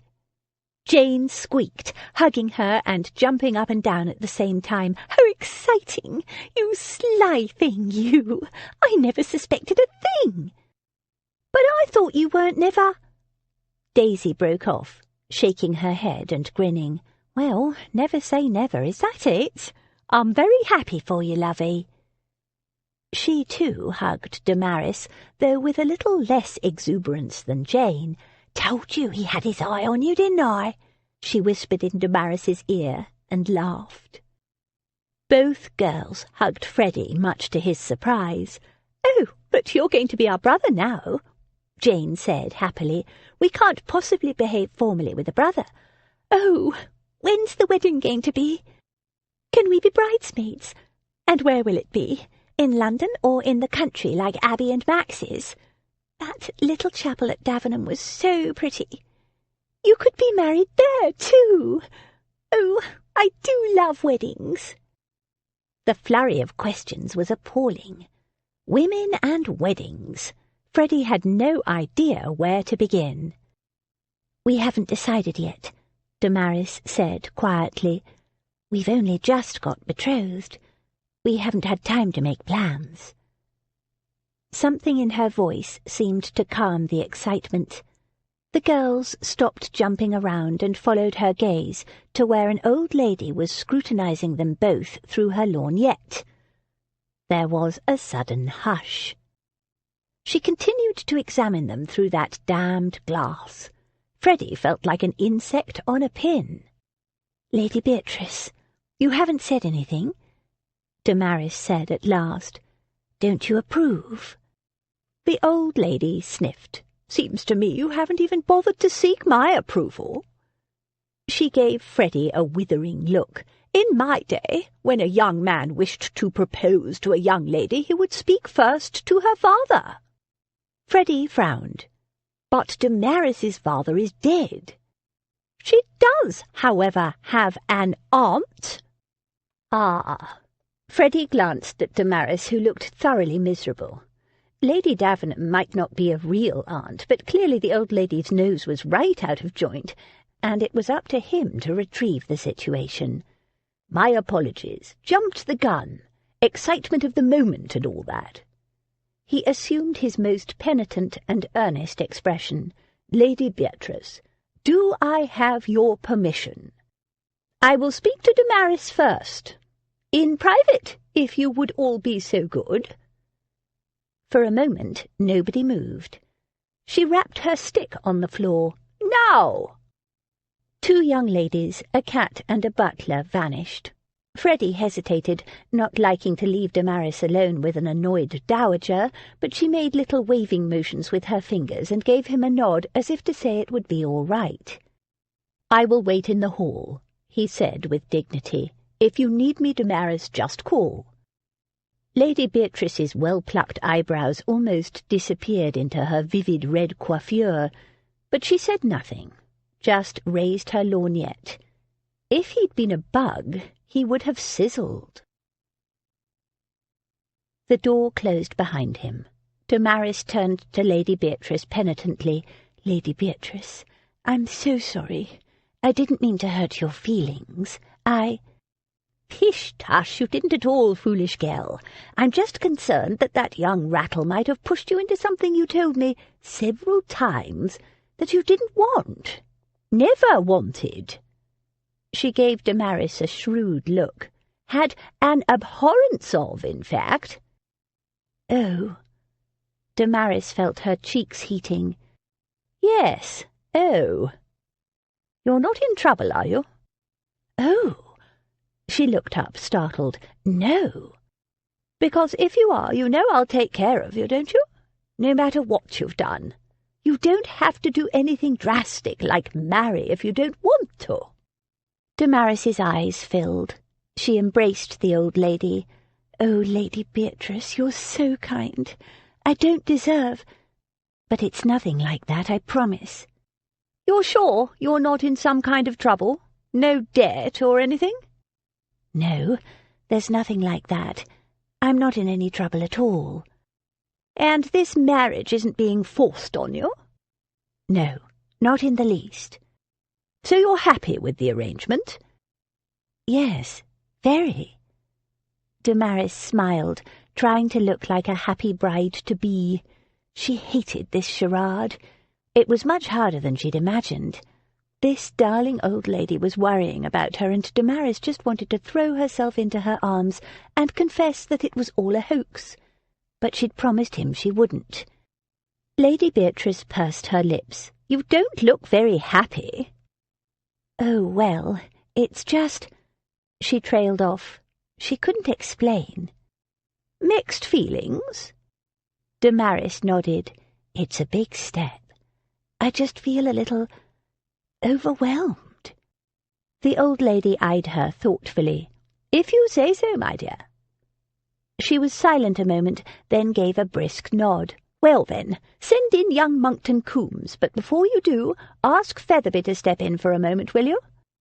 "You'll give your consent?" "I'll talk to him first." "Oh, don't look like that, girl. You know very well I can't stop you if you want to go ahead with this thing. But it's no bad thing to put a young man on the spot." "I wish you wouldn't." "Oh, pish-tush, don't fret. I'm not going to eat him. He's not a bad lad, young Monkton-Coombes. Just mishandled. His mother is a friend of mine, but she's always been blind where Freddy is concerned. Lavished all her love and attention on her firstborn and barely even noticed she had a second son, even after she lost George. And then, suddenly, she thought she could badger the boy into marrying. And, of course, the more she pushed, the more he resisted." She shook her head. "Some men can be pushed, and others can only be led. And take my word for it, my dear, Freddy Monkton-Coombes is the type you can only lead, if you're careful not to get his back up." "I don't intend to lead him at all," Damaris told her. Lady Beatrice chuckled. Oh, my dear, I'm counting on you to lead him a right merry dance. It's exactly what the boy needs." Damaris didn't bother to argue. Whatever Freddy Monkton-Coombes needed, it wasn't herself, except as a pretext. "So you will give your consent?" "Yes, of course. I'm not against the match, but he's lived for years as a fribble and a rake, swearing he'd never get married, and I'm dashed if I'm going to make it easy for him. You're a splendid girl, and he'd damned well better prove to me that he deserves you. Now, send the rascal in, after I've spoken to Featherby." "So, young Monkton-Coombes, what have you got to say for yourself?" "I apologize for neglecting to ask your permission, Lady Beatrice, but—" "Piffle! You don't give a hang for my permission." So, the gloves were off. Fine. He shrugged. "Not really, but I don't want to upset Damaris, so—" "You're telling me you care what the girl thinks?" "Of course I do," he snapped, annoyed by her obvious disbelief. "I'm going to marry her, aren't I?" "Are you indeed?" Freddy looked at her warily. What was that supposed to mean? Had Damaris confessed the ruse? He decided to brazen it out. "I am, whether you like it or not." "Why?" The question hung in the air. Why? What the devil did he say to that? "For obvious reasons, of course." She pursed her lips. "And they would be—" "Private ones." Her brows rose. "A wedding is a public affair." "Indeed it is." Lady Beatrice sipped her Madeira, eyeing Freddy with a beady expression. She wasn't at all happy about this betrothal. Did she think he'd forced Damaris into it? Ridiculous. The girl couldn't be forced to do anything she didn't want. Witness his futile attempts to make her give up that job. No, it might be a fine line, but a bribe was not force. "In some kind of trouble, is she?" He stiffened. "Not as far as I'm aware, and before you ask, I haven't laid a finger on her." She sniffed. "Then why the deuce has she been working in that dratted pottery, eh?" Freddy's jaw dropped. "You know about that?" She snorted. "Almost from the beginning." "But you never said. She has no idea, you know." She made a dismissive gesture.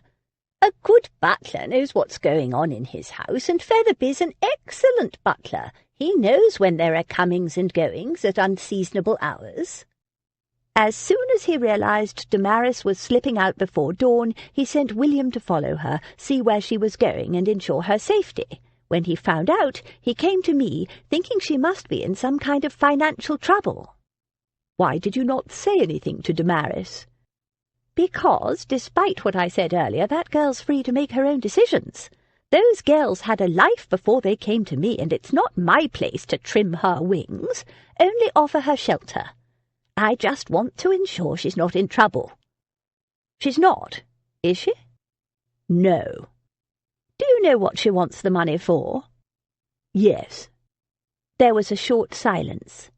"And you don't intend to tell me what it is? I see." She pondered that a moment, then sat up and said in a brisk voice, "The other reason I didn't speak to Damaris about it was because when Featherby came to me, he also brought the interesting intelligence that you were meeting my girl at the kitchen door and escorting her to the pottery." She raised her lorgnette. "And why would a gentleman of your stamp do that, I wonder?" His stamp? Her tone was damned offensive. "Because I promised Max I'd keep an eye on you and the girls, that's why." She eyed him for a long moment and then let out a crack of laughter. "The rake playing propriety?" "Yes, as it happens," he said stiffly, "because I promised Max." That apparently amused her even more. She pulled out a wisp of lace and dabbed at her eyes, then grinned. "You know it's very attractive when you poke her up and glare down your nose at me like that. And can I take it that this betrothal will put an end to her employment at the pottery?" "You can." "Good. I notice she's wearing no betrothal ring." "A ring? Damn it, he'd forgotten. "I intend to buy one tomorrow," he said, as if it had been in the plan all along. "Your mother still wears the Monkton-Coombes betrothal ring. Part of an hereditary set, ain't it?" "Yes, but I wouldn't dream of asking." "Asking your mother for it?" She cut him off sharply. "But it's Damaris's right to wear it, is it not? As the betrothed of the heir to Breckenridge?" Oh, she wasn't pleased with him, not at all. Now he was undervaluing her niece, not giving Damaris her due, and that was plain wrong. He might have forgotten to buy a ring, but he was going to do right by the girl, and he wasn't going to make her wear the Monkton-Coombes set. "What I was going to say is that I wouldn't dream of asking Damaris to wear it. Well, you've seen it," he added as her brows rose. "It's a blasted ugly thing. Wouldn't suit Damaris at all." "It is ugly," she agreed in a milder tone. "Then if you haven't bought a ring yet, and you don't intend to wrest the hereditary one off your mother's hand, perhaps I could solve your problem. Ring that bell for me, will you?" Freddy rang it, and almost instantly Featherby glided in. Without a word, he bowed, handed Lady Beatrice a small box, then glided out. The old lady cradled the little box in her bony fingers, opened it, glanced at the contents, then shut it with a snap.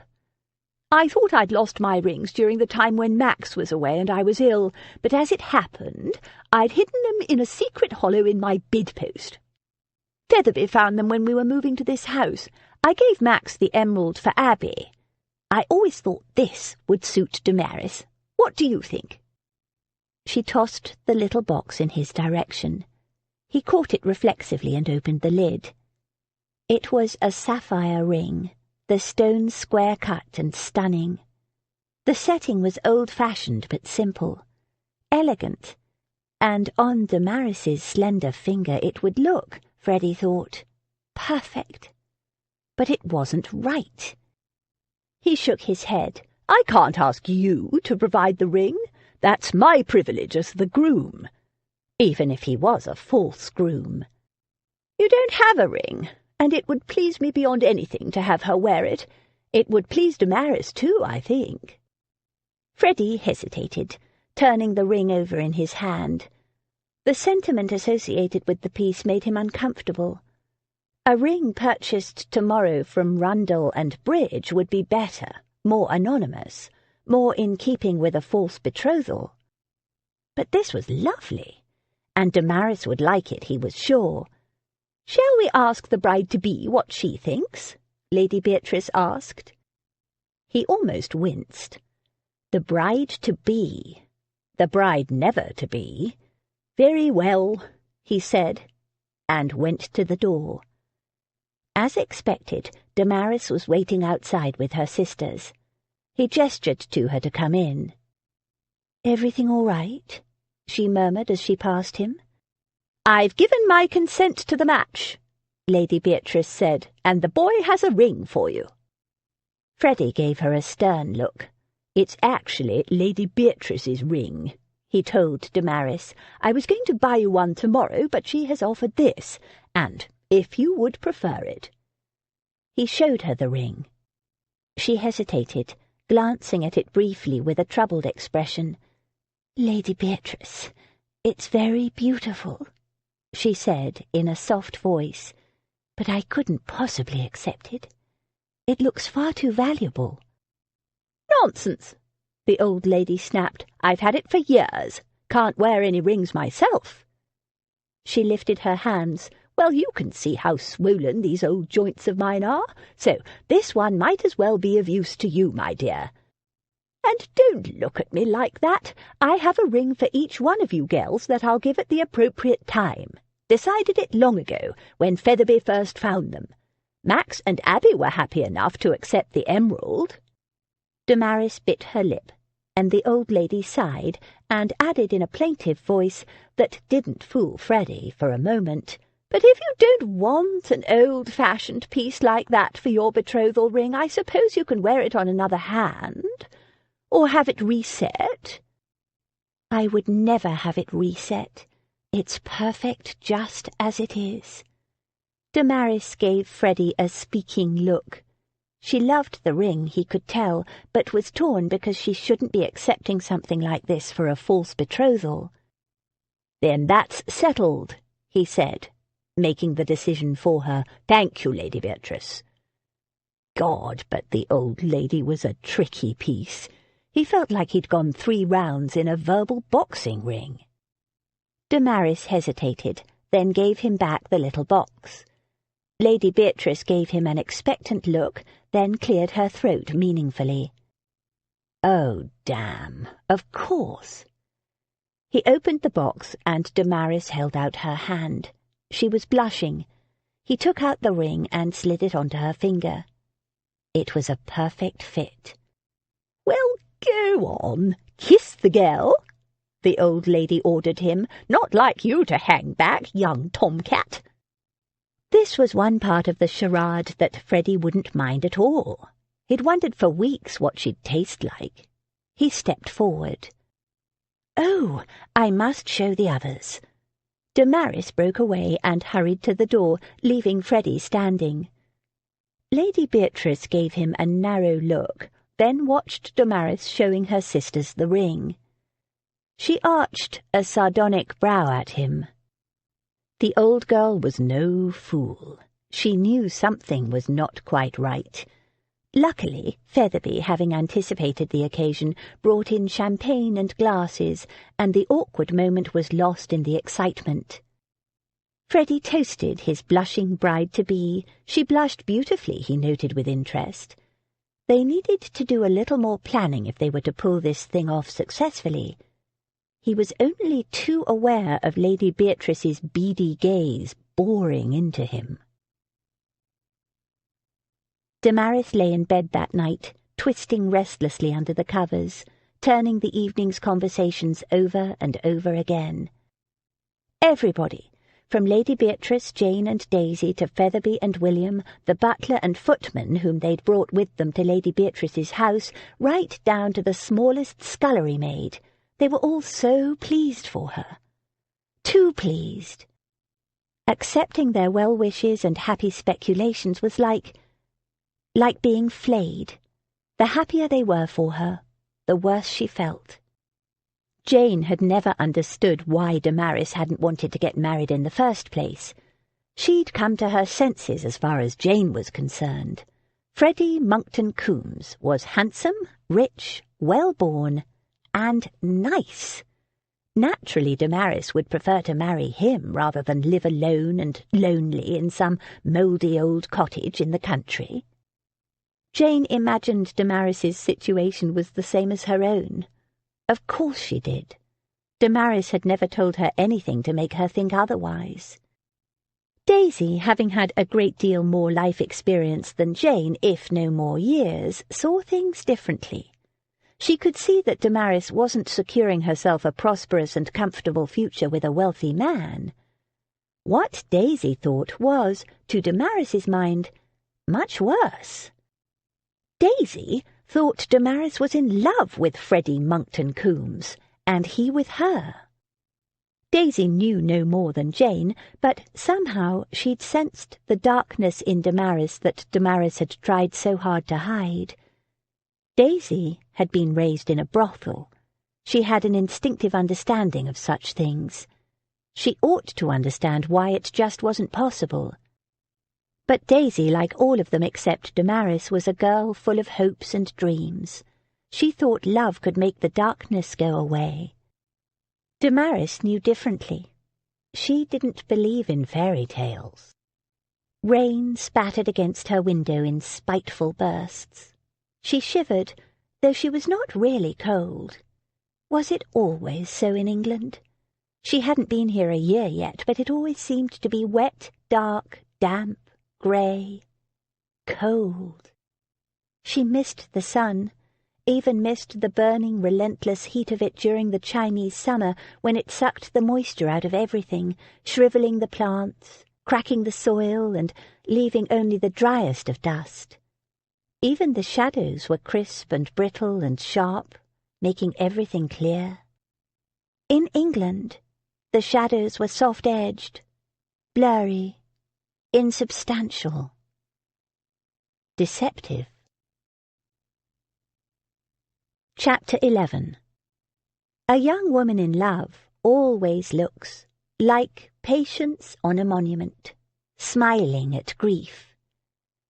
Jane Austen, Northanger Abbey. I can't bear it. Everyone's so happy for me, and it's just wrong. You're not going to crack, are you? Freddy steered her around a puddle. You promised. It was a cold, bleak day, but they were taking a stroll around the square. She'd been so desperate to escape the house she'd practically dragged Freddy out the moment he'd arrived, and of course everyone smiled understandingly. Young love needed to be alone. I know, and I'm trying not to, but it's so hard. It's bad enough accepting the congratulations of relative strangers, the people in the literary society or those we meet in the park. But Jane and Daisy and Lady Beatrice, they're the people in the world I most care about, and to go on deceiving them like this makes me feel just dreadful. Is it really so bad? She gave him a despairing look. Jane and Daisy are already planning the wedding, the invitations, the decorations, and Daisy has come up with a design for the most beautiful wedding dress. Featherby and William keep giving me fatherly smiles, thinking us love's young dream. Well, you saw the way Featherby saw us off just now. Even Cook is planning a very special wedding cake, not to mention the wedding feast. Everyone is being so nice, and I don't deserve any of it. Seemingly at a loss for what to say, he patted her hand and resumed their stroll.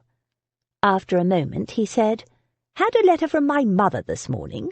She's cancelled the house party." Oh, good. That was the main reason for their betrothal, after all.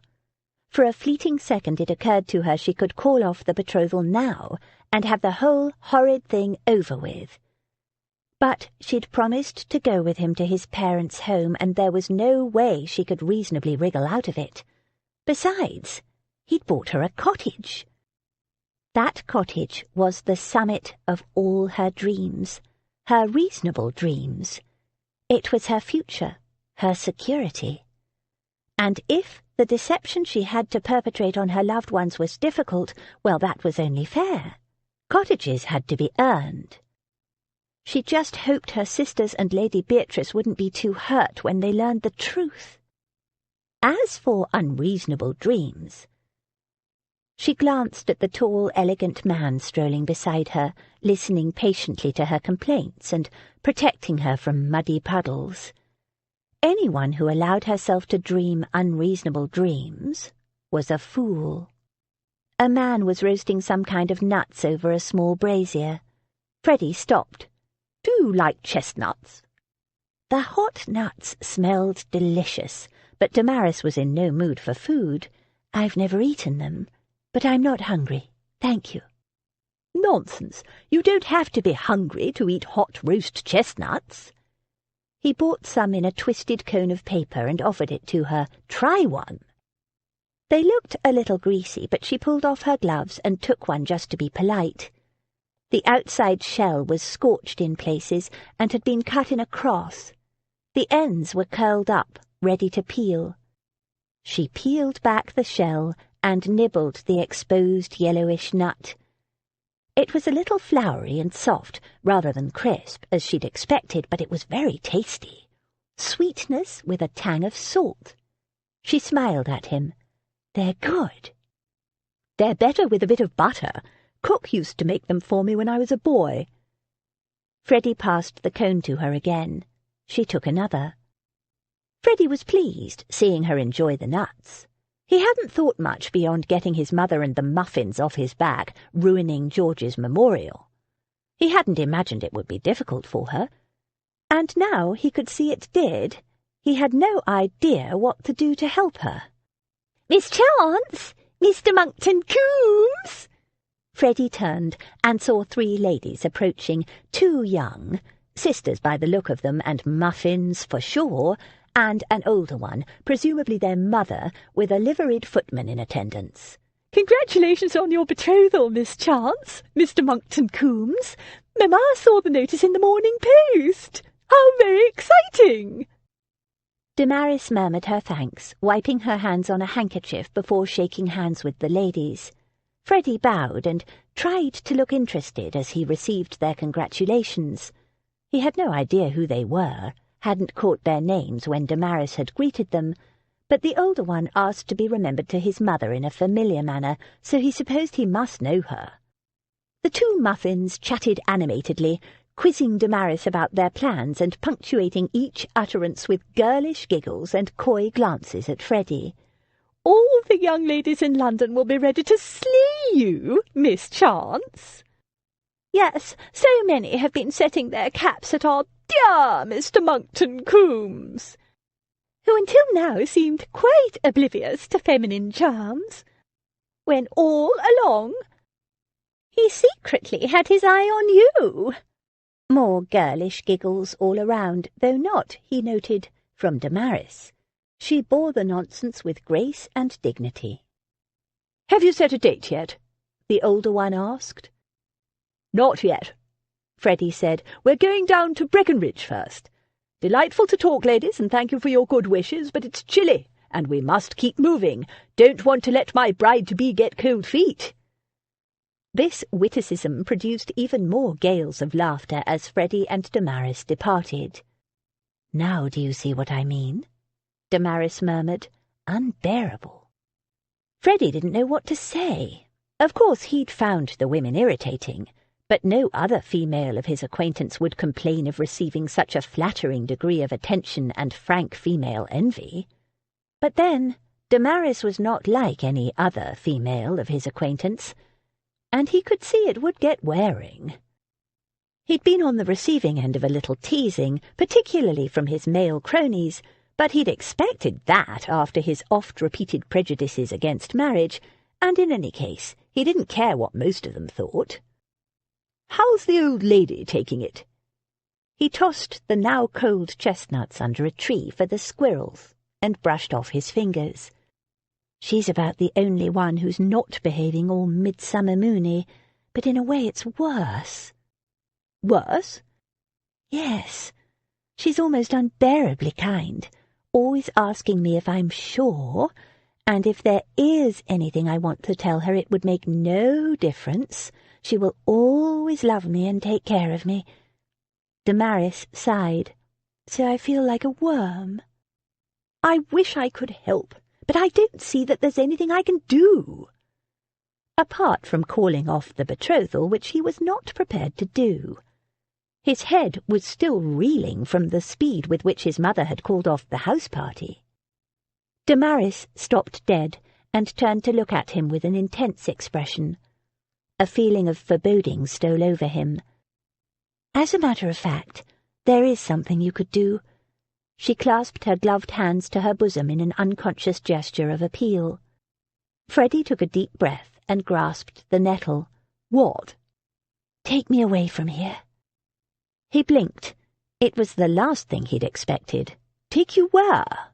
he asked cautiously. "To your family home." His brows shot up. "To Breckenridge? But that's where my parents are." "You'll have to introduce me at some stage. Besides, wasn't that the whole point?" "It was, yes, but that would mean we'd be there for—" He calculated the days. "More than 2 weeks, assuming we stay for my brother's memorial service." "Would that be unbearable for you?" She looked at him and said quietly, "Oh, I see it would. I'm sorry. We'll stick to the original plan, then." She took his arm and they continued their walk. Now Freddy was the one who felt like a worm. 2 more couples came up and congratulated them. Freddy watched as Damaris handled their felicitations with quiet charm. She probably had to put up with this sort of thing all the time. He only had to endure it when he was with her, at the literary society or in the park. The rest of the time it went pretty much as usual. And when he was at home, Tibbins didn't beam at him in a sentimental fatherly fashion. He sniffed, meaningfully. Tibbins had said everything that was proper, of course, but it was apparent to Freddy, well, he would have had to be a block of wood to have missed it, that Tibbins was not happy about Freddy's upcoming nuptials. Tibbins did not like change.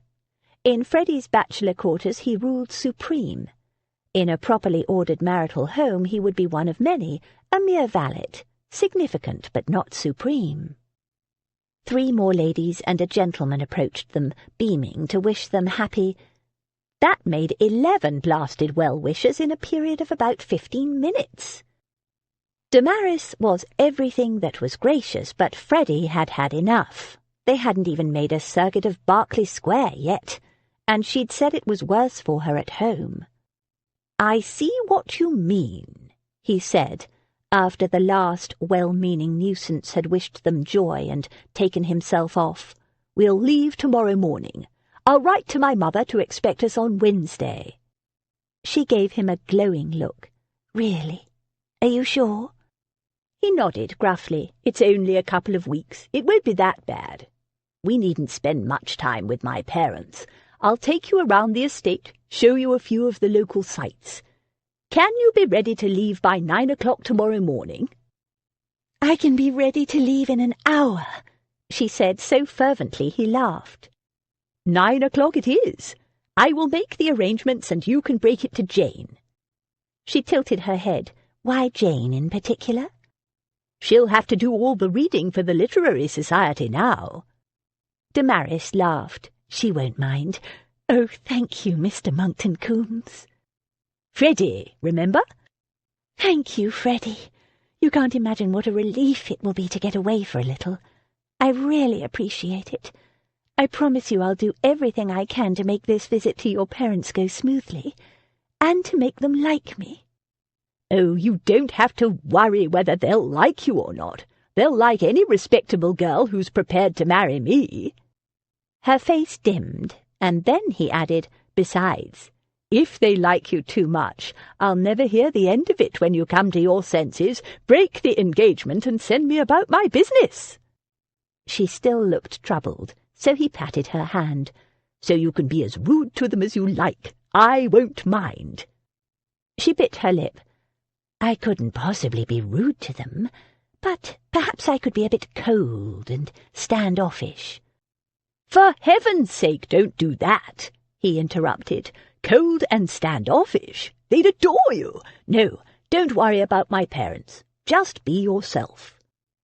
She nodded and gave him a determined half-smile, but the glow had gone. He hoped it wasn't anything he'd said. It was a still morning, and the mist hung low. The stark, bare trees of Berkeley Square seemed to float in a lake of cloudy grey. "Perfect weather for travelling," Freddy said when he arrived. "Shouldn't take this fog long to burn off, and once it does, it should be clear and dry all the way." He'd come with a postilion, 4 horses, and a smart-looking bright yellow chaise. Carriage lamps burned on either side of the chaise, golden orbs of light in the grey morning. "Hired a yellow bounder, eh?" Lady Beatrice commented when she saw it. She'd come down the front steps, leaning heavily on her canes to oversee their departure. Everyone, it seemed, had gathered in the street to wave Damaris off. The servants spilled along the footpath and peered through the railings from the subground kitchen entrance. Featherby supervised as William stowed her luggage safely in the boot, and another footman assisted Polly, the maid who was accompanying Damaris, into a seat at the back of the carriage. Jane and Daisy stood on either side of Lady Beatrice, veering dizzily between excitement and misery. They'd each hugged her a dozen times, pelting her with advice, wiping away tears, and generally acting as though she were going away for good instead of visiting Somerset for a few weeks. Damaris felt a bit teary herself. Behind the chaise stood Freddy's curricle, pulled by two beautiful bays, snorting and prancing restlessly under the control of a diminutive tiger who held their bridles and crooned endearments and muttered curses at his charges. A groom sat in the curricle, holding the reins. Damaris wondered why Freddy would take two carriages, but since nobody else had commented on the arrangement, she didn't ask. What did she know about travelling in England anyway? But he must have noticed her wondering, because he explained. "Need my curricle to show you around the district when we get there. Lord only knows what carriages my parents have, probably some dowdy old-fashioned rigs you wouldn't want to be seen dead in." She hid a smile. She wasn't the one who cared about being smart. "All right," she called to Lady Beatrice and her sisters as Freddy helped her into the chaise, then climbed nimbly in after her. "Mind you take good care of my girl, young Monkton-Coombes," Lady Beatrice said almost fiercely. As Freddy was in the process of tucking a luxurious fur rug around Damaris to protect her from draughts, he gave the old lady a sardonic glance. For a moment Damaris thought he was going to say something rude, but all he said was, "I will, milady," and shut the door. The postilion glanced back, Freddy gave him the signal, and the carriage moved off. "Phew, that's done," Freddy said, leaning back as they turned into Mount Street, leaving Berkeley Square behind them. He glanced at her. "Comfortable?" "Very, thank you." The fur rug was lovely and soft and warm. They watched the streets of London slip by, the familiar giving way to the unfamiliar, Freddy pointing out various places of interest as they went. Then, sooner than she'd thought possible, they were moving along the turnpike at a smart clip, with the city fallen behind them and the country all around. Silence fell between them, talk giving way to the sound of the horses' hooves on the road, the carriage creaking and groaning as it bounced and swayed along. It was a little unsettling. She gripped the straps hanging above the window to steady her. Apart from a trip to Max and Abby's home, where she'd been unwell most of the way, Damaris hadn't seen much of the English countryside. She supposed she must have when she was little, but she had no memory of it. Mamma had talked often of England. It was all so beautiful and green, she'd said. It wasn't really all that green at the moment, with silvery drifts of mist lingering in the dips and hollows and meandering along stream beds, and silver rime coating the open ground where the remnants of frost caught glimmers of weak winter sunlight. But it was beautiful, as Mamma had said. It was nothing like China, or at least the part of China she'd lived in. It was a different kind of beauty. These English fields were like patchwork on a quilt, in squares or strips or rectangles, all neat and straight and lined with hedges, not following the flow of the land as they'd done in China. And the villages, some a mere straggle of houses along the road, others a neat, sturdy collection built around a pretty village square. There were tiny cottages and larger farmhouses, and from time to time an imposing mansion glimpsed between trees. They'd left the turnpike now. The chaise swayed and bounced over potholes in the road, throwing them against each other. She gripped her strap more tightly. "Are you all right?" Freddy asked her. "You've gone very quiet, and you look a little pale." "No, I'm quite all right, thank you. Just thinking." She stared determinedly out the window.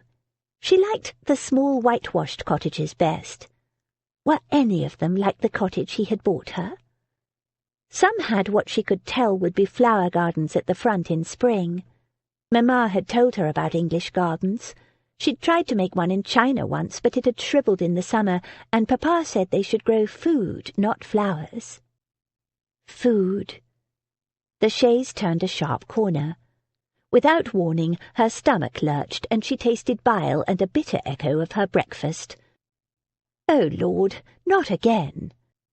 "Are you sure you're not feeling ill? We can stop if you want." "I'm all right, truly," she managed.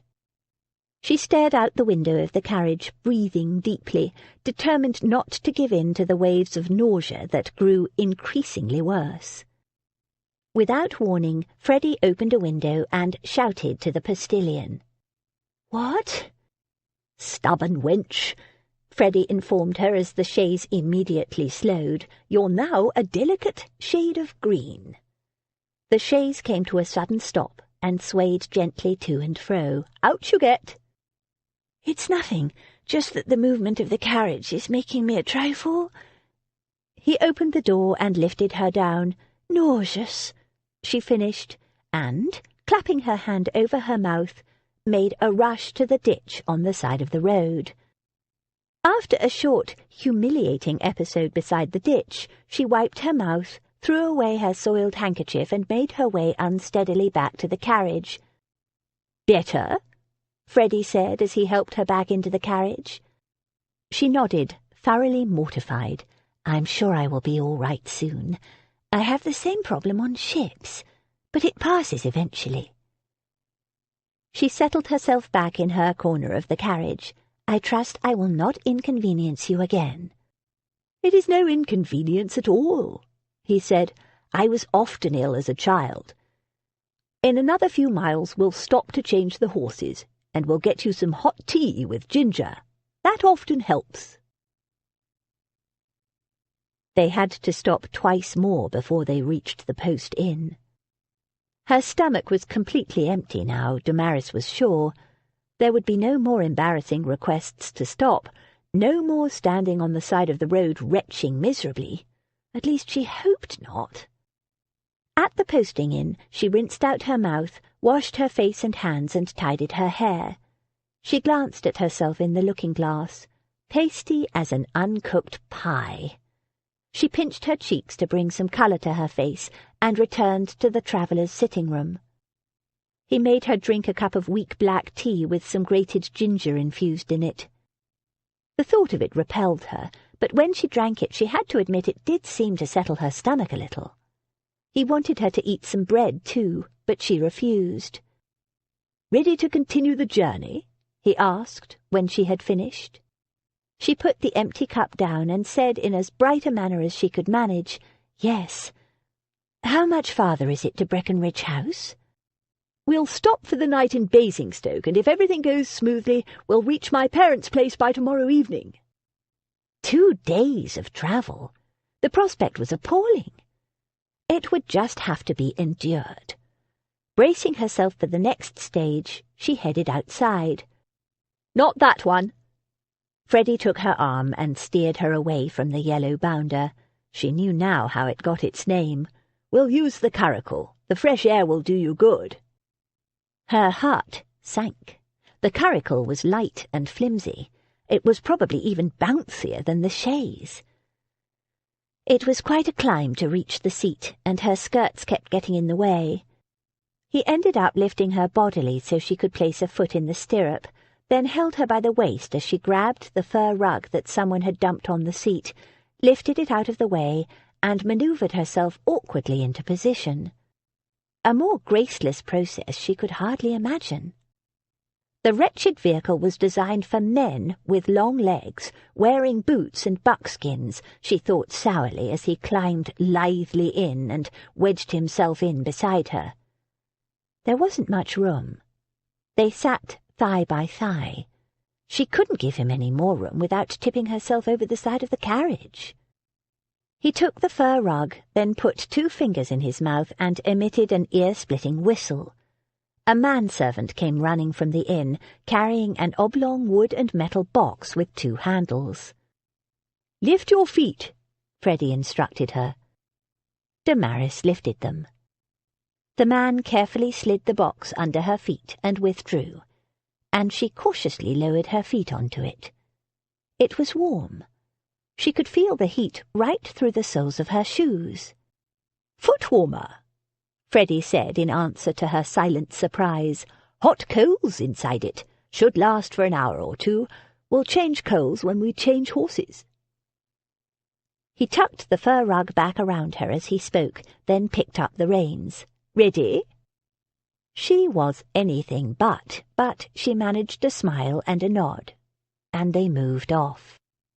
The wind was cold on her face, but it was more refreshing than anything, and her feet, resting on that hot coal contraption, were toasty and warm, as was the rest of her, thanks to the rug, and to the feel of his warm body pressed all the way down her right side. She was aware of every inch of him. He, apparently, was oblivious. After about 15 minutes, though, she started to feel queasy again. Freddy gave her a sideways glance. "Feeling better in the fresh air?" "Much better, thank you," she lied. There was nothing left in her to vomit, and anyway, this was an open carriage, and she'd be able to get down much quicker if she needed to. "Good. Then you can drive." "What?" She looked at him in shock, not quite believing her ears. "But I can't drive. I don't know how." "I'll teach you." "I can't. I don't know the first thing about horses." "You'll soon pick it up." Ignoring her protests that she'd never driven any kind of carriage, ever, and she was not in a fit state to learn anything at the moment, he stopped the curricle, passed her the reins, which he called ribbons, and showed her how to hold them, threading them in a particular way between her gloved fingers. "Don't worry, these horses are complete slugs," he assured her, and she realised they were different from the horses they'd left London with.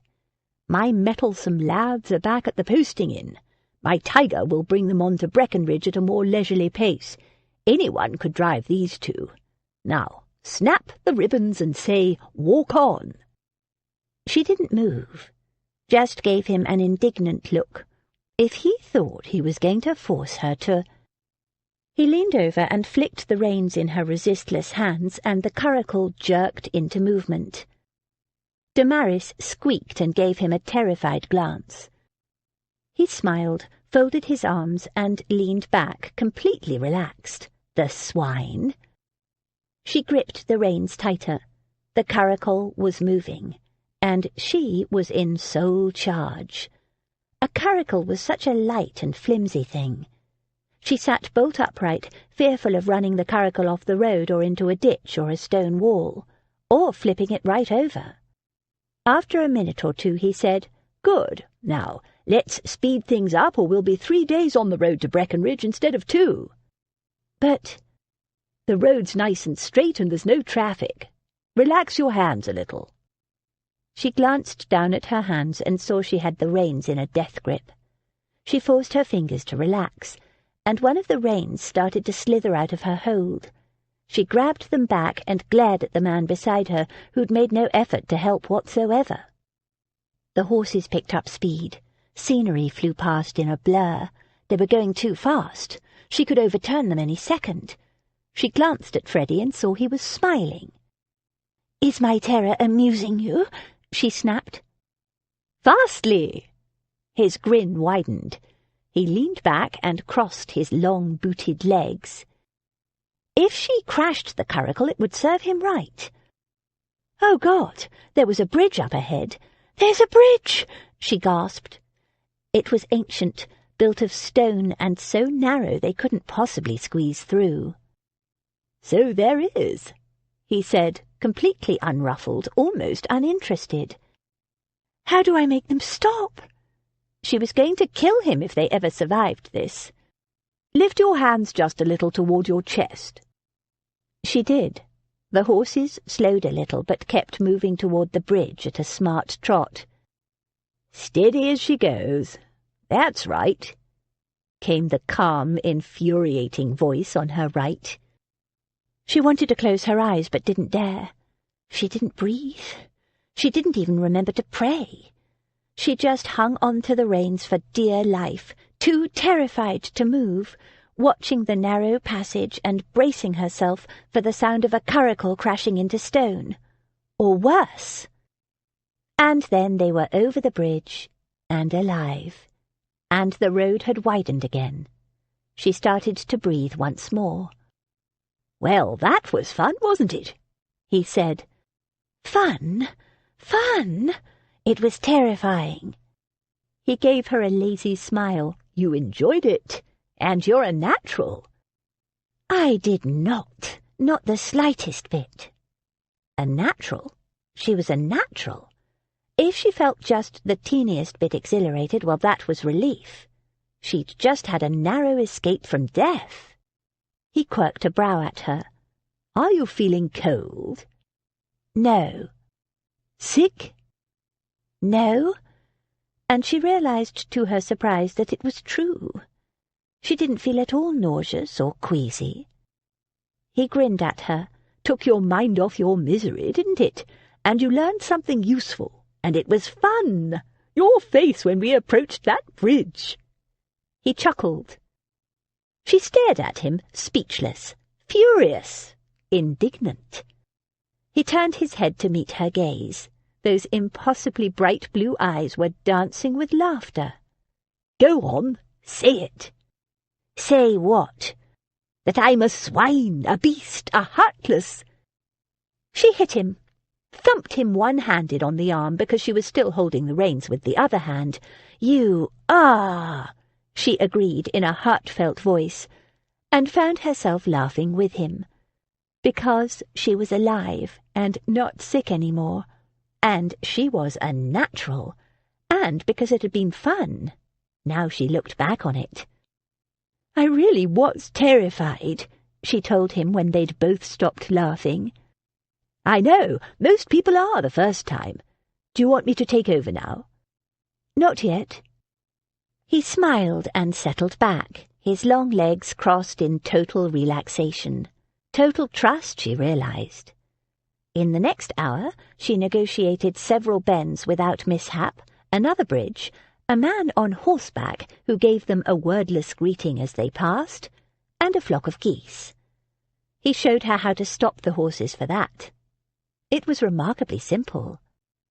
And then, finally, a town appeared up ahead. "Want me to take over?" She handed the reins over without a word, thankful, but at the same time a little reluctant. "We'll change horses and stop for a bite to eat." She was about to protest that she couldn't swallow a thing, and realized she was actually hungry. Just some bread and butter, and maybe some more of that ginger tea. "And then another driving lesson to take your mind off things?" "Yes, please." As the curricle threaded through the traffic in the town, it was market day, she said shyly, "Did you mean it when you said I was a natural?" "I did.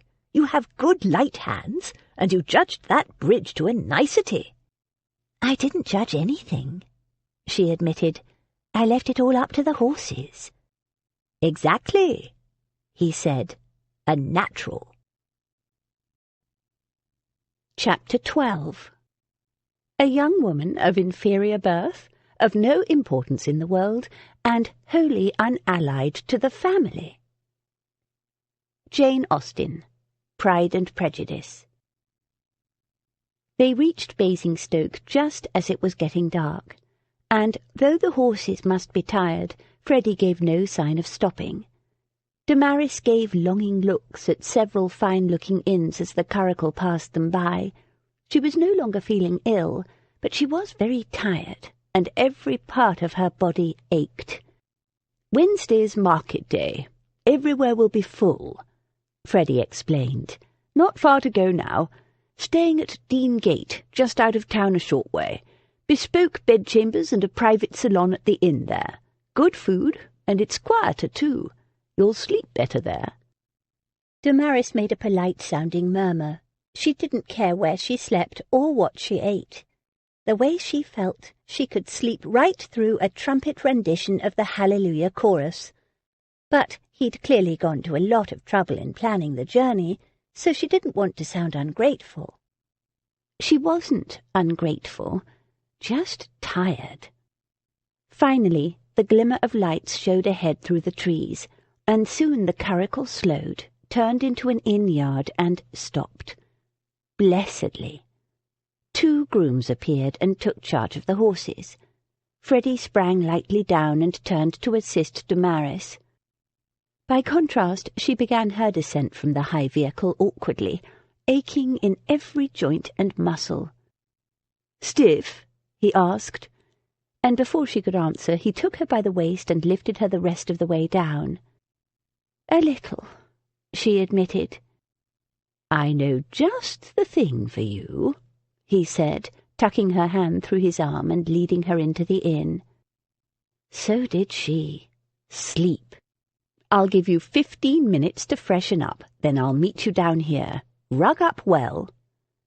Before she could say anything, he turned to her maid. "Your mistress will need comfortable walking shoes, boots for preference, and warm clothing."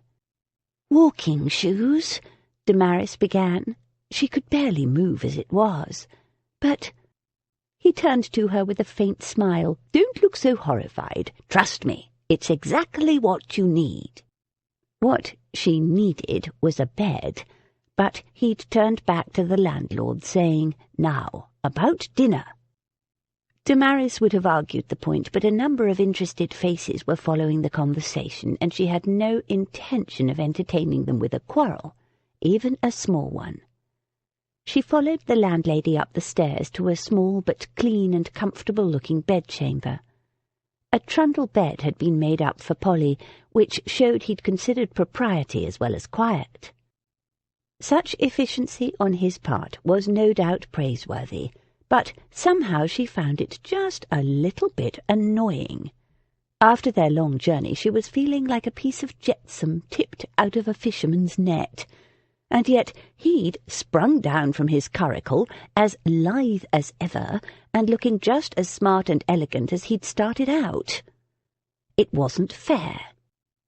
And now he expected her to go for a walk, when there was this wonderful, soft-looking bed waiting for her.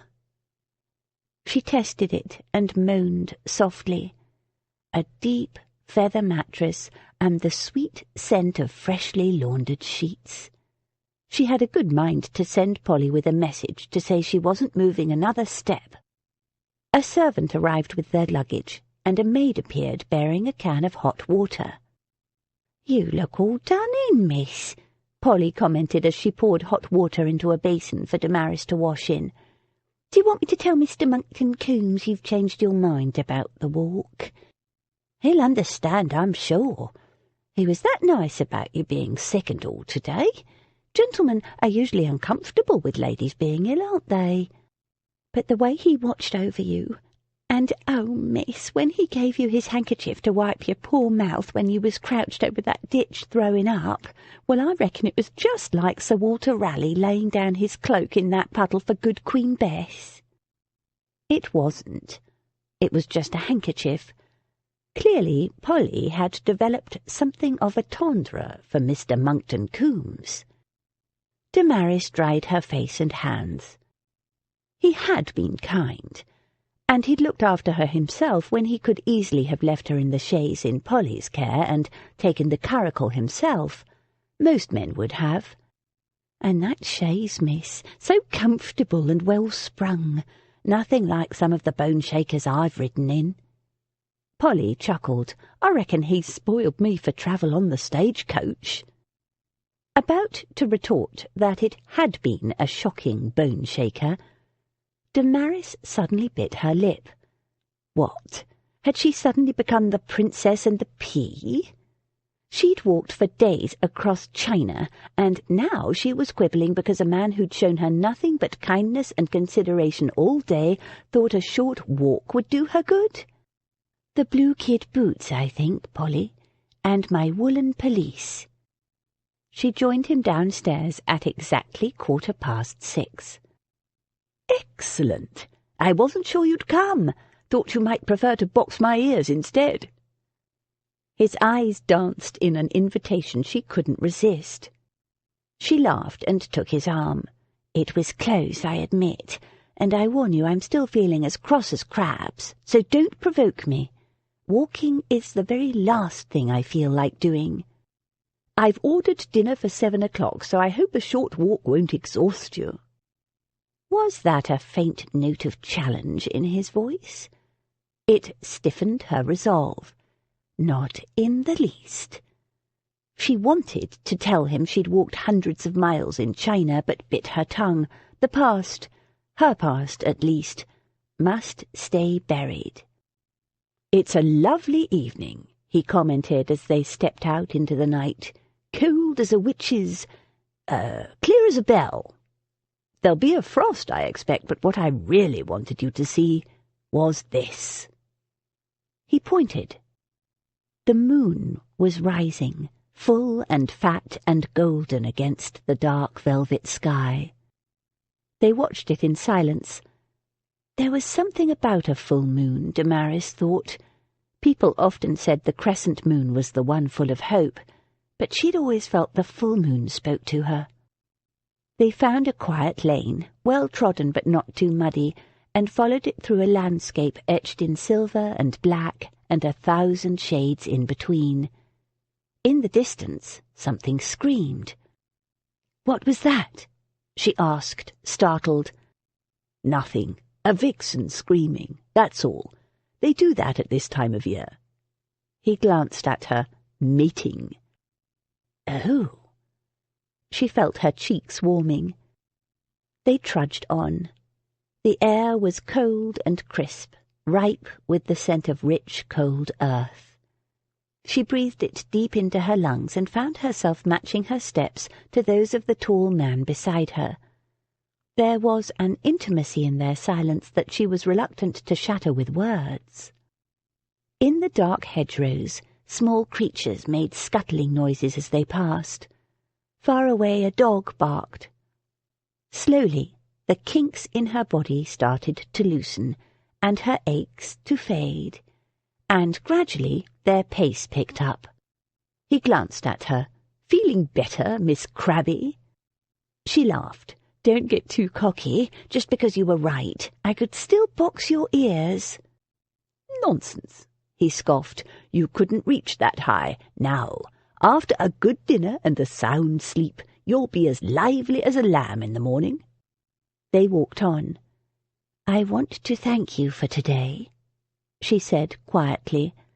"You were very kind and considerate." "Fiddlesticks! Now, shall we climb over this stile and head along that footpath leading up the hill?"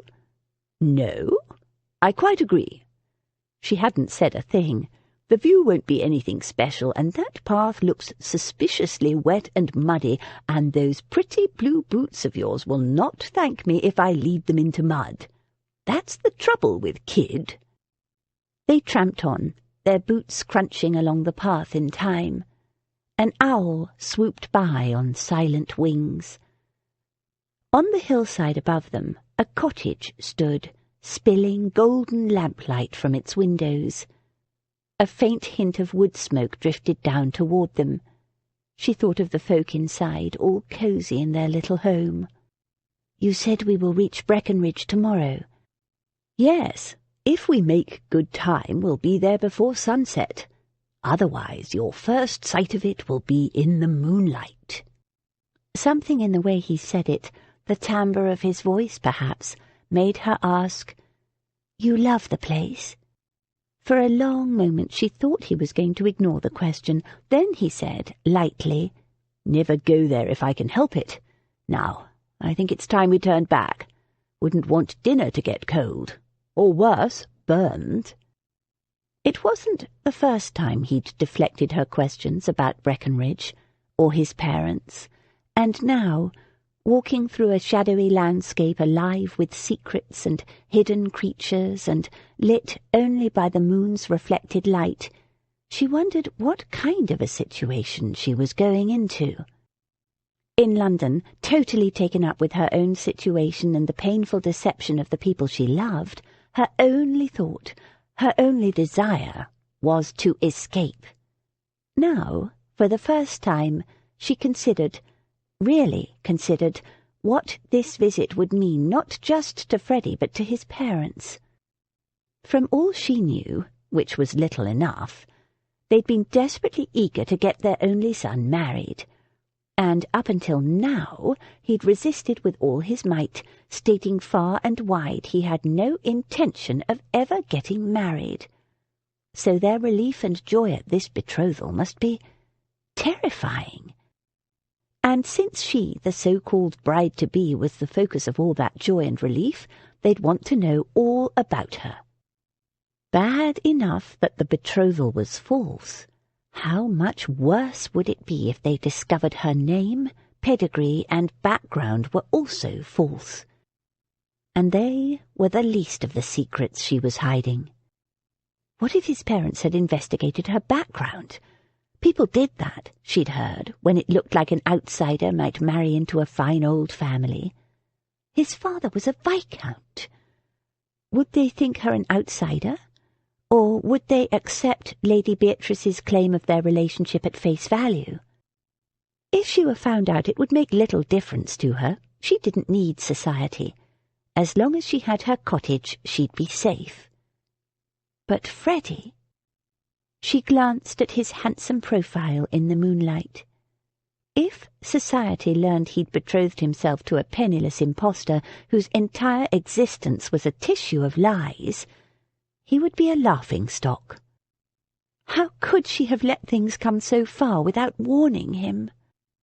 She was selfish, that was why, only able to see the benefits to her. The cottage. The lights of Dean Gate Inn were in sight. She would tell him the truth, or as much of it as he needed to know, over dinner. Then he could make up his mind whether to continue with the charade, or cancel his plans and his visit. Freddy glanced at the moon-bathed siren walking beside him. She looked worried, or maybe just tired. He opened his mouth to ask her what the problem was, then shut it again. He was getting a bit possessive about her. Her cold little hand tucked into the crook of his arm. Ridiculous how much he liked feeling it there. Ridiculous, too, the degree of anxiety that he'd felt that morning when she'd drooped, pale and clammy-skinned, but determined not to show it or complain, foolish, stubborn wench. He could see how Max had become so protective of Abby and her sisters.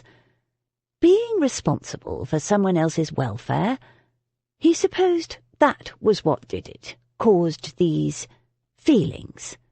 That and his promise to Max.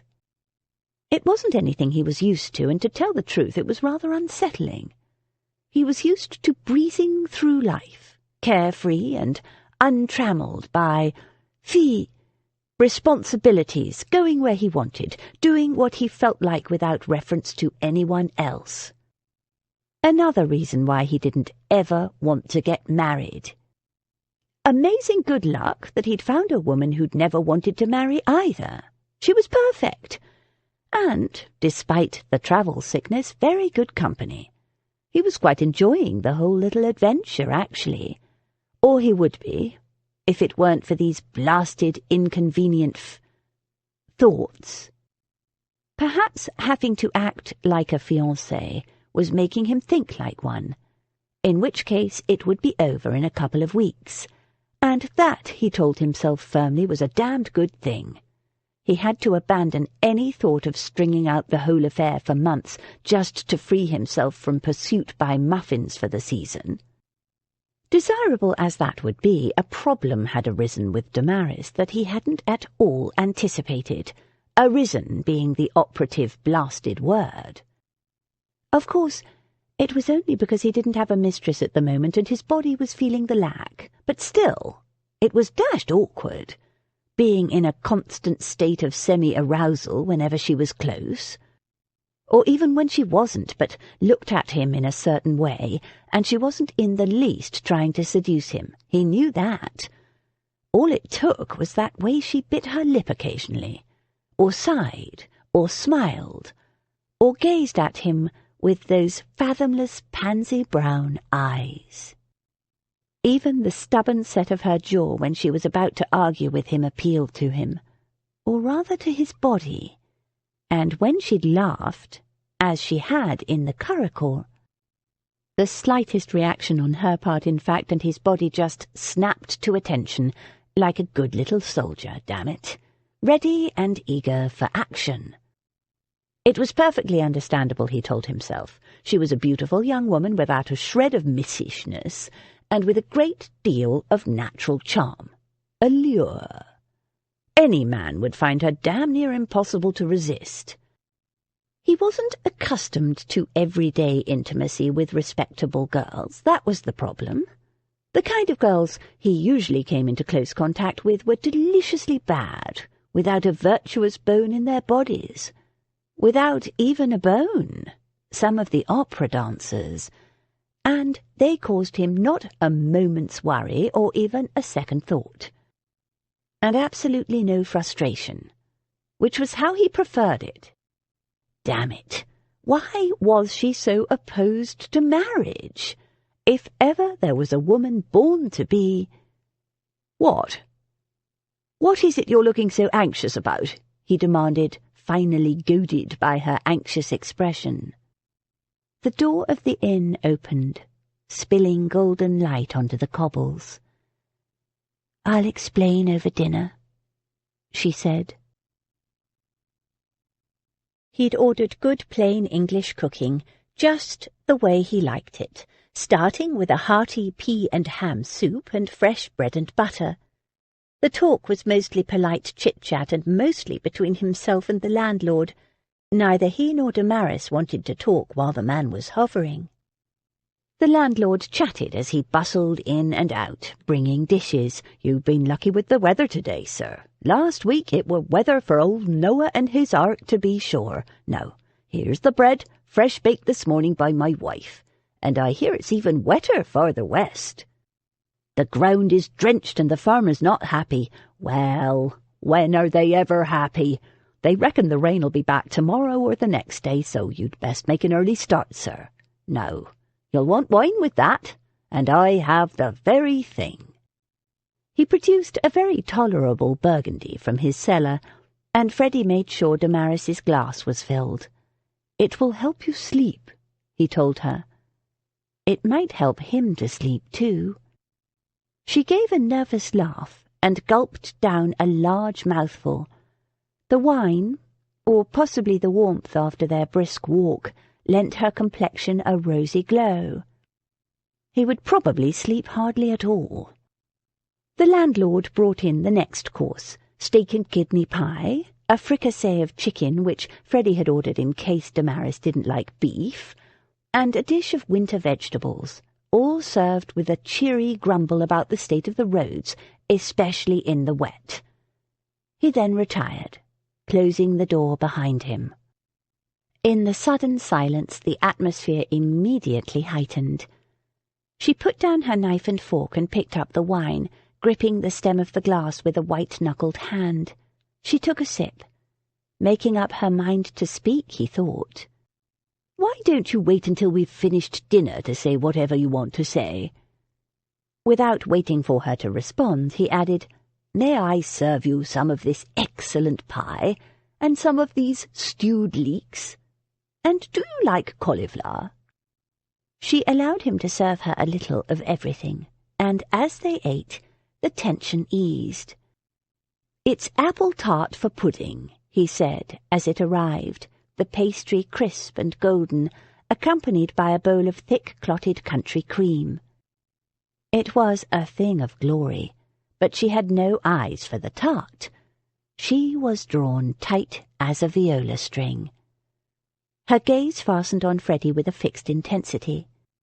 "You may leave us alone now," Freddy told the landlord with a meaning look. "Leave everything. You can clear up later." The minute the man had closed the door behind him, she said in a rush, "My name is not Damaris Chance." Freddy opened his mouth to respond, but she cut him off, saying, "I'm not finished yet. I'm not Lady Beatrice's niece, and Abby and Jane and Daisy are not my real sisters either." She took another gulp of wine, "and I don't have a penny to my name. There, I've said it." She slumped back in her chair. "Well, I'm shocked," said Freddy, in as shocked a manner as he could conjure up. "Deeply shocked," he repeated. "May I serve you some of this apple tart? It looks and smells delicious, doesn't it?" "Apple tart?" she repeated blankly. "Didn't you hear what I said?" "What you said?" He cut a generous slice of tart. "You mean about not being Miss Chance?" He slid it onto a plate and passed it to her. "And not being related to your sisters or aunt and having no fortune. Yes, and I told you I was shocked. Deeply. Will you have cream with that?" Without waiting for her answer, he lavished her apple tart with clotted cream. She frowned and gave him an accusing look. "You knew. All the time I was worrying about telling you, and you knew." "You're not eating. It's delicious." "Of course I knew." "Then why did you say you were shocked? Deeply shocked?" "You seemed to expect it, and I didn't want to disappoint you." He gave her a wicked grin. "I don't like to disappoint ladies, you see." But she was too anxious for flirtation. "Did you have me investigated?" He snorted. "My dear girl, Max had already told me about the night Lady Beatrice invented your esteemed papa, the Marchese di Ciancelotto, at dinner, and I was there when she invented your inheritance. A delightful surprise yet in store for Max. Serve him right." "But I knew you weren't related to the old girl. I've known Max and his aunt most of my life. No close relatives at all. And from the start Max didn't believe that you were sisters." "Jane and Abby are, but not Daisy or me." "Yes, so I understand. I gather Lady Beatrice knew of your true identities before she took you in?" "Yes. We didn't want to deceive her in any way." She stared at him, her lips slightly parted in a way that was seriously distracting. "So you knew I wasn't who I claimed to be all along?" He nodded. "More or less. Your pudding is getting cold." "And said nothing?" "Why should I? I don't mind." "What if your parents have had me investigated?" He considered that. "It's possible. We'll cross that bridge when we come to it.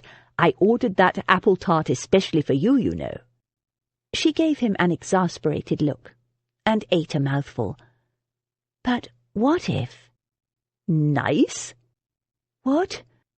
"The tart. Is it nice?" "Yes, thank you. It's delicious. But what if they ask me about my parents, and they're bound to ask?" He frowned. "What happened to your parents?" "They're both dead. Mamma died when I was 12, and Papa some months ago." "Only months ago?" Freddy braced himself for waterworks, but she remained quite calm. Calm enough that he found himself asking curiously, "Were you and your father close?" She hesitated. "No." That was blunt enough. There was a story there, but not for tonight. "In that case, if the question comes up, leave it all to me. I'll tell 'em you're in mourning. You won't need to explain a thing." "What will you say?" He shrugged. "Lady Beer took you in. Distant relatives, cousins, perhaps. I'll give it some thought. Don't worry about it." Her eyes were troubled in the candlelight. "I can't help but worry." "Well, don't. It doesn't matter. What's your real name, by the way? Just out of curiosity." "Tate. Damaris Tate. Abby chose Chance for our surname because it was a fresh chance for all of us." "How can you say it doesn't matter?" "Because it doesn't. So, were you brought up in Italy?" "No, China." He blinked. It was not at all what he'd expected. "China?" She didn't sound Chinese. She sounded like a perfectly ordinary English girl. "Papa was a missionary." "Good God!" "Exactly." "Do you know any Chinese, then?" "Of course. I lived there since I was 4. "Say something in Chinese, then." She hesitated, then uttered a rapid burst of sing-song speech. He closed his eyes and listened. She really did sound Chinese. Not that he knew a word of Chinese, but it sounded very authentic. "What did you say?" he demanded. But she shook her head, blushing, and refused to translate what she'd said for him. The blush enchanted him. He opened his mouth, about to pursue the matter, then shut it as she stifled a yawn. Her eyelids were heavy. She was awake only because she'd been so anxious about making her shocking revelations to him, and now he'd allayed those fears, tiredness was taking over. He'd been on the verge of flirtation, and she was hiding yawns. He drained his glass and rose to his feet. Time for bed. Any other woman of his acquaintance, respectable or not, would have responded coyly to that statement, finding an innuendo in it, regardless of his intention. Damaris simply said, "Oh, is it so obvious? I'm sorry. The wine has made me so sleepy." She set her napkin aside and stood. "What time do you want to leave in the morning?" 8, if you can manage it, in case that rain the farmers predict should show up. So, breakfast at 7:30? He grinned. That's a confident traveller speaking. She gave him a sleepy smile. "As long as we travel in the curricle, I have every expectation of keeping my breakfast—" "Oh, dear." She clapped her hand over her mouth. "Was that indelicate?" "I see it was." "Sorry. So many things one shouldn't talk about in England that are perfectly ordinary in China." She straightened and gave him a sleepy smile. "Still, you would ply me with wine, so you must share the blame." He led her down the narrow corridor to her bedchamber. He indicated the door opposite. "I'm in here, if you should need me for anything." Again, she could have perceived innuendo in it, but she simply nodded and stifled another yawn. She looked soft and sleepy and very lovely in the soft candlelight of the wall sconces, and without thinking, Freddy cupped her face in his hands and bent to kiss her. Her eyes flew wide, and she stepped back against her door with a startled jerk. "What are you doing?" Good question. What the hell was he thinking? "Sorry," he said ruefully. "Force of habit, I'm afraid." She scanned his face with troubled eyes, then nodded. "We can blame the wine for that too, I expect. Good night, Mr. Monkton-Coombes," putting him firmly back in his place. "Good night, Damaris. Sleep But she was gone, and the door was closing. He heard the lock click behind her, and then the murmur of voices as she spoke with her maid. Freddy let himself into his bedchamber. He shrugged himself out of his coat and tossed it on a chair. It was not the wine. He ripped off his neckcloth and tossed it aside. It was the woman. And that was a problem. She was an innocent, he reminded himself savagely as he hauled off his boots, and she had no desire to marry. Neither did he, and if he didn't get himself under control, both of them would be trapped in a situation neither of them wanted. He dragged his breeches off and tossed them on the chair, glaring down at where his blasted little soldier was making a tent in his drawers. He had to find some way of squashing this inconvenient attraction. Chapter 13. There is a stubbornness about me that never can bear to be frightened at the will of others. My courage always rises with every attempt to intimidate me. Jane Austen, Pride and Prejudice. "Those gates up ahead on your left. Turn in there." Damaris saw the big stone pillars and slowed, ready for the turn. In the last 2 days she'd become quite skilled at negotiating bridges and narrow roads, and she wasn't intimidated by the large wrought-iron gates standing open between the pillars. She'd been racing against the oncoming storm. For some reason, Freddy had insisted on stopping at a village inn only a few miles from his parents' home, so that she could wash and freshen up. With the storm looming, it had been a ridiculous waste of time, she thought. Steady as she goes. Well done. As they passed through the gates, lightning flashed, and thunder rumbled all around them. A few fat drops of rain spattered, warning of the downpour to come. A crow cawed his mournful song across the darkening sky. Freddy laughed. "The raven himself is hoarse that croaks my entrance under my father's battlements." She shook her head.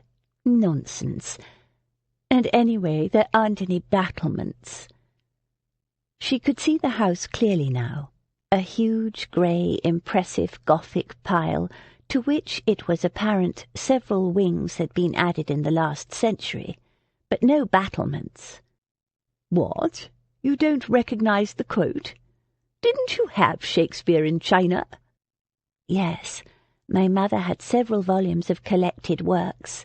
She preferred his poetry, but books in English were rare, so we read everything. I know that's from Macbeth. I'm shaking my head at your pessimism. Or is it cynicism?" He shrugged. "A little of both, perhaps. You'll see. I hope my father can see us approaching." "Why?" They headed down the drive at a crisp pace. Big, fat drops were falling now. "Nothing will convince him of this match more than seeing that I let you drive my curricle, even if it's with job horses. I've never let a woman do so before." "Really?" She was absurdly flattered, even though she knew that teaching her to drive had simply been to prevent her from being ill again. "When my greys arrive, I'll let you drive them too. Then my father will truly be appalled." "Appalled?" He said in a gruff voice, "Entrusting good horses to females. Brr, harumph! Females are for breeding, not for ruining the mouths of good horse-flesh." He darted her a wry look. "My father is ever so slightly old-fashioned." She laughed. "I'm sure you're exaggerating." They reached the semicircular drive in front of the house. Grooms ran out, taking charge of the curricle and the chaise. A footman emerged from the house with a large umbrella, which he held to shelter Damaris as Freddy swung her down. The rain began to pelt down in earnest, and they ran up the front steps, entering the house laughing and breathless. When they were inside, he stopped and turned her to face him. He straightened her bonnet and tucked a stray lock of hair back into place in a very possessive, not to say intimate way. A little embarrassed, and very aware they were under observation by the servants, she said in a low voice, "What are you doing?" "A little billing and cooing of the masculine sort." "I thought we agreed not to—" "No, you said it was for birds, but a certain amount is necessary if we're to convince people, so I'm taking on that job. We agreed that your role is to be cold and dignified and treat me with utter disdain, though not too much, else my parents will adore you." "Why on earth would that make them like me?" He shrugged. "Odd people, my mater and pater. In fact, my whole family is peculiar." He leaned closer and said in a confidential tone, "I wouldn't marry into it if I were you." She laughed. "Oh, very well. I won't." A very dignified-looking butler came forward. "Mr. Freddy, sir. Welcome home." "Horwood." Freddy nodded. "My dear, I'd like you to meet Horwood, the butler here. Horwood, my betrothed, Miss Chance." "Delighted to meet you, miss," Horwood said, bowing, "and may I say, on behalf of all the staff here at Breckenridge, how thrilled we all are at the news of Mr. Freddy's engagement." He beamed at her in a paternal fashion, and she felt instantly guilty knowing for whom that earlier pretence was intended. "Thank you, Horwood." Freddy grinned and said to Damaris, "Horwood's known me since before I was born. Did his best to keep me out of trouble as a boy. Shame it didn't work."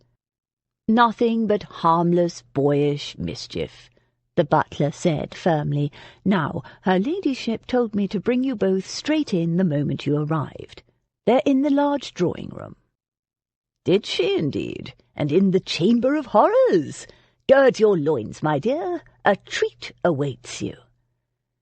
But despite the light words, the warmth had died from his eyes. Damaris smoothed her gown with nervous fingers as Hallward announced them. The large drawing-room was more like a medieval hall in size and atmosphere. It was large and richly furnished, the walls panelled in oak, the floors scattered with oriental rugs in dark reds and browns and blues, the furniture heavy, ornate, and old-fashioned. A huge fire blazed in a fireplace big enough to roast an ox in. Damaris immediately understood Freddy's reference to a chamber of horrors. The walls were lined with the heads of various slaughtered and stuffed animals, heavily antlered stags, wild-horned goats, a snarling bear, a fierce-tusked boar. Their glass eyes glinted in the firelight. Rain battered at the windows. "Ah, Frederick, so here you are." A slender, exquisitely dressed woman rose and presented a delicately rouged cheek for her son to kiss. A beautifully cut dress of heavy blue silk flowed around her. A fine cashmere shawl dangled negligently from thin shoulders. Her hair was silvery white and cut in a severe, extremely modish style. She barely glanced at her son. Her pale blue gaze was all for Damaris, taking in everything about her. Damaris immediately felt rumpled, grubby, and travel-worn. "And this is your affianced bride. Welcome to Breckenridge, Miss Chance." She held out a languid hand for Damaris to shake. "We had almost given up hope of him ever marrying, yet you seem to have brought him, somehow, to the point." The words were accompanied by a cool smile, but Damaris was in no doubt of the barb buried in the apparent compliment. She gave a cool smile in return. "How do you do, Lady Breckenridge?" "Bring me to the point," Freddy interrupted. "Wrong end of the stick completely, mother. I had the devil of a time getting her to agree. Had to pop the question, how many times was it, Damaris? 3, 4, before she'd agree." Damaris smiled. "Something like that." "Indeed?" Lady Breckenridge's finely plucked brows rose. "Harumph!" came a noise from the window. Damaris turned and saw a tall, lean man, slightly stooped, with iron-grey hair and fierce blue eyes, standing there. Freddy's father. The resemblance was unmistakable. He must have watched them arrive. "Ah, father," Freddy began. "I've got eyes, haven't I?" His father snapped. "So, this is the bride-to-be, is it?" His hard gaze ran over her, taking in every detail. There was no warmth or welcome in the examination. Damaris straightened. She half expected him to examine her teeth and lift up her fetlocks. She held out her hand to him. "How do you do, Lord Breckenridge? Delightful to meet you." And if he detected any irony in her voice, so much the better. His brows gnashed together. "Half Italian, are you?" "Father." "Half Venetian," she corrected him. "Humph! You don't sound Italian, or look it." "That's because I'm not," she said with perfect truth.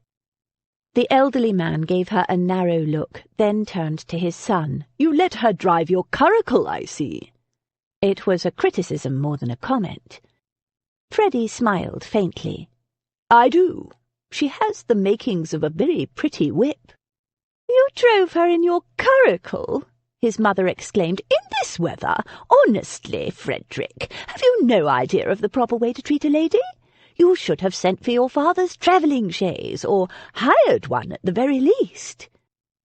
"Oh, he did, and very comfortable and luxurious it was, too," Damaris interjected coolly, hoping her outrage didn't show. So very rude to dress Freddy down in front of his new fiancée as if he were a naughty schoolboy. Not to mention unfair, but I preferred to ride in the curricle. She glanced at the window. We were very lucky with the rain. I see it's coming down rather hard now, but we had fair weather all the way from London. Again, a well-plucked brow arched in haughty surprise. Damaris had a feeling she was going to become rather familiar with it over the period of this visit. Lady Breckenridge did not like to be contradicted, even politely. Damaris could see now why Freddy had not been precisely eager to spend much time here. He'd received no sort of welcome at all, no warmth, only criticism. She knew exactly what that felt like.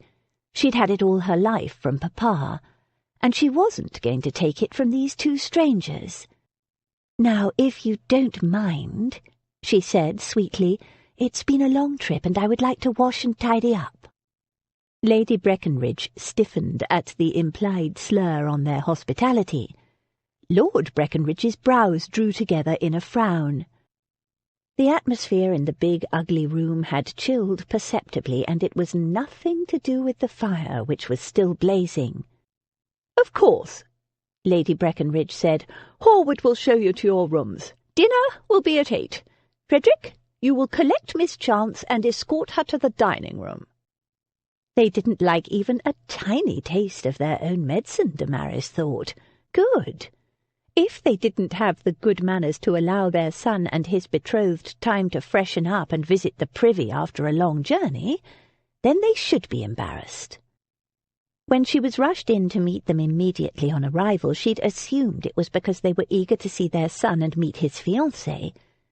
She understood now that was far from the case. They'd given no thought to their guest's comfort. She hoped they hadn't intended to put her, and by association their son, at a disadvantage. But the suspicion lingered. Freddy must have expected it. His insistence on breaking the journey at the village inn now made sense. If she hadn't used the privy, washed her face and hands and tidied her hair then, if she'd met that cold, elegant woman all blousy and blown about and in need of the privy, well, what a first impression that would have made. "Thank you for arranging that stop in the village," she murmured to Freddy as they mounted the stairs in Horwood's wake. He gave a quick half-smile of acknowledgement. "Your parents are not particularly happy with this betrothal, are they?"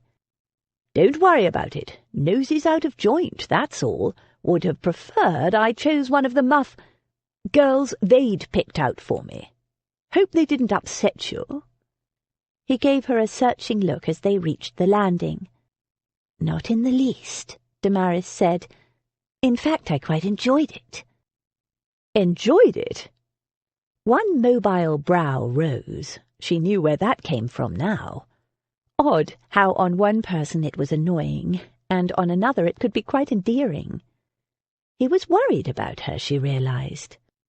"After this visit I won't ever see them again," she reminded him. "You did say you'd prefer they didn't much like me." "Yes, but the way they spoke to you was not nearly as rude as how they spoke to you." He shrugged. "I'm used to it." "So am I. My father was constantly critical. I doubt he ever had a kind thought or word for me, or anyone, in his life." She squeezed his hand. "Family can hurt you much more than outsiders can." He snorted. "Doesn't bother me. It was you I was worrying about." She smiled at him. "Then don't. After a lifetime with Papa, whatever your parents direct at me will be water off a duck's back." At dinner, the interrogation continued. Lord and Lady Breckenridge had, it seemed, no interest in discovering what their son had been doing in the last year. It was all about Damaris.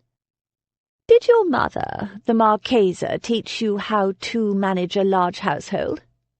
Lady Breckenridge asked. "She did. At least, her mother had. and Damaris had managed the mission and controlled the purse strings since she was 12. Not that there was much money left by then. Lady Breckenridge sniffed. I don't suppose Italian houses are the same. As Venetian ones? There is some similarity apart from the canal frontages.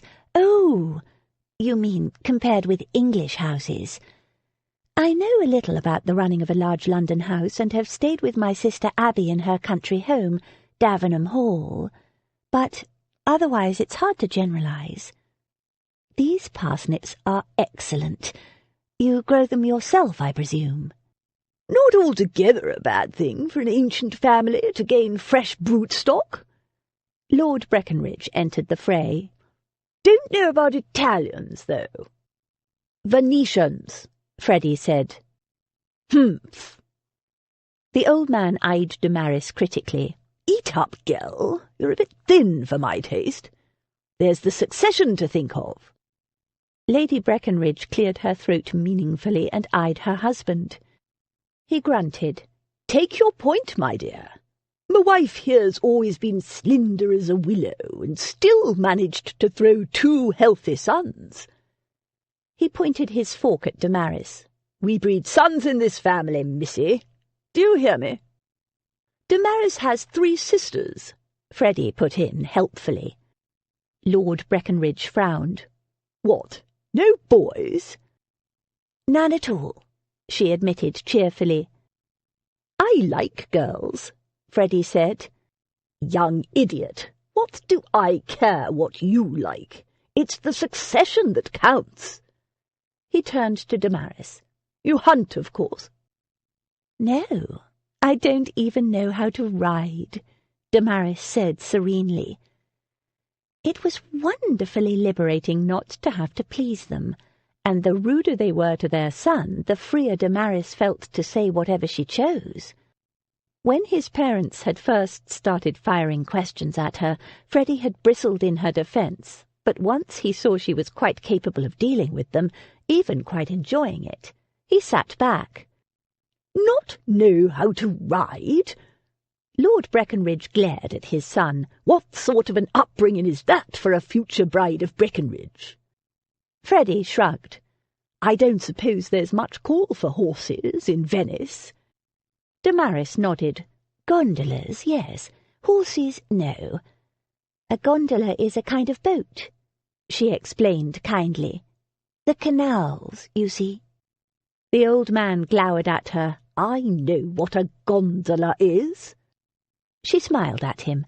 Then you understand why I don't ride. Freddy leaned forward. I thought I'd teach her to ride while we're here. Give us something to do. Harumph! Not much point at her age. His father growled. Only time to learn to ride is when you're a child. He gave Damaris a flinty look. I was riding to hounds by the time I was 7. Good for you, she responded. But even if I could ride, I wouldn't hunt foxes. She'd had a taste of how it felt to be hunted, and she wouldn't wish that on any creature. Not hunt foxes? His eyes almost popped with the heresy. Why on earth not? They're vermin, and it's excellent sport. All God's creatures have their place. A fox's place is to be hunted, damn it, girl. Not by me. She nibbled on a macaroon, then added provocatively, Besides, foxes are sweet. Sweet? He echoed in disgust. Foxes are sweet. He turned to glare at Freddy. And this is the bride you choose to bring home to Breckenridge? It is, Freddy agreed. Delightful, isn't she? Harumph! His father hunched over his wine, and after a moment muttered, Almeria Armthwaite is English, and a bruising rider to hounds. You could have had her.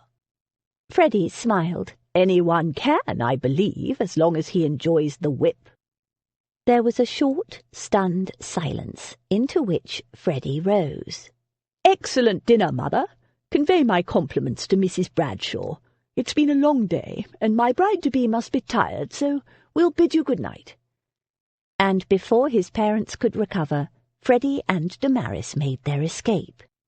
The moment the door closed behind them, Freddy gave a small whoop, seized Damaris in his arms, and swung her around in an exuberant whirl. "That was wonderful!" he exclaimed.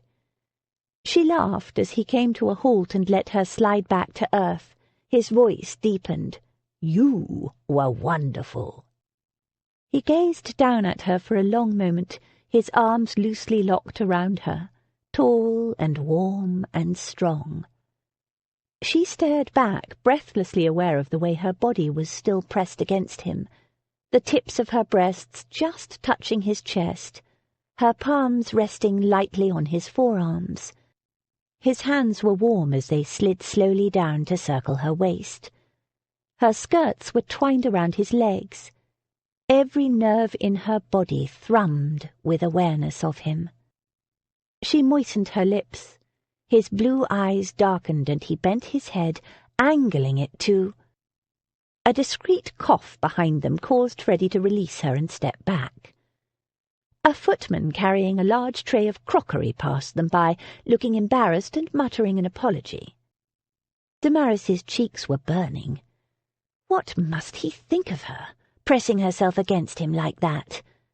There for the taking, right outside his parents' dining room. This was a business arrangement, she reminded herself. Freddy offered her his arm, and together they mounted the stairs. "I meant it," he said in a low voice. "You were wonderful at dinner, so composed and unruffled. Are you sure they didn't upset you?" She strove to make her voice cool and matter-of-fact. "Not at all. But I was very annoyed by their rudeness to you. Are they always like that?" "Don't let it bother you," he said. "I don't." It did bother him. She could tell. And now what he'd told her about only coming here once a year, and not even for Christmas, was starting to make sense. But despite his light dismissal, she recognized the underlying message of keep out private family business. And since she was a faux fiancée, she had to respect that. For now, at least. They climbed the stairs in silence. Outside, the rain drummed steadily, pouring off the roof and rattling down spouts and gutters. "Foxes are sweet," he quizzed her when they reached the landing. She chuckled. "I couldn't resist. And what about your comment about Miss Armthwaite?" "Father walked into that one." They'd reached the door of her bedchamber and paused. His hand came up as if to cup her cheek, and she stiffened and quickly stepped back. "I think it's best if we don't," she said, and in a moment of inspiration added, "We had that moment in the hall in front of that footman. Surely that should suffice. It's not necessary now, is it? For our pretense, I mean." "Necessary?" He looked at her as if trying to fathom her thoughts. "No, it's not necessary." She fought a blush and said in as crisp a voice as she could manage, "Then I'll bid you good night." She hurriedly let herself into her bedchamber, closed the door and leaned against it in relief. What must he think of her? She'd promised she had no interest in him, no interest in marriage. And it was true. So what business did she have in encouraging him to flirt? "Tired, miss." Her maid Polly came forward. "I've put a warming pan over your sheets, miss, and your nightgown is warming by the fire. There's hot water in the jug, and I can fetch a hot brick for you if you want one." "Thank you, Polly. That will do very nicely." She quickly washed, changed into her night-clothes, and slipped into bed. Polly blew out the candles and slipped into her own bed in the adjoining room. Damaris snuggled down. She was cosy and warm, almost too warm. Her body was hot with remembered awareness. "Lust," her father whispered in her head. She buried her face in her pillow. After breakfast the next morning, Lady Breckenridge announced she would show Miss Chance over the house. the more domestic areas which would, naturally, be of most interest to a future bride. Minutes into the tour her true purpose soon became apparent: to impress on Damaris her unworthiness for the position. "I'd arranged a house party to start next week," Lady Breckenridge said. "I had invited the flower of English young womanhood and their mothers." Damaris made a vaguely interested sound. These linen closets are most impressive. "Every girl invited I've known since birth, even before that, you might say. Our families have known each other for generations." She fixed Damaris with a look. "Generations!" "No surprises there for you, then," Damaris said cheerfully, and looked around for something else to comment on. Did the woman think she was going to wither up and creep away? "Each girl gently born, delicately bred, skilled in all the womanly arts, each one born to step into the position, knowing everyone and everything." "But you had to cancel it. What a shame. Do you make your own cheese?" Lady Breckenridge's pale blue eyes glittered. "Instead, here you are, a girl I've never met before, some connection of Lady Beatrice's, but otherwise entirely unknown to English society. And half Italian!" As if Damaris was some mongrel puppy. Which, come to think of it, was not far off the mark, Damaris thought. Papa's family was quite undistinguished. Yes, and half English, too. Interesting, isn't it? From the look on Lady Breckenridge's face, it wasn't. "Do you play any musical instruments, Miss Chance? The harp, or perhaps the pianoforte?" "No. I'm afraid my musical skills are barely adequate, though I do like to sing, and we are learning to dance, my sisters and I." The well-plucked eyebrows almost disappeared. "You don't dance?" "My father didn't approve of it." "Good heavens, how very peculiar. I would have thought dancing was an essential skill for any young woman aspiring to become a lady. But then, I suppose, when one has had a foreign upbringing—" Lady Breckenridge tailed off on a disparaging note. "You embroider, of course." "Not very well, though I do stitch a neat hem, if I say so myself." "Hems," Lady Breckenridge declared, "are for maids to sew." "It's a skill I've found very useful over the years," Damaris said cheerfully. Lady Breckenridge stiffened. "Do you have any ladylike accomplishments at all, Miss Chance?" Damaris smiled. "I'm not sure how ladylike it is, but I do like to draw and paint." She was rewarded with a thin smile. "Indeed, watercolours are quite an acceptable medium." "I paint china," Damaris said brightly and inaccurately. "Cups, bowls, chamber pots, that sort of thing." She'd been trained to paint with watercolours. The china painting was a new skill, but she wasn't aiming to please. There was a chilly silence. Then, "I should hate to see Frederick marry to disoblige his parents." "I should hate even more for him to marry simply to oblige them," Damaris said. And when Lady Breckenridge's eyebrows flew up on cue, she added, "I think a man, if he's truly a man, ought to marry to please himself, don't you, Lady Breckenridge? So, this is where you dry the washing in wet weather. How ingenious, and of course necessary. I didn't realize it rained so much in England until I came here."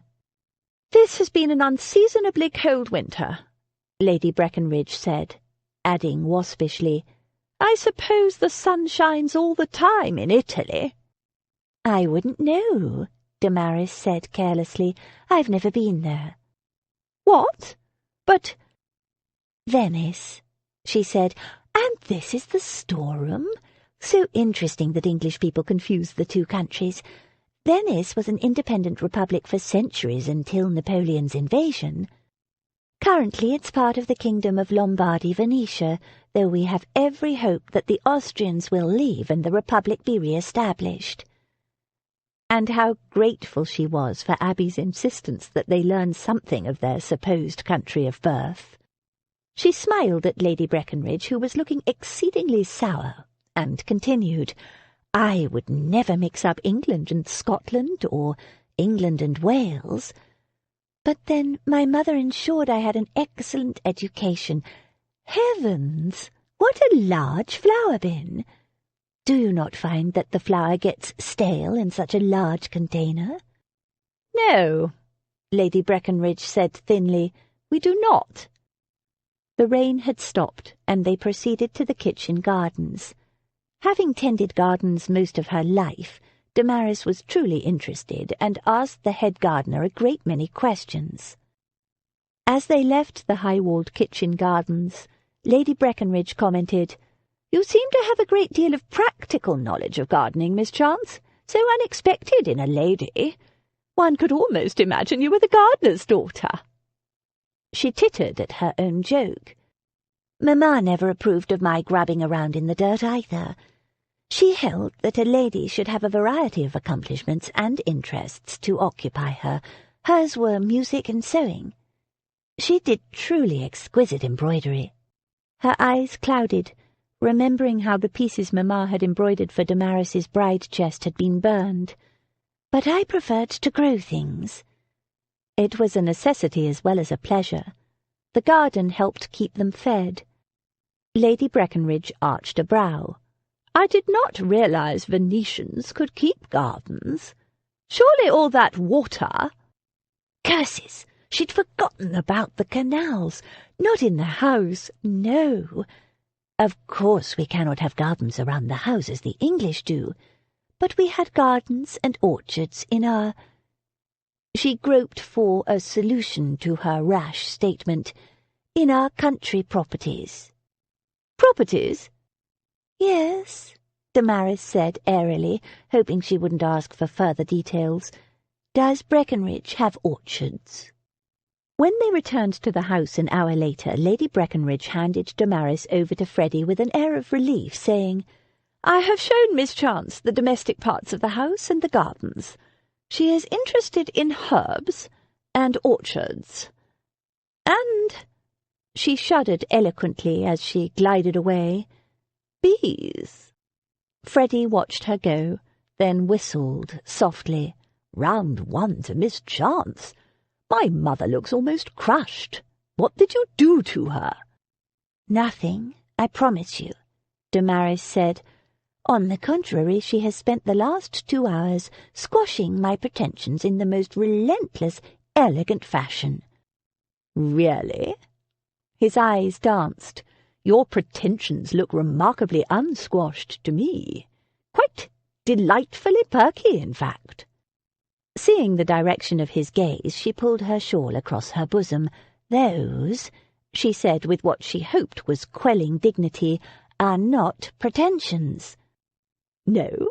Really? What are they, then? Please explain." She couldn't help but laugh at his wicked mock schoolboy eagerness. "You, Mr. Monkton-Coombes, are a shocking flirt." He gave her a wounded look. "Nonsense. I'm a very good flirt. Some would even say excellent, though modesty prevents me from saying so." She laughed. "It will serve you right when I jilt you. Nobody will wonder at it at all." "They won't, will they?" He heaved a doleful sigh, but Damaris wasn't deceived. His eyes still danced, blue as the sun on the sea. Chapter 14. I do not want people to be very agreeable, as it saves me the trouble of liking them a great deal. Jane Austen. Jane Austen's Letters. There would be just 3 for luncheon, the butler informed them while they were waiting for Lord Breckenridge to arrive. Lady Breckenridge had retired to her bedchamber with a severe headache, and had ordered her luncheon brought up on a tray. "Oh dear, I probably gave her that headache," Damaris admitted to Freddy after the butler had left. "I feel terrible now."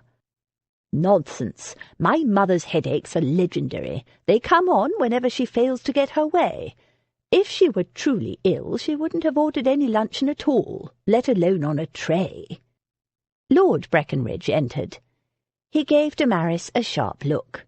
"Heard you asked to be shown the gardens, Miss Chance. The kitchen gardens." "Yes, my lord. It was very interesting. I have an interest in growing things." "Your only job is to grow an heir for Breckenridge," he grumbled as he seated himself. As the butler served luncheon, the older man eyed Damaris thoughtfully. It was quite rude of him to stare, but she refused to be put out of countenance by him. "Heard you also found the orchards worth looking at?" She broke open a bread roll and buttered it. "I did." "The beehives, too?" "Yes, I have contemplated keeping bees myself." She picked up her spoon and started on her soup. His hairy grey brows snapped together. "Yourself?" She looked up from her soup in faint surprise at his tone and said coolly, "I have a fondness for honey." She glanced at the butler. "Please tell the cook this soup is delicious." Lord Breckenridge addressed himself to his plate for the rest of the meal, but at the end he fixed her with a hard gaze once more. "Go in for a drive this afternoon.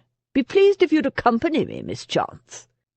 The words were couched as a request, but it was an order, Damaris had no doubt. She turned to Freddy. "Did you have plans for us this afternoon, Freddy?" "Wasn't asking him. It's you I want to talk to." "You said you wanted to go into the village," Freddy said at the same time. She'd said no such thing. He was giving her an excuse. "She can do that any time, boy," his father snapped. "Make up your mind, girl. Which is it to be?" She forced her fingers to unclench. The man was so rude. She longed to give him a good set-down, but Freddy was looking tense. False betrothal or not, his protective instincts were strong, she'd learned, and she didn't want him to be the cause of any further tension between him and his parents. Better for him to think his father's rudeness didn't bother her at all. Water off a duck's back, she'd said. No doubt Lord Breckenridge was going to attempt the same kind of pretension squashery as his wife had earlier. If that was the case, Damaris thought, bring it on. "As your father said, Freddy, we can go into the village any time. Thank you, Lord Breckenridge. I'd be happy to go for a drive with you." "Ah!" The older man shot a triumphant look at Freddy. "Gill knows which side her bread is buttered on." "Nothing of the sort. It's just that I was taught to show respect to old people," she said sweetly, adding, "no matter how little they may deserve it." She ran upstairs to fetch her warm pelisse, hat, and gloves. When she came downstairs, buttoning her gloves, Freddy and his father were standing chest to chest, glaring at each other. As she hurried up, Freddy glanced at her and stepped back, saying something to his father she didn't catch. His father snorted and turned to Damaris. "Ready, Miss Chance?" She glanced at Freddy. His face was set and unreadable, but he made no move to dissuade her. "Perfectly," she said, and sailed out the front door. "Thought I'd show you the estate," Lord Breckenridge said, as the carriage moved off. It was a phaeton, she was glad to see, open to the air but with a hood to shelter them if it rained. After her experience with the yellow bounder, she was a little nervous of riding in stuffy, closed carriages. The last thing she wanted was to throw up over her supposed future father-in-law. Though there could be compensations, she reflected. "What were you and Freddy talking about in the hall just now?" she asked him. He snorted. "Damned impertinence." "Who? You or him?" He gave her a narrow look. "That's enough cheek from you, missy. Bad enough my son thinks." He broke off and glared at her.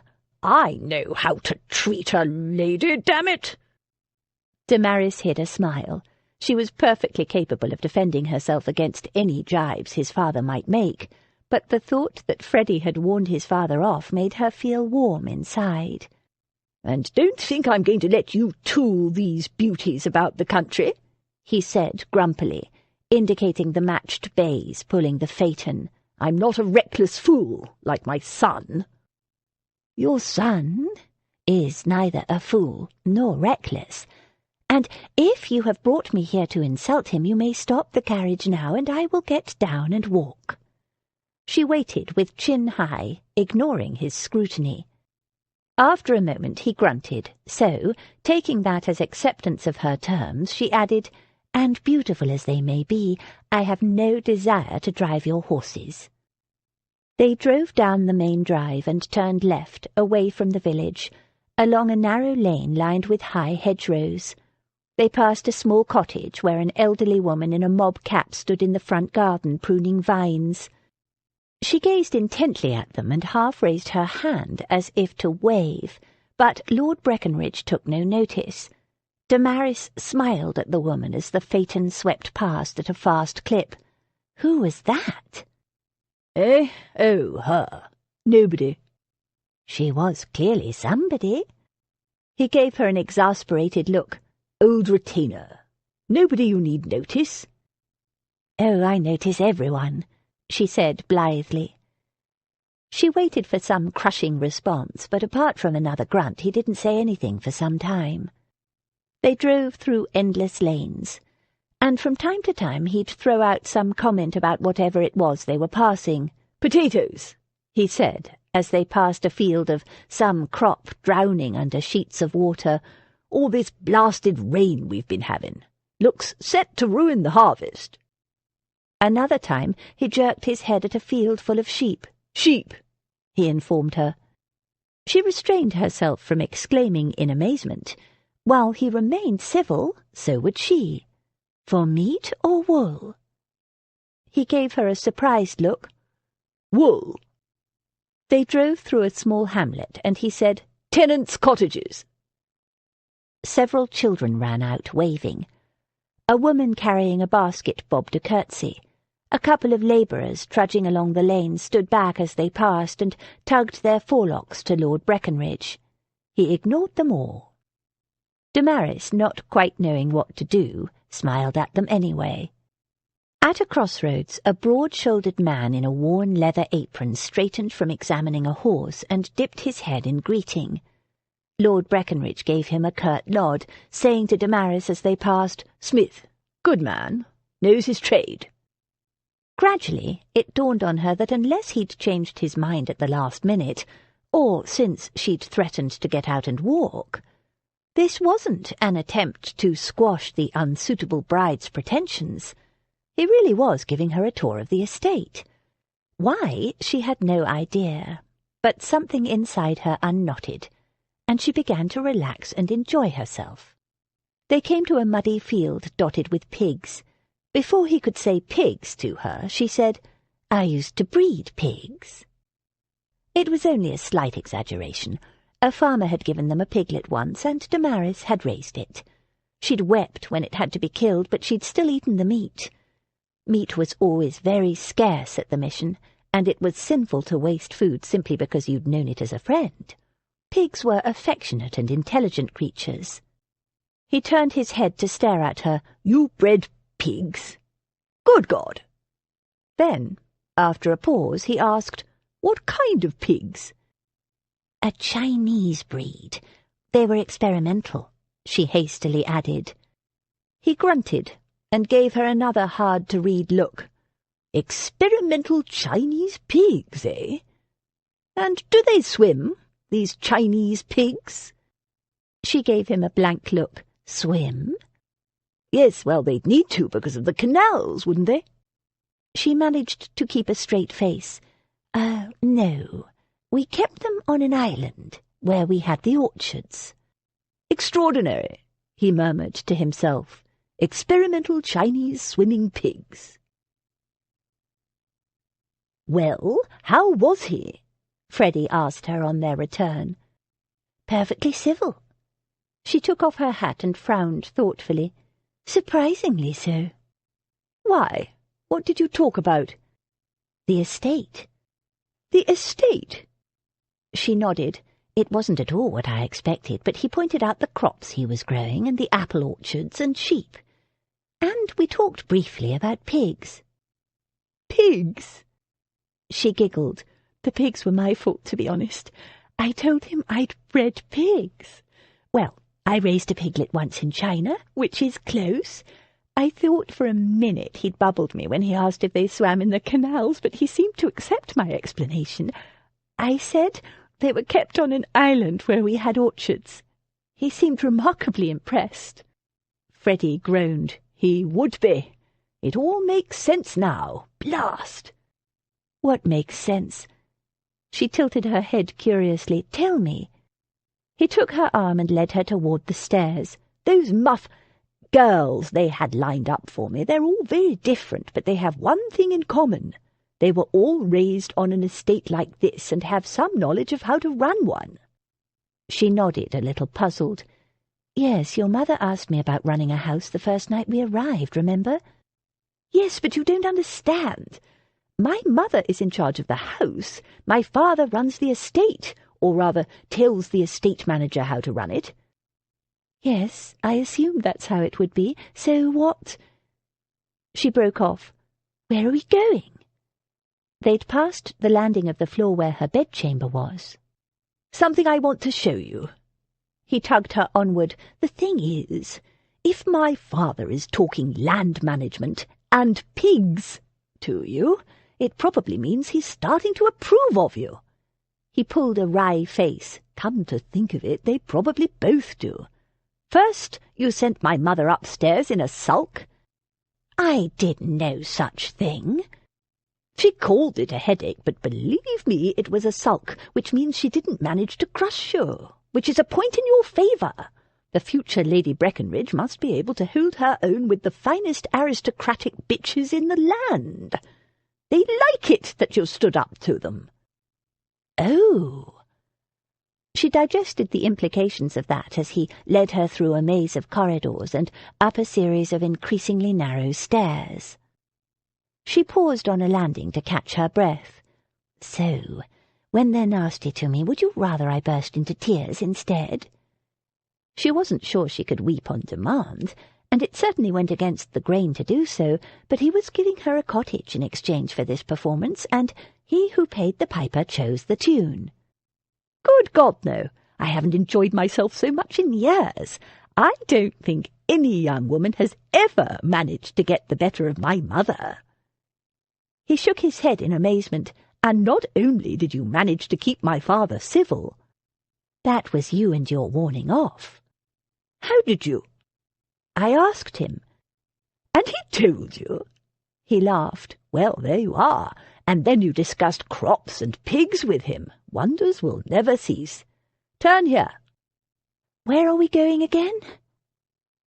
She peered doubtfully up a steep, narrow staircase that seemed to lead into a cupboard.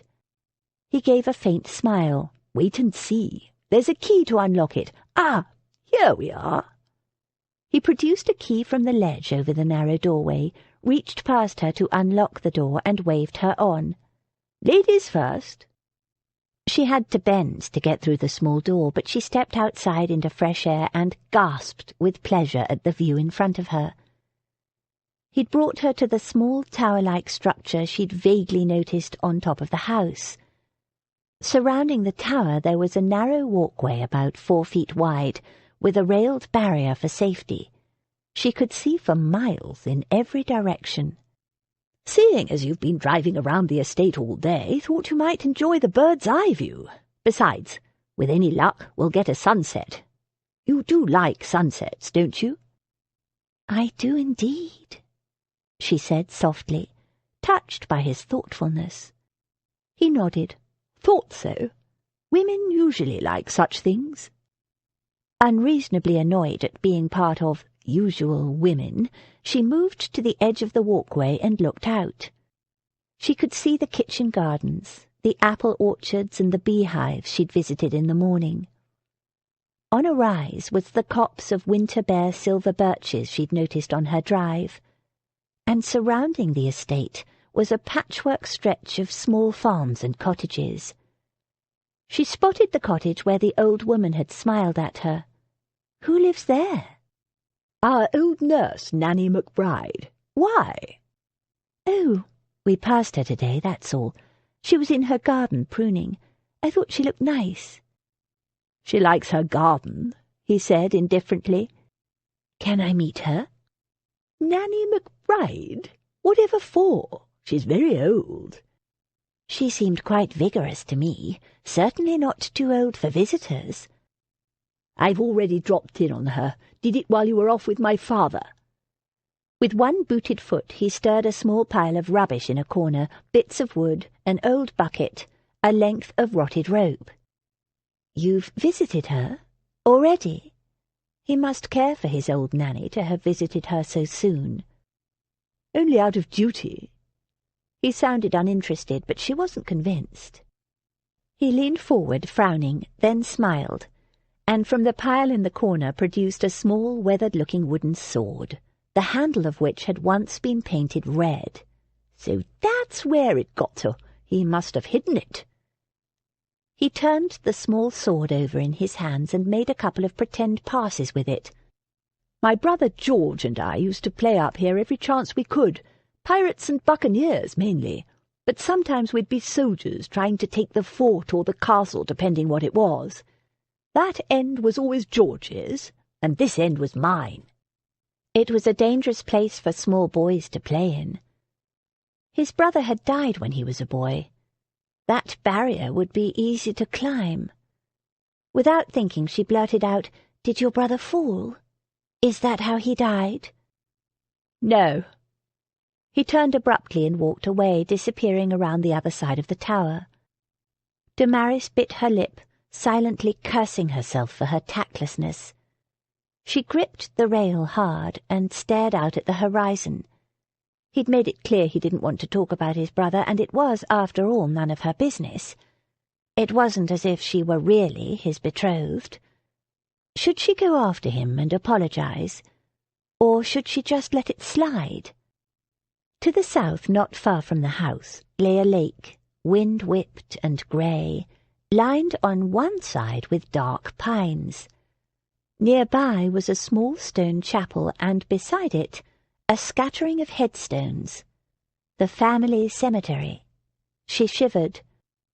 "Are you cold?" he asked, coming up behind her. Close behind her.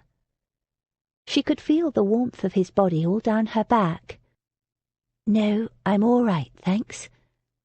But she didn't move away, and neither did he. "That's Devon over there. And Davenham Hall is just beyond those hills." He put a hand on her shoulder to turn her in the right direction. His voice was light, untroubled. She wasn't deceived. She'd hit a nerve. "London is that way." He pointed. "And on a clearer day you can see the sea over there." She squinted, trying to glimpse a line of blue on the horizon. But though the rain had stopped where they were, she could see it pouring down in grey veils farther away. The sun was beginning to set, turning the shallow sheets of silvery water to gold. "It's very wet, isn't it? It isn't even draining away in some places. We saw so many fields that were quite flooded. Your father said the crops were ruined." He shook his head. "I told him years ago he should have those fields drained, but will he listen? Not to me. What would I know about anything?" He clenched his fist in frustration. His idea of farming is medieval. He despises the very idea of change and dismisses every innovation of the new science of agriculture as newfangled nonsense. "You've tried to talk to him?" He snorted. "I've given up. My interest now is in the new technology surrounding steam engines and transport, not just shipping." Damaris knew from Flynn that Freddy was a partner in their shipping line, but she hadn't realized he was also interested in steam. "Max also has an interest in steam power, doesn't he?" Freddy nodded. "That's how I first got interested. He was mad about steam engines when we were at school together, and while he was abroad, I followed up on it. I invested in a few developments here and there, and they've paid off handsomely. Steam power is the future." "You say you invested in some developments. What does that entail?" She really said it to keep him talking and to make up for her earlier tactlessness, But he took her question seriously, and as he explained how investing worked, she became interested herself. Most fascinating to her was how he had been able to build quite a small inheritance from an aunt into an income that supported him. A bare competence, but it makes me independent. He might dismiss it as a competence, but from everything she'd seen he lived a comfortable, not to say luxurious existence. She'd never had enough money to invest in anything, but nor had she ever considered that money was for anything other than saving and trying to stretch. "I'd like to learn more about investing," she said. "It's not difficult," he said. "Just risky." "What have you two been up to?" Lord Breckenridge asked as they sat down to dinner. "The boy been looking after you?" It was clear from his manner that Freddy's guess had been correct. His parents, his father at least, seemed to approve of her, even if she couldn't ride and thought foxes were sweet. His mother, on the other hand, remained distant. "Indeed he has," Damaris said. "In fact, he was explaining to me earlier how investments work." It was time Lord Breckenridge learned his son knew a great deal more than anyone gave him credit for. He snorted. "Boy talks a lot of nonsense." "Not at all," she said coolly. "I found him most informative." "Informative?" Lord Breckenridge snorted. "All my son understands about investments he's gleaned from his dealings with the cent per cents. Moneylenders," he added, seeing she didn't understand the term. "But don't worry, my dear. Whatever fortune you bring to this marriage will be well protected. We'll have the respective family lawyers draw up a marriage settlement for you that will keep it out of his spendthrift hands." "Spendthrift?" Surprised at the accusation, she glanced at Freddy, who gave a tiny shake of the head as if to say, "Don't worry about it." His father leaned across and patted her hand. "Don't worry your pretty little head about it, Miguel." "I won't," she said crisply, moving her hand away. "I have complete faith in Freddy's abilities and would happily entrust every penny I own to him." His father chuckled. "Which is why, my dear, we don't allow ladies to dabble in matters they don't understand." Damaris gritted her teeth. Her father had squandered most of Mamma's fortune on bribes and expensive gifts to curry favour with the warlord, and by the time Damaris was 12 there was almost nothing left. Once their income had dribbled to a small, regular charitable donation from England, Papa lost interest and left the entire financial management of the mission to her. It had been Damaris's responsibility to make their income stretch and feed them all. She did all the marketing, bargaining furiously to get the best prices, and all the worrying about how to make ends meet and keep everyone fed. Such things were beneath Papa's notice.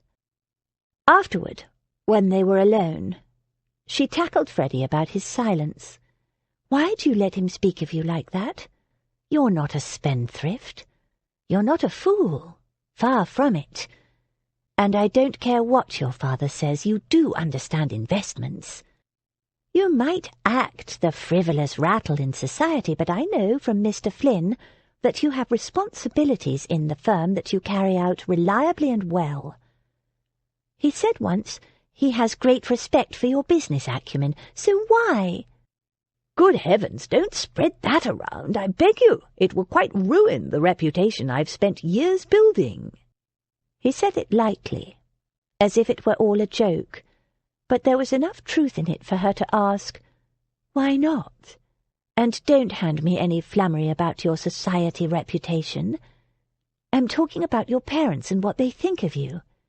They show you no respect, and worse than that—" "They have their reasons."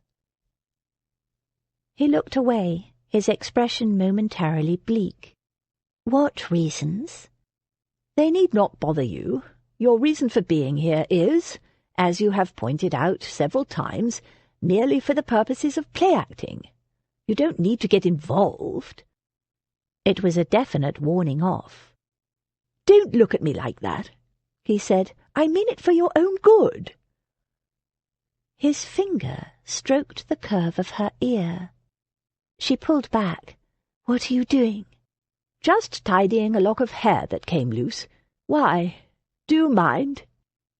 No, it just felt odd. Her hair wasn't coming loose at all, she was sure. He was trying to distract her from their discussion. Odd, disgusting? Or, my, but that Freddy is a charmer, odd? She fought a smile. "I don't think there is such an odd."